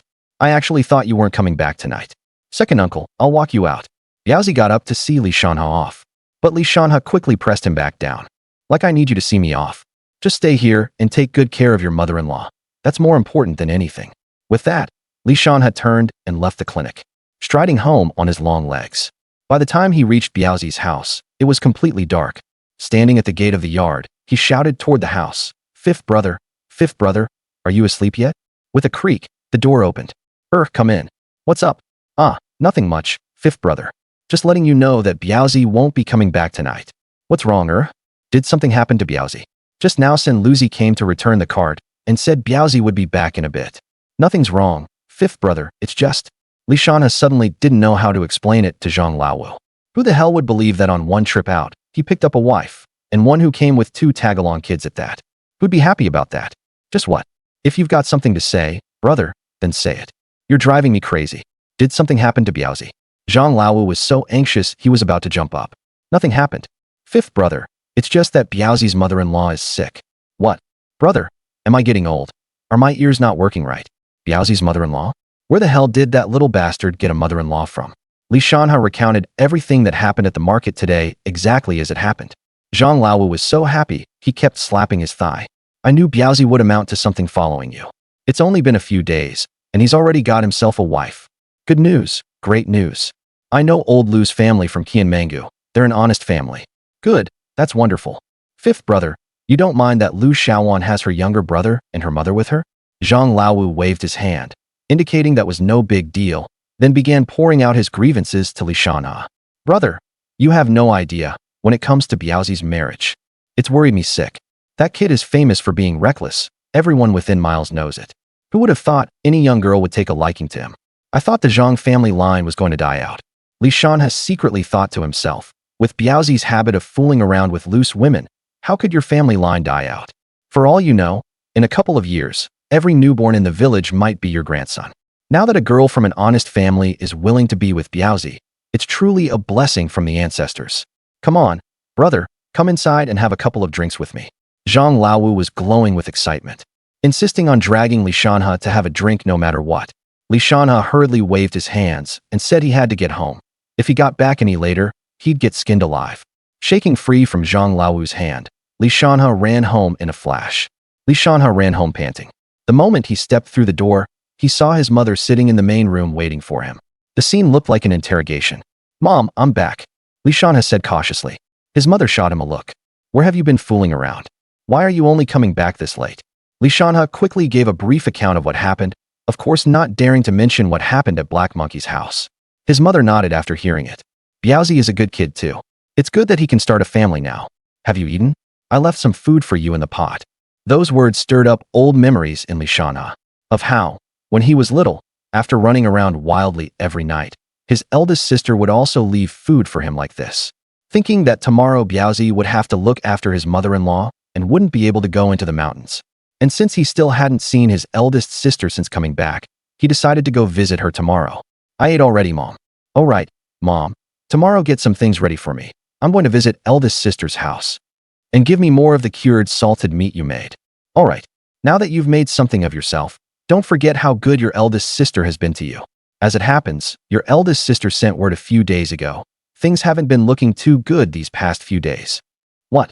Did that old coffin filler from the Ma family give my sister a hard time? Why do you have to talk so unpleasantly? What do you mean, old coffin filler? It's nothing much, just that the old lady plays favorites. And your brother-in-law is too honest. Anyway, be steady tomorrow.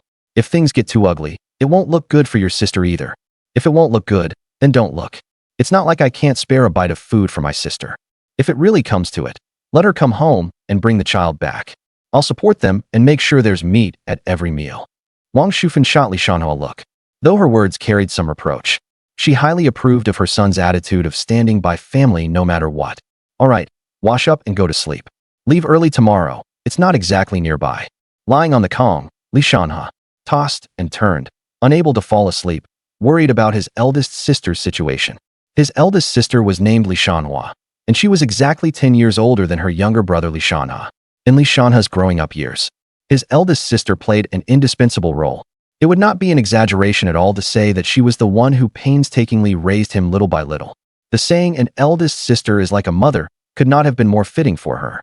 Looking back, even in his previous life, when Li Shanhe was such a complete bastard, his eldest sister had never once uttered a single word of reproach to him.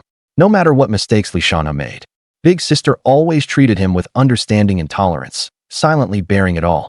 And after Li Shanhe got out of prison and faced all kinds of hardships and challenges in life, big sister was even more quick to lend a hand without hesitation.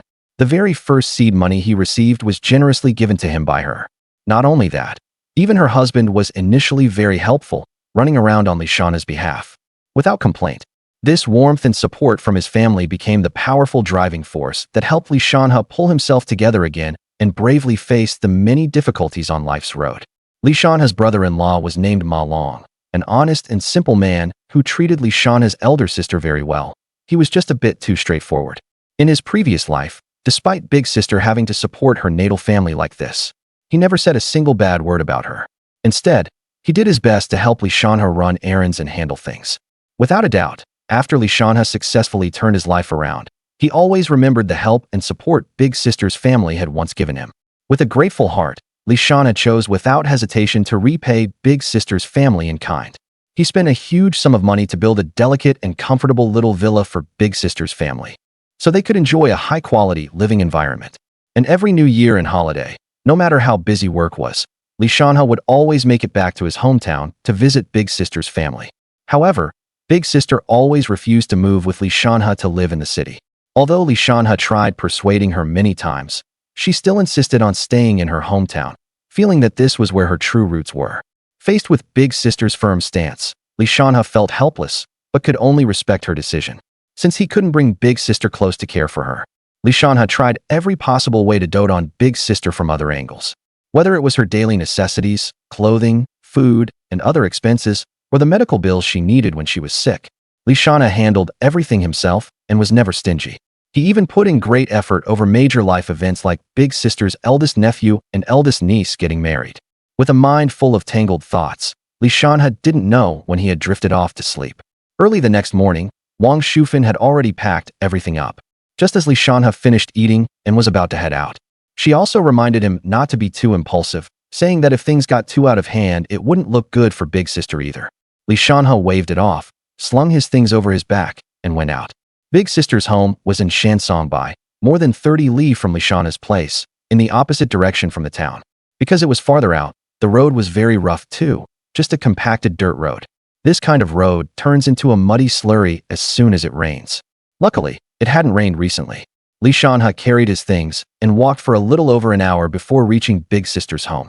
Her husband Ma Long and his younger brother, both married but not yet separated into their own households, all lived in one row of connected single-story houses. Just as he reached the gate, he saw his brother-in-law Ma Long digging a pit alone on the west side of the yard, with several large beams still lying on the ground. It looked like he was planning to build a corn crib. Big sister was helping her husband out, while her eldest nephew and niece were playing in the yard. The first to spot Li Shanhe was his niece Ma Shanhe. Her eyes lit up, and she ran over happily to hug his leg. "Uncle, Uncle, why are you only coming to see us now? Li Shanhe smiled and patted his niece on the head, then took out a handful of white rabbits from his pocket and stuffed them into Ma Chunni's hand. Go on, go share them with your brother. Ma Chunni happily ran off to find her brother. At that moment, big sister Li Shanhua also saw Li Shanhe and immediately put down the work in her hands. She came over in high spirits, quickly took Li Shanhe's hand, and said, "Little brother, what brings you here? Are you tired? Hurry inside and sit down. Have you eaten breakfast? I'll make you some lump soup." "Mom, I want some lump soup too." Just then, Ma Shuai came trotting over. Li Shanhua frowned, walked up, and smacked him on the back of the neck.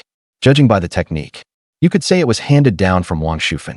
"More like you look like lump soup, you little brat. Didn't you see your eldest uncle is here? What have I taught you all this time? Greet him. Eldest uncle." Ma Shuai called out pitifully. Then, as if performing a magic trick, Li Shanhe pulled out a handful of white rabbit candies and handed them over. "All right, go play with your sister." "Thanks, eldest uncle."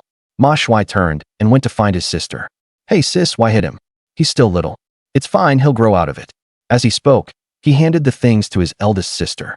His eldest sister took them with both hands, but with a fumble, she failed to catch them and they nearly fell to the ground.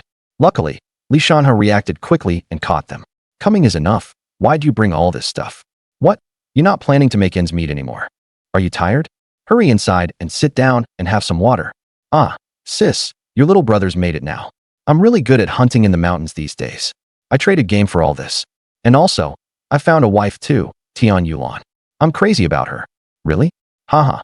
Ever since you were little, I always knew our second child would be the promising one. Look at that. In the blink of an eye, you're almost getting married already." His sister said with a face full of smiles, her eyes brimming with relief and joy. She then added with praise, "That girl Tian Yulan really is quite good, pretty, and sweet-tempered too. You must cherish her." Li Shanhe chuckled, scratched his head, and replied, "Of course, sis. Don't worry, I'll definitely treat her well." Brother-in-law Ma Long stood to the side watching the siblings chat, wiped his hands on his pants, and pulled half a pack of somewhat flattened Dejingji cigarettes from his jacket pocket. Carefully, he took one out and held it out to Li Shanhe standing beside him, muttering, "The cigarettes aren't that great. Don't mind it." Looking at this honest and simple northeastern man in front of him, Li Shanhe couldn't help but smile. He reached out and threw an arm around Ma Long's shoulder, saying heartily, "Ah, brother-in-law, what are you saying? As long as it makes smoke, it's fine. We're not picky about that. But I did bring you a carton of mutant cigarettes. Keep it and smoke them on the sly. Just don't let my sister find out." His brother-in-law gave a simple, good-natured smile. Li Shanhe caught his breath and waved his hand. "Brother-in-law, don't rush to work yet. Have a smoke and rest a bit first. Later, I'll help you put together that corn crib. I'm telling you, with the build I've got now, I'm solid as a rock. This bit of work is a piece of cake." After finishing the cigarette, Li Shanhe stood up from the post, patted the dust off his backside, and under Ma Long's astonished gaze, hoisted a post onto his shoulder by himself, walked it over to the pit Ma Long had just dug, hugged the post, and drove it hard downward. The main beam stood firmly on the ground. This whole display left Ma Long so stunned, he couldn't even keep the cigarette in his mouth, and it dropped onto his crotch. "Brother-in-law, your cigarette." Only then did Ma Long hurriedly brush off the cigarette, but, the strength you've got now is incredible. "Of course. I told you, I'm built like a tank."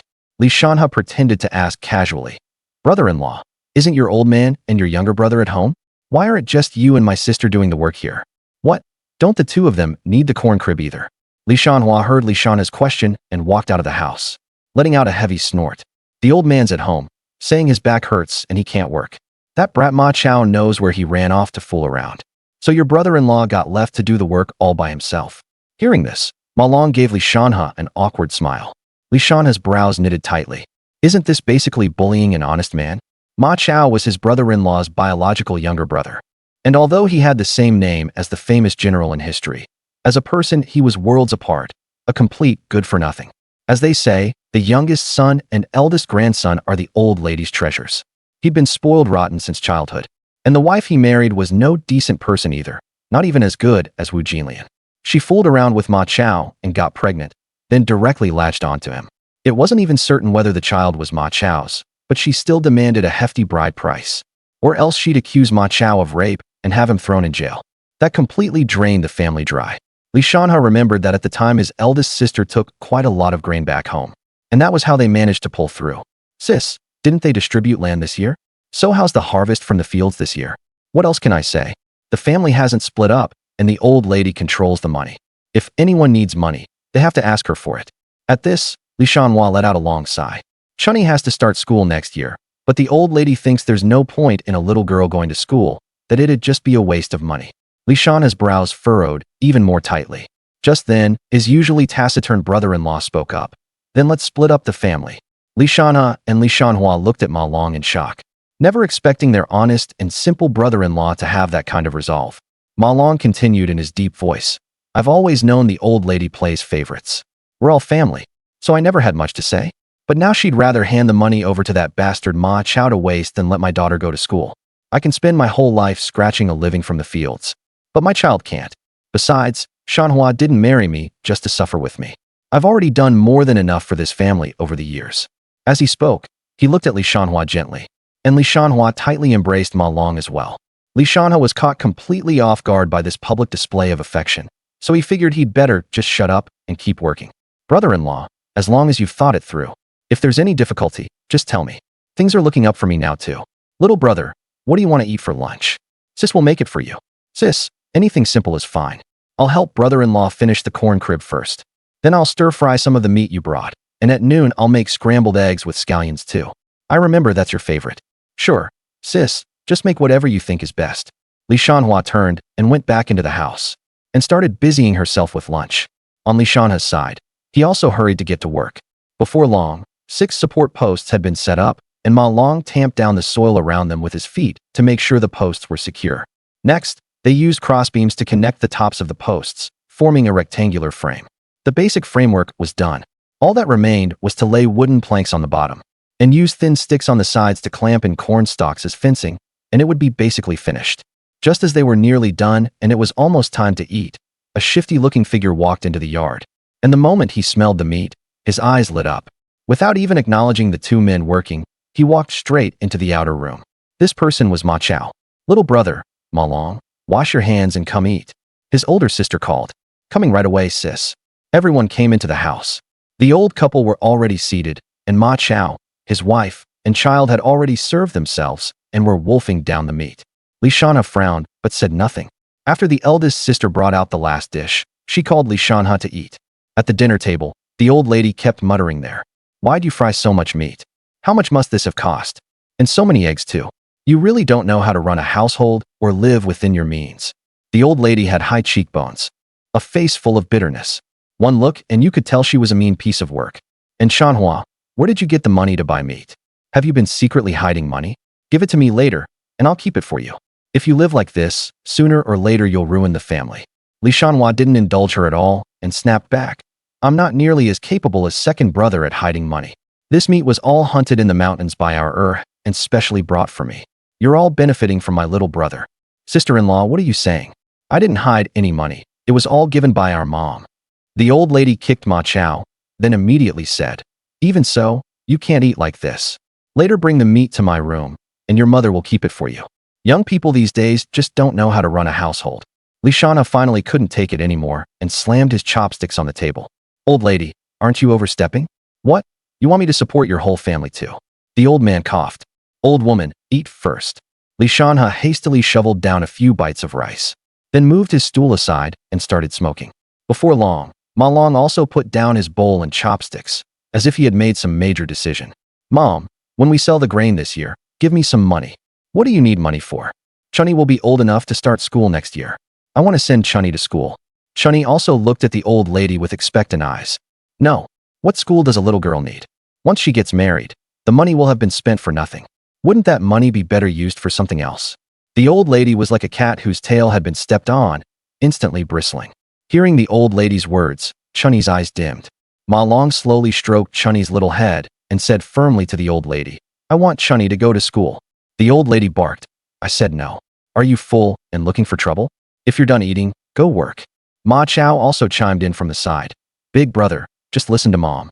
What's the use of a little girl going to school? Then we'll split up the family. I am going to make sure my child goes to school. She can't be like me, facing the earth and the sky all her life. Boss, what did you say? You want to split the family? You unfilial son. Your father and I aren't even dead yet, and you already want to divide the family. Oh, come look, everyone. I raised an ungrateful wretch. We're not even dead yet, and he already wants to split the family. This performance from the old lady made Ma Long's face flush red with anger. As soon as Ma Chao heard they might split the family, he panicked too. They absolutely couldn't split up. If they did, and no one farmed the land, wouldn't he have to do it himself? It was so tiring, and he couldn't handle that. Big brother, hurry and apologize to Mom. Just look how angry you've made her. I'm saying it again. If Chunny isn't allowed to go to school, then we split the family. Ma Long said heavily once more. No, I don't agree. Ma Chao shouted like a madman, his face red and his neck bulging. Li Shanhe let out a scornful laugh and said in a voice everyone present could hear. You still have the nerve to disagree? You found yourself a broken shoe and emptied out the family's savings. My sister doesn't even know how many debts she followed you in repaying. If my sister hadn't gone back home to get grain, your whole family would have starved to death. And you still have the fucking nerve to disagree? Ma Chao's wife, and the old man all flushed red in the face from that one sarcastic remark by Li Shanhe. Ma Chao flew into a rage, his face red and neck bulging as he cursed at Li Shanhe. You little bastard. What the hell are you shouting about? Which cunt didn't keep itself shut and let a bastard like you slip out? Nothing was happening before you came. So why is Ma Long yelling about splitting up the family the moment a son of a bitch like you shows up? If you know what's good for you, get the hell away from me right now. Our family's business has nothing to do with you. Well now, this is great. He wasn't even calling him Big Brother anymore, and was actually calling him by name. Li Shanhe's eyes instantly turned icy cold, as if they could shoot out streaks of frost. He said viciously, You'd better watch your mouth. Did you gargle with a bucket of shit this morning? Your mouth reeks the moment you open it. If you keep spewing that crap at me, believe it or not, I'll beat you to death. Seeing that Li Shanhe actually dared to threaten him so arrogantly, Ma Chao instantly became like a lit powder keg, his anger surging upward. He aggressively thrust out a finger and pointed it straight at Li Shanhe's face, while continuing to curse foully. I'm saying, just who the hell? However, before he could finish speaking, Li Shanhe suddenly struck with lightning speed, grabbing Ma Chao's wrist in a death grip and forcing his hand hard onto that old, battered wooden table. Then Li Shanhe quickly reached behind his lower back and pulled out a sharp handle, and without the slightest hesitation viciously drove it straight into the back of Ma Chao's hand. With a muffled thud, the awl pierced straight through Ma Chao's palm and firmly nailed it to the tabletop. Li Shanhe quickly covered the two children's eyes, while Ma Chao's son was so frightened that he burst into loud sobs. In an instant, bright red blood splattered everywhere like a fountain, and quite a few drops even splashed directly onto Li Shanhe's utterly expressionless, ice-cold face. It's not like the greater Shingon Mountains can't bury a body. Go on, keep cursing. I'm listening. Li Shanhe was expressionless, his eyes full of killing intent. It had only been a few days since he had just killed Lu Montsong, and the murderous aura around him was still thick. The old lady had just been about to shout when Li Shanhe shot her a cold glare, and she instantly seemed to have her throat seized, unable to say a single word. Li Shanhe swept his gaze around, and even Ma Chao's son was so scared that he stopped crying. Finally, Li Shanhe lowered his head and looked at Ma Chao. Did you understand what I just said? If not, come find me anytime. You know where my house is, don't you? Ma Chao stammered, I understood. I wouldn't dare come looking for you. A rank smell came over. Ma Chao had actually pissed himself from fright. Li Shanhe let go of him in disgust. The old man lit a pipe and let out a long sigh. Then let's split up the family. Our hearts are already scattered. This afternoon we'll get the brigade leader to witness it and divide the household. Just as the old lady was about to speak, the old man stopped her. You've had to see this joke of a family. I, this old man, have failed to keep the household in order. Li Shanhe waved his hand. Old man, I was the one being overbearing. What happened today was just me being hot-blooded and impulsive. It has nothing to do with my sister. Whatever it is, I'll bear it. The old man waved his hand. Li Shanhe and Ma Long left with the children. Li Shanhe pulled out the awl, bringing another scream. He gave the old man a long, deep look, put away the awl, and turned to leave. This old man was no ordinary person. You could still keep a straight face in that situation just now, old man. Why did you let that kid go? The old man took a drag on his pipe and gave the old lady a faint sideways glance.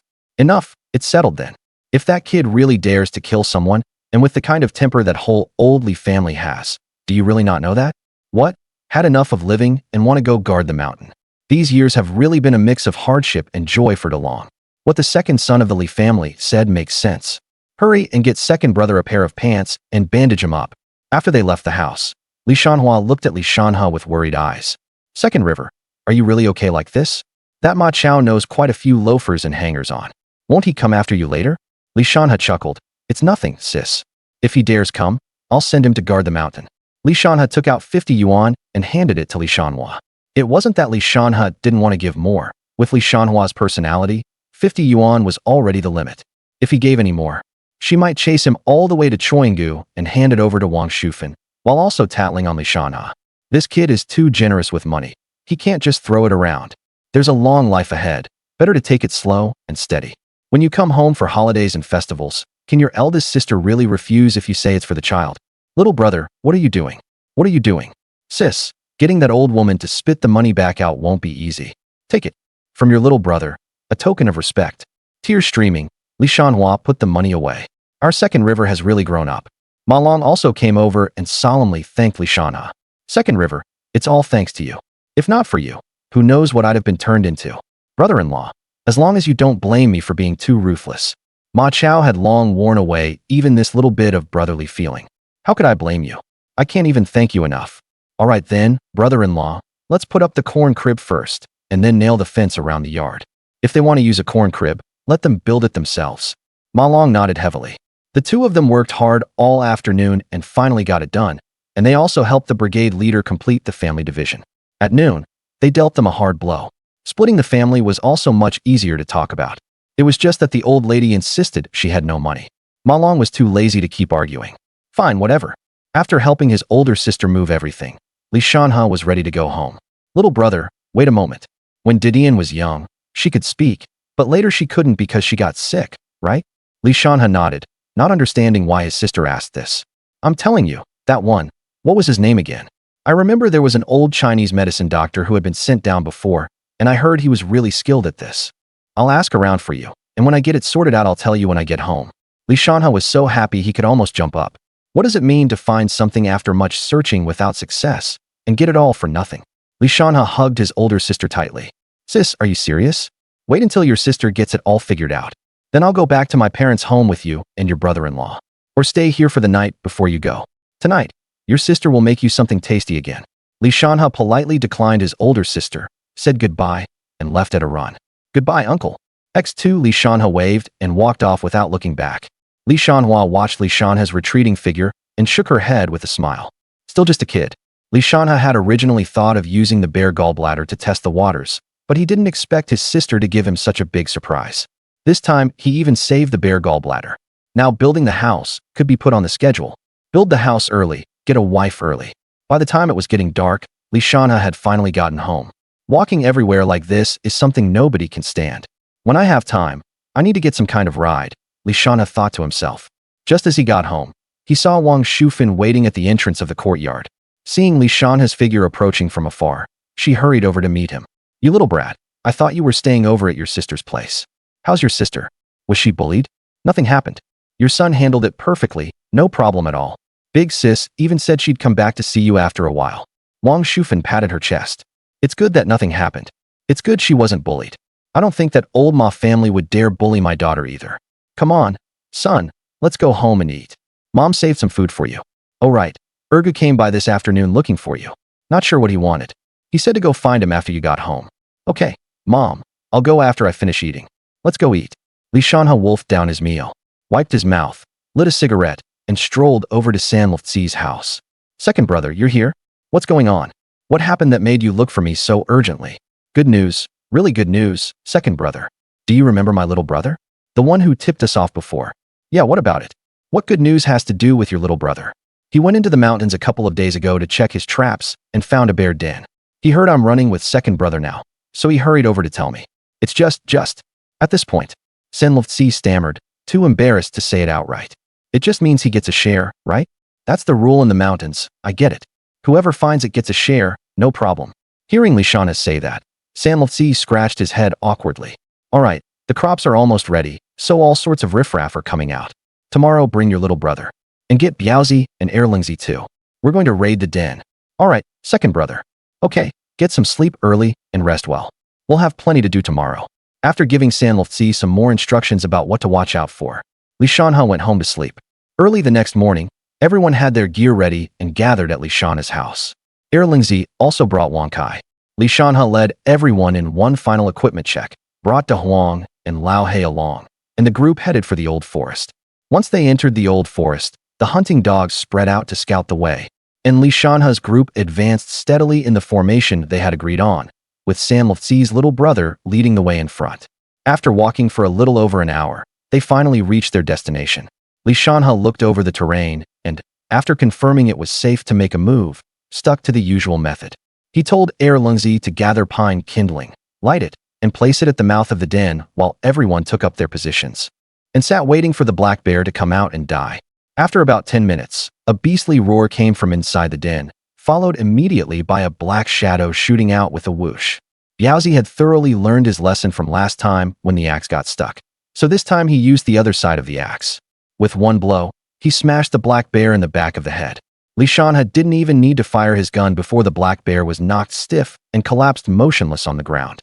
Li Shanhe took a closer look and was instantly speechless. It really was a bear den, but it was a cub, not even as big as a wild boar. And they had made such a huge fuss just for this little thing. Li Shanhe figured he could take it on while squatting, even with one hand tied behind his back. No, something seemed to have been overlooked. Damn, this little black bear must have been with its mother, otherwise there's no way it could have survived. The mother bear must have gone off to look for food.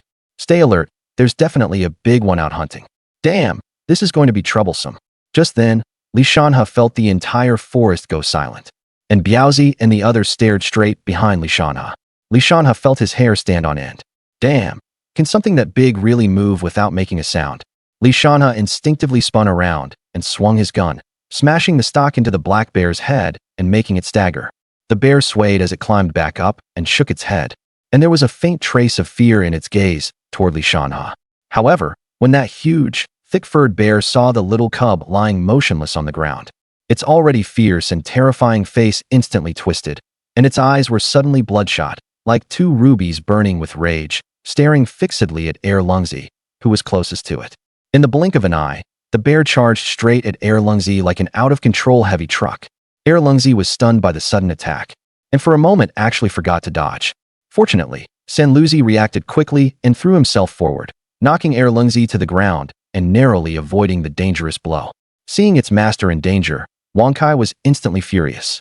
Letting out a burst of frenzied roaring, it leaped without hesitation at the mother bear, clamping its jaws tightly onto her thick, powerful hind leg. In pain, the mother bear had no choice but to turn around and deal with this troublesome opponent, which happened to give Erlingzi, who had just fallen, a perfect chance to get back up. At that moment, Biaozi, who had been waiting for an opening, seized the chance. He threw the axe in his hand aside, grabbed the gun from the ground, raised it, and fired. With a gunshot, a cloud of blood mist burst from the black bear's body. The blow was astonishingly powerful, making the mother bear let out a mournful howl before her body swayed a few times and then collapsed heavily to the ground.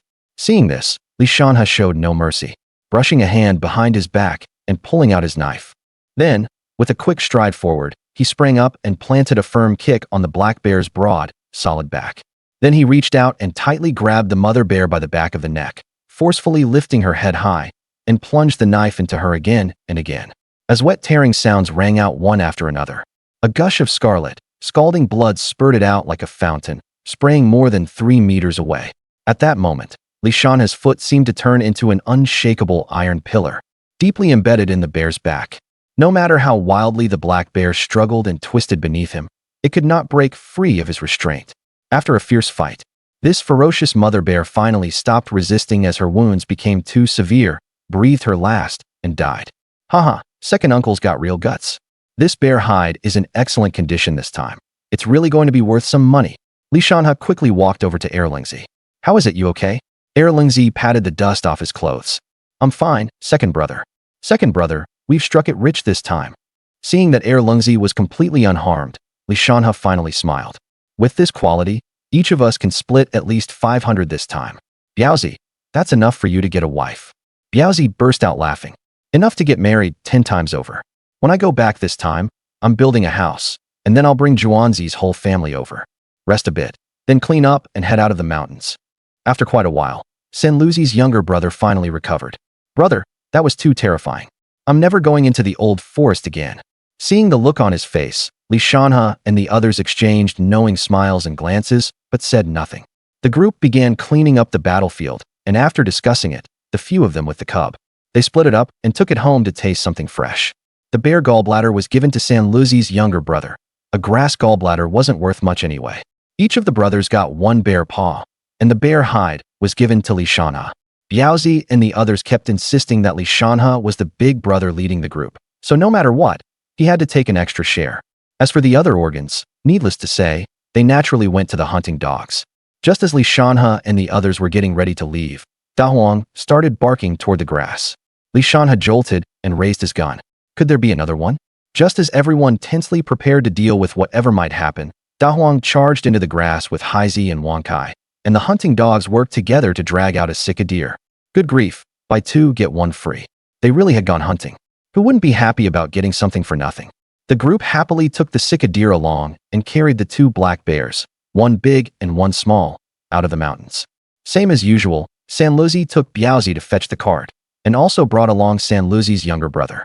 The kid had been so scared just now that he couldn't hold his urine, and by the time he came to his senses, his crotch was already soaked through. They cut him his share to take with him, and as for the money from the sale, Shanhe could just bring it back to him. When Biaozi got back, the group headed straight for Black Monkey's shop in town. They had come at just the right time today. Black Monkey was home. This time he was still standing behind the counter, but he wasn't reading his little picture book. Instead, his eyes were vacant, and who knew what he was thinking about? He didn't even notice Shanhe had walked right up to him. Shanhe waved a hand in front of Black Monkey's eyes and joked, "Hey, come back to Earth." Black Monkey was so startled that he snapped back to his senses.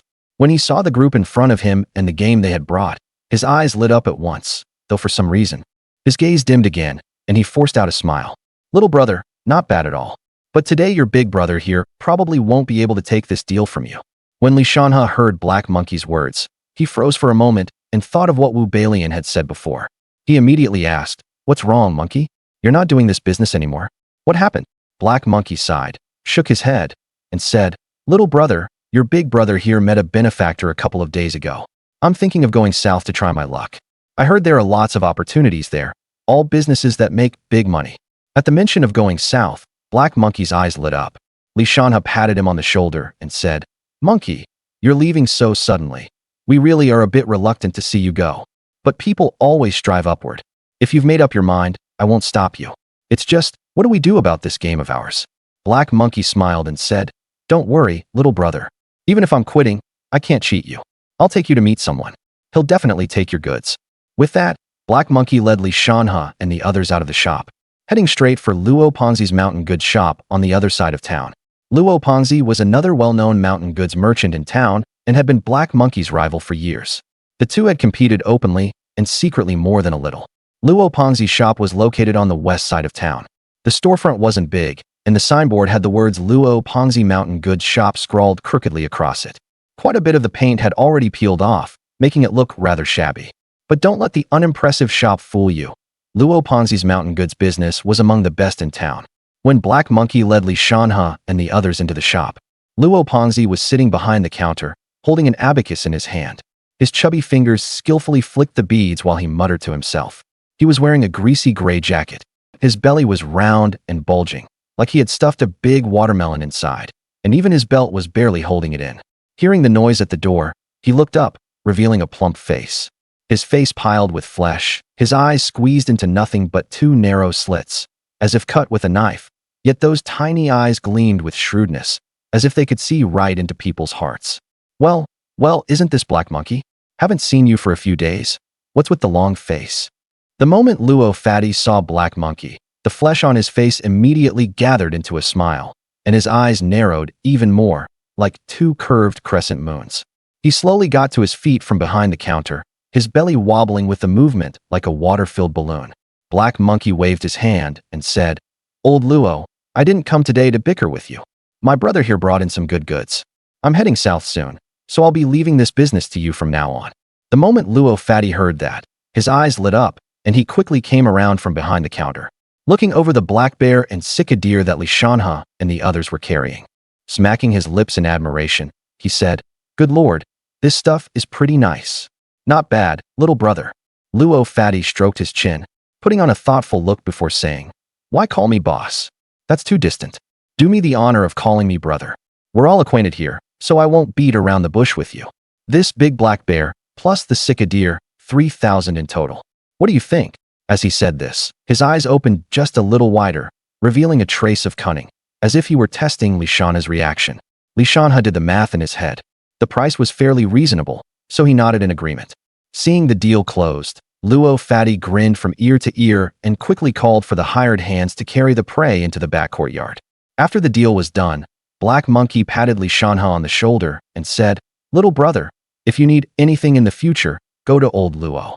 He may be a bit stingy, but he's still fairly reliable." They followed Black Monkey all the way back to the shop. Along the way, Black Monkey seemed several times like he wanted to speak, but stopped himself. Shanhe could tell there were too many people around for him to say it out loud, and he just so happened to want to ask about taking over the shop. So Shanhe told the others to wait outside and followed Black Monkey into the room. "Monkey bro, it's just the two of us now. If you've got something to say, just say it." Black Monkey opened his mouth, then finally seemed to make up his mind, and said, "I heard from Balian that you want to take over the shop." Shanhe looked straight at Black Monkey, waiting for what came next.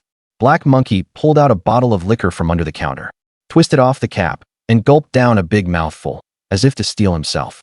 "Little brother, we haven't known each other long, but your big brother can tell. You're a good man. So now he's giving me the good guy card?" Shanhe muttered to himself. "Actually, I can more or less guess what's going on between you and Balian." Shanhe's heart skipped a beat. Damn, what exactly is this Black Monkey trying to say? Balian is said to be my wife, but really she's no different from one of Luo Fatty's hired hands. One works, the other is just there as decoration for appearances. Balian probably already told you about my situation. In this life of mine, other than loving money, I'm not good for much else. He took another big swig of liquor. As for this shop, forget about whether it's being transferred or not. I'll just leave it to Balian. Little brother, take good care of your sister-in-law. Shanhe's brows knitted tightly. First giving away his wife, then the shop too. What exactly was Black Monkey after? Little brother, I know you're a capable man. This shop, at most, is worth a mere 1,000 or so. It won't make me poor, and it won't make you rich. Just take it as your big brother leaving himself a way out. If someday your big brother can't make it out there anymore, all I ask is that you can spare me a bowl of rice." Hearing that, Shanhe's brow relaxed. No wonder Black Monkey was such a sly old hand. Even at the very end, he still managed to do me a favor while leaving himself a fallback. Shanhe nodded solemnly. "No problem, brother Ho. Maybe when you make it big, you'll have to give your little brother a hand." That struck Black Monkey right where it itched, and he instantly perked up. He gulped down a few mouthfuls of liquor, then pulled a suitcase out from under the counter. "Little brother, I'm off. I've left everything in Balian's hands. Just ask her for it. No need to see me off." With that, Black Monkey picked up the suitcase and headed out. Shanhe's expression was complicated. No matter what, the benefits had truly fallen into his hands. If Black Monkey ran into trouble in the future, he would definitely give him a hand. That's what Shanhe thought to himself. After walking out the door, he divided up the money among Biaozi and the others, told Biaozi to go home and pass on a message that he'd be back late today, then turned and went into the shop. Sister-in-law, sister-in-law. Brother Ho told me to take good care of you." Wu Balian twisted her big hips and sauntered out, shooting Shanhe a pretty sidelong glance. "Take care of me? How are you going to take care of me? How about coming into the room with me right now and taking care of me on the calm? You heartless little thing. You don't even help me think about my future. I'm just sitting here living off my savings now, and all you do is make sarcastic remarks." Shanhe stepped forward and put an arm around Wu Balian. "How could I let you go hungry? Put your mind at ease. Give me a few days, and I'll find you a way to make money. I'm not staying today. I need to head back. I've got things to do." After saying that, he was getting ready to pat his butt and leave. "If you've got things to do, then fine, but why are you patting my butt? How about coming into the room with me right now, and I'll see what you've got to do." Shanhe quickly begged for mercy. "Good sister, quit messing around, quit messing around. I really do have something to do back home. I'll come see you next time." Shanhe quickly lifted his legs and made his escape. Wu Balian looked at the empty house. Feeling hollow inside, she walked to the counter, leaned against it, her eyes vacant, not knowing what she was thinking about. After leaving the door, Shanhe climbed onto the ox cart in one step. "Biaozi, let's go head home." "What's up, second uncle? Did a dog chase you or something? Why are you in such a panic? You're the one who got chased by a dog. I got chased by a female demon." "Second uncle, don't fool me. Where's any female demon?" Smack. He got a slap on the back of the neck. Just drive the cart properly. Why are you so talkative? The ox cart creaked forward, and Li Shanhe's thoughts drifted far away. There was one thing Li Shanhe really hadn't lied to Wu Balian about. He really did have something to do when he got home. Originally, he had planned to build a house next spring and marry Yulan, but he hadn't expected that. Hunting could make so damn much money. Adding in the 600 yuan from this split, he now had almost 2,000 yuan in hand. Building a mud brick house would be more than enough, but damn it, he's been reborn now. Who would still live in a mud brick house? It had to be a big tiled roof house. Though 2,000 yuan for a 3-room big tiled roof house would be a bit tight, Li Shanhe could still earn more.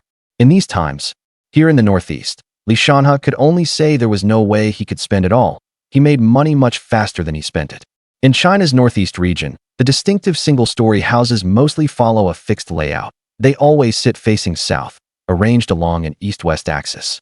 Under normal circumstances, the room on the east side is regarded as the master bedroom. It is spacious and bright, with plenty of sunlight, allowing the residents to enjoy a warm and comfortable environment. Not only that, these single-story houses often come with 1 or even 2 storage rooms, which have a wide range of uses. They can be used to properly store all kinds of farm tools, such as hoes, sickles, and harrows. They can also store the large quantities of grain, rice, and flour harvested during the season, ensuring the family's food supply for the whole year.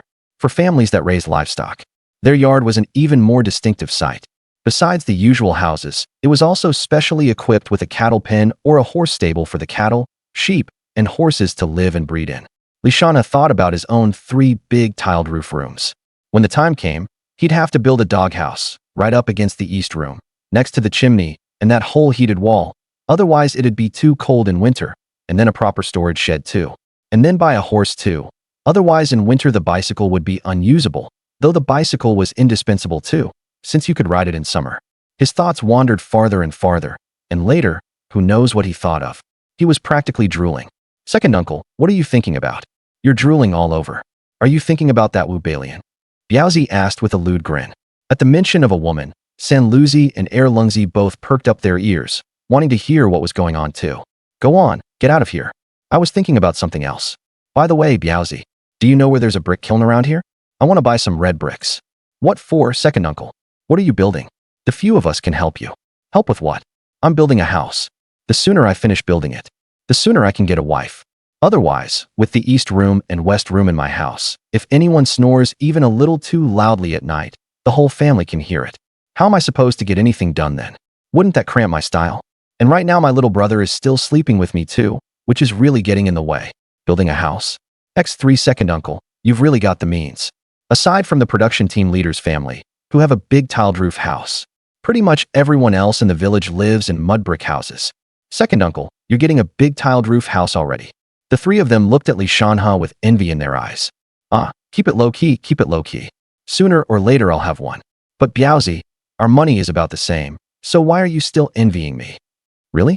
My dad's afraid I'll blow all my money, so he says he's saving it up for me, and once I get married he'll give it all to my wife. And each time my dad only gives me 1 yuan. Li Shanhe looked at Biaozi with sympathy. Biaozi, when are you getting married? Li Shanhe asked curiously. These days, when people get married, the family just invites relatives and friends over for a table, has a meal, makes it lively, and that's that. As for a wedding banquet, it's only been a few years since people got enough to eat. Who has money for a banquet? And even if someone had the money to host one, other people wouldn't have money for gift money. No idea, probably in the next few days. Yesterday my dad went to see my mother-in-law, and the 2 of them muttered who knows what. Anyway, afterward my dad looked like he'd eaten shit, grinning so hard you could practically see his stomach. My dad told me that once I get married, he'll have me bring Zhuanzi's whole family over. Your mother-in-law and your own father living in the same house. That doesn't sound too proper, does it? San Luzi said faintly. Biaozi waved his hand. That's no problem. My dad said that once I get married, he'll move out. Li Shanhe's curiosity was piqued too. Biaozi seemed to think of something and let out an indignant snort. Where else could he go? That old bastard says he's moving into Widow Lu's back room. He's not even trying to hide it anymore. And after all that, I always think of him whenever there's something good. Biaozi, what good things were you thinking of fifth brother for? Because Biaozi's train of thought was just too bizarre, Zhang Laowu beat him plenty as it was. So if Biaozi had good things and still thought of his dad first, this kid was really too much of a good son. In those days, education in the Northeast followed only 7 big words: spare the rod, raise an unfilial son. If you don't listen, beat. If you don't do your homework, beat. If the teacher calls in the parents, go home and get hung up and beaten. If you don't know better and aren't filial to your elders, grab your legs and smash you to death. Why didn't the older generation have a rebellious phase? A couple slaps and what phase this, what phase that? A Northeast kid's rebellious phase might only last 3 minutes. 20 seconds to start feeling rebellious, 40 seconds to put it into action, getting the crap beaten out of me every 2 minutes. And by the 4th minute it was, Dad, I'll never dare do it again. Me, Biaozi, the famously filial son for miles around, finally tried to show him some filial respect for once. And he beat me so hard I think I even saw my mom. My mom was even standing there fanning the flames. At this point, Biaozi shuddered, his eyes full of lingering fear. Biaozi, what exactly did you do? Quit hemming and hawing and spit it out. Wasn't I just thinking, my mom's been gone for so many years, and that old guy hasn't had it easy all these years. So I figured he shouldn't keep bottling it up. Didn't I make a little money selling some mountain game I hunted? I thought I'd take him to see Wu Jinlian and have some fun. Good Lord. He yanked off his belt and gave me the beating of my life. Seriously, no joke, he literally snapped the leather. All 3 of them gave Biaozi a thumbs up in unison. As expected of you, Biaozi. Truly a famously filial son for miles around. Fighting tigers as brothers, going into battle as father and son, huh? One in front and one behind, forming a pincer attack so she couldn't deal with both ends. The only reason your dad didn't beat you to death is that you really are his biological son. Shanhe stroked his chin. Biaozi, have you ever thought that maybe you really did see your mom? Maybe she really was fanning the flames. Biaozi? Seeing Biaozi's baffled face, Erlungzi and San Luzi completely lost it and burst out laughing. And you two still have the nerve to laugh? Fighting tigers as brothers, going into battle as father and son. Didn't see any father-son soldiers, but blood brothers really did go fight a tiger, an actual tigress at that. Shanhe said darkly. San Luzi and Erlungzi were like ducks with their necks grabbed, their laughter stopping abruptly. Only Biaozi still had a face full of question marks. What are you guys talking about? Why can't I understand a thing? Shanhe patted Biaozi on the shoulder. Nothing. Just hurry up and drive the cart. Biaozi lowered his head and said nothing, only focusing on driving the cart. Before long, the group returned to the village, and Shanhe carried his share of the bear meat straight home. After getting home, he tossed the bear meat onto the stove counter, scooped up a ladle of water, and gulped it down heartily. Kid, why are you in such a panic? Wang Shufan was sewing something, and when Shanhe saw clearly what it was, he nearly choked. In Wang Shufan's hands was a tiger head baby hat. Mom, aren't you being a little too hasty? Nothing's even happened with me yet, and you're already making this thing? Wang Shufan rolled her eyes at Shanhe, picked up the tiger head hat, and showed it off to him. So what do you think? Nice, right? I'm telling you, if something really does happen, it'll be too late to start then. And in a few days I'll make the little quilt too. Mom, where's Dad? Your dad? Seems like he went with the militia to watch the crops. It's like this every year. Once the crops are doing well, you have to guard against the things in the mountains coming down. The militia still hasn't disbanded? I thought now that the land's all been divided this year, the militia would be done for. Wang Shufan rolled her eyes at Shanhe. Child, what nonsense are you talking? You know the land's been divided, right? Now every household has its own fields, so who wouldn't care? So a few days ago, after the brigade leader and village party secretary discussed it, the militia was formed again. All right, Mom, then I'm off to find Dad. Oh right, Mom, clean up the bear meat for me and render the bear fat for me. I need it for something. With that, he hurried out the door at a trot. This kid, always in such a rush and never saying what it's about. Wang Shufan hummed a little tune and went back to fussing with the tiger head hat in her hands. Shanhe walked out to the fields, and only then remembered he'd forgotten to ask where Li Weidong was patrolling. Too lazy to go home and ask, he smacked his forehead and started searching along the boundary where the woods met the village. Before long, he spotted the patrol team. Dad, Shanhe shouted. Weidong, isn't that your second boy? Someone from the village asked Li Weidong. Li Weidong took a quick look, and it really was him. He waved to Shanhe, who hurried over, first greeting everyone in turn and then handing out cigarettes all around, drawing praise from the villagers, who said Shanhe had been sharp since he was little. That afternoon, Biaozi's filial gesture had interrupted him so much that he forgot to reply to Shanhe about where there might be a small brick factory. These days, counting on getting that many bricks from a state-owned brick factory without connections just wasn't realistic. Better to ask which village had a small brick kiln and just buy some. It so happened the brigade leader was here too. so the matter of the house lot could be handled at the same time. Shanhe also lit a cigarette, caught his breath, and said, "Dad, brigade leader, I want to ask about something." The brigade leader smiled and teased, What's got you in such a hurry? Take it slow, no rush." Shanhe scratched his head. "Well, I'm engaged to Yulan now, aren't I? And I was thinking that since it's not the busy season right now, I might as well start building the house first. We should probably be able to move in before the snow falls and get married before the new year." Hearing what Shanhe said, everyone burst out laughing. In a little village like this, there were no secrets. Everyone knew Shanhe had originally planned to build the house and get married in the spring, but unexpectedly moved it up. A burly man came over, slung an arm around Shanhe's neck, and said to Li Weidong with a wink, "Dabaozi, your son's really something now. He's already started thinking about women, and he can't even wait these few months." Li Weidong shook his head helplessly. If you build a house now, our family hasn't even sold the grain yet, and we've got no money. Not to mention you want to build a big tiled roof house." These days, everyone was fellow villagers, who didn't know everyone else's situation. They were all poor as dirt, so having no money wasn't anything shameful. So Li Weidong didn't try to hide it. Shanhe smugly raised his eyebrows. "That's none of your concern. Anyway, I've got it. You little brat, if I don't beat you for 3 days, you'll start tearing the roof off the house. Is that how you talk to your old man? I think you're asking for a beating." Li Weidong raised his hand, about to smack Shanhe. Everyone quickly stopped him and hurriedly tried to smooth things over, saying things like, "A child's grown now. You can't just hit him anymore, and don't scold your son in front of others." The man with his arm around Shanhe said, "All right, Dabaozi, your son's far more capable than you. This kid and Biaozi from old Zhang's family have brought back quite a few things from the woods. I've seen them pass by my house several times. Good Lord, the cart was packed full every time. You should be secretly pleased your sons turned out so well." Third grandpa is absolutely right. Shanhe chimed in. Everyone else also started praising Shanhe, saying things like how mischievous he'd been since he was little, and that at first glance you could tell he'd amount to something, that a little boy who isn't mischievous is no good. Listening to everyone's praise, Li Weidong couldn't suppress the smile at the corners of his mouth. The brigade leader took a drag on his cigarette, cleared his throat, and everyone quieted down. The brigade leader slowly said, "A neighboring village does have a small brick kiln, though the output is only SOSO. But it'll definitely be enough for your use. As for the house lot, where have you got your eye on? Come by my house tonight, and the two of us can have a good talk." "All right, Grandpa Chin. Have Grandma Chin make something good tonight. I'll bring a bottle of liquor, and we'll have a proper drink." Shanhe replied. The group of men also started chiming in all at once with advice. Then you need to go up the mountain now and cut some trees. Let them air dry for a month or so, and they'll be just right for raising the main beam." That was Grandpa's Sunday. Whenever you're going to break ground, you've got to give us advance notice. We'll need to go up the mountain to quarry stone, otherwise if we wait to gather stones on the spot, it'll be too late." That was second Grandpa Zhang. I know the river by Qianmangu is pretty strong. When the time comes, we'll have to haul for several days."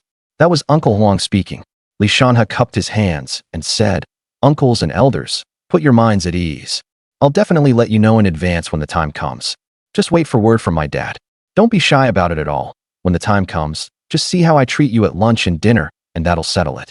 We'll see each other when the work comes up." Back then, most people still maintained a simple and warm-hearted nature. Especially in the vast Northeast, this trait was displayed to the fullest. The people here are straightforward and easygoing, always treating others with sincerity and kindness. Unless it's the kind of hatred where two sides cannot live under the same sky, a blood feud. Otherwise, even if they argued fiercely over something during the day, even fought until blood was drawn, by nightfall they could still sit together without any hard feelings, drinking, throwing their arms around each other, howling and bragging. And if anyone's family had a wedding or a funeral, as long as word was sent around, everyone would help without hesitation, never refusing or failing to show up. Except for some families that kept completely to themselves. Those households didn't even keep in touch with relatives, let alone fellow villagers. "Dabaozi, your son is more straightforward than you. A young man ought to be open and direct. As for my boy, you couldn't beat a fart out of him with 3 sticks. He worries me to death." Third Grandpa spoke up. Third Grandpa is really skilled at building Kong beds, so you'd better butter him up. Then when the time comes, no matter how you and your wife toss around on the Kong, nothing will happen." Second Grandpa Zhang said to Shanhe, "Get out of here, get out of here, get out of here. With my skills, the Kong won't collapse even without any flattery." Don't listen to his nonsense. All right, we'll talk later. I still have to take these boys on patrol. Come by my place tonight, and we'll talk in detail. Captain Sheen spoke up, and everyone stopped fooling around. All right, Grandpa Sheen, then I'll be off first. Dad, I'm heading out first. Li Weidong waved his hand, and Li Shanhe greeted the villagers once more before heading home.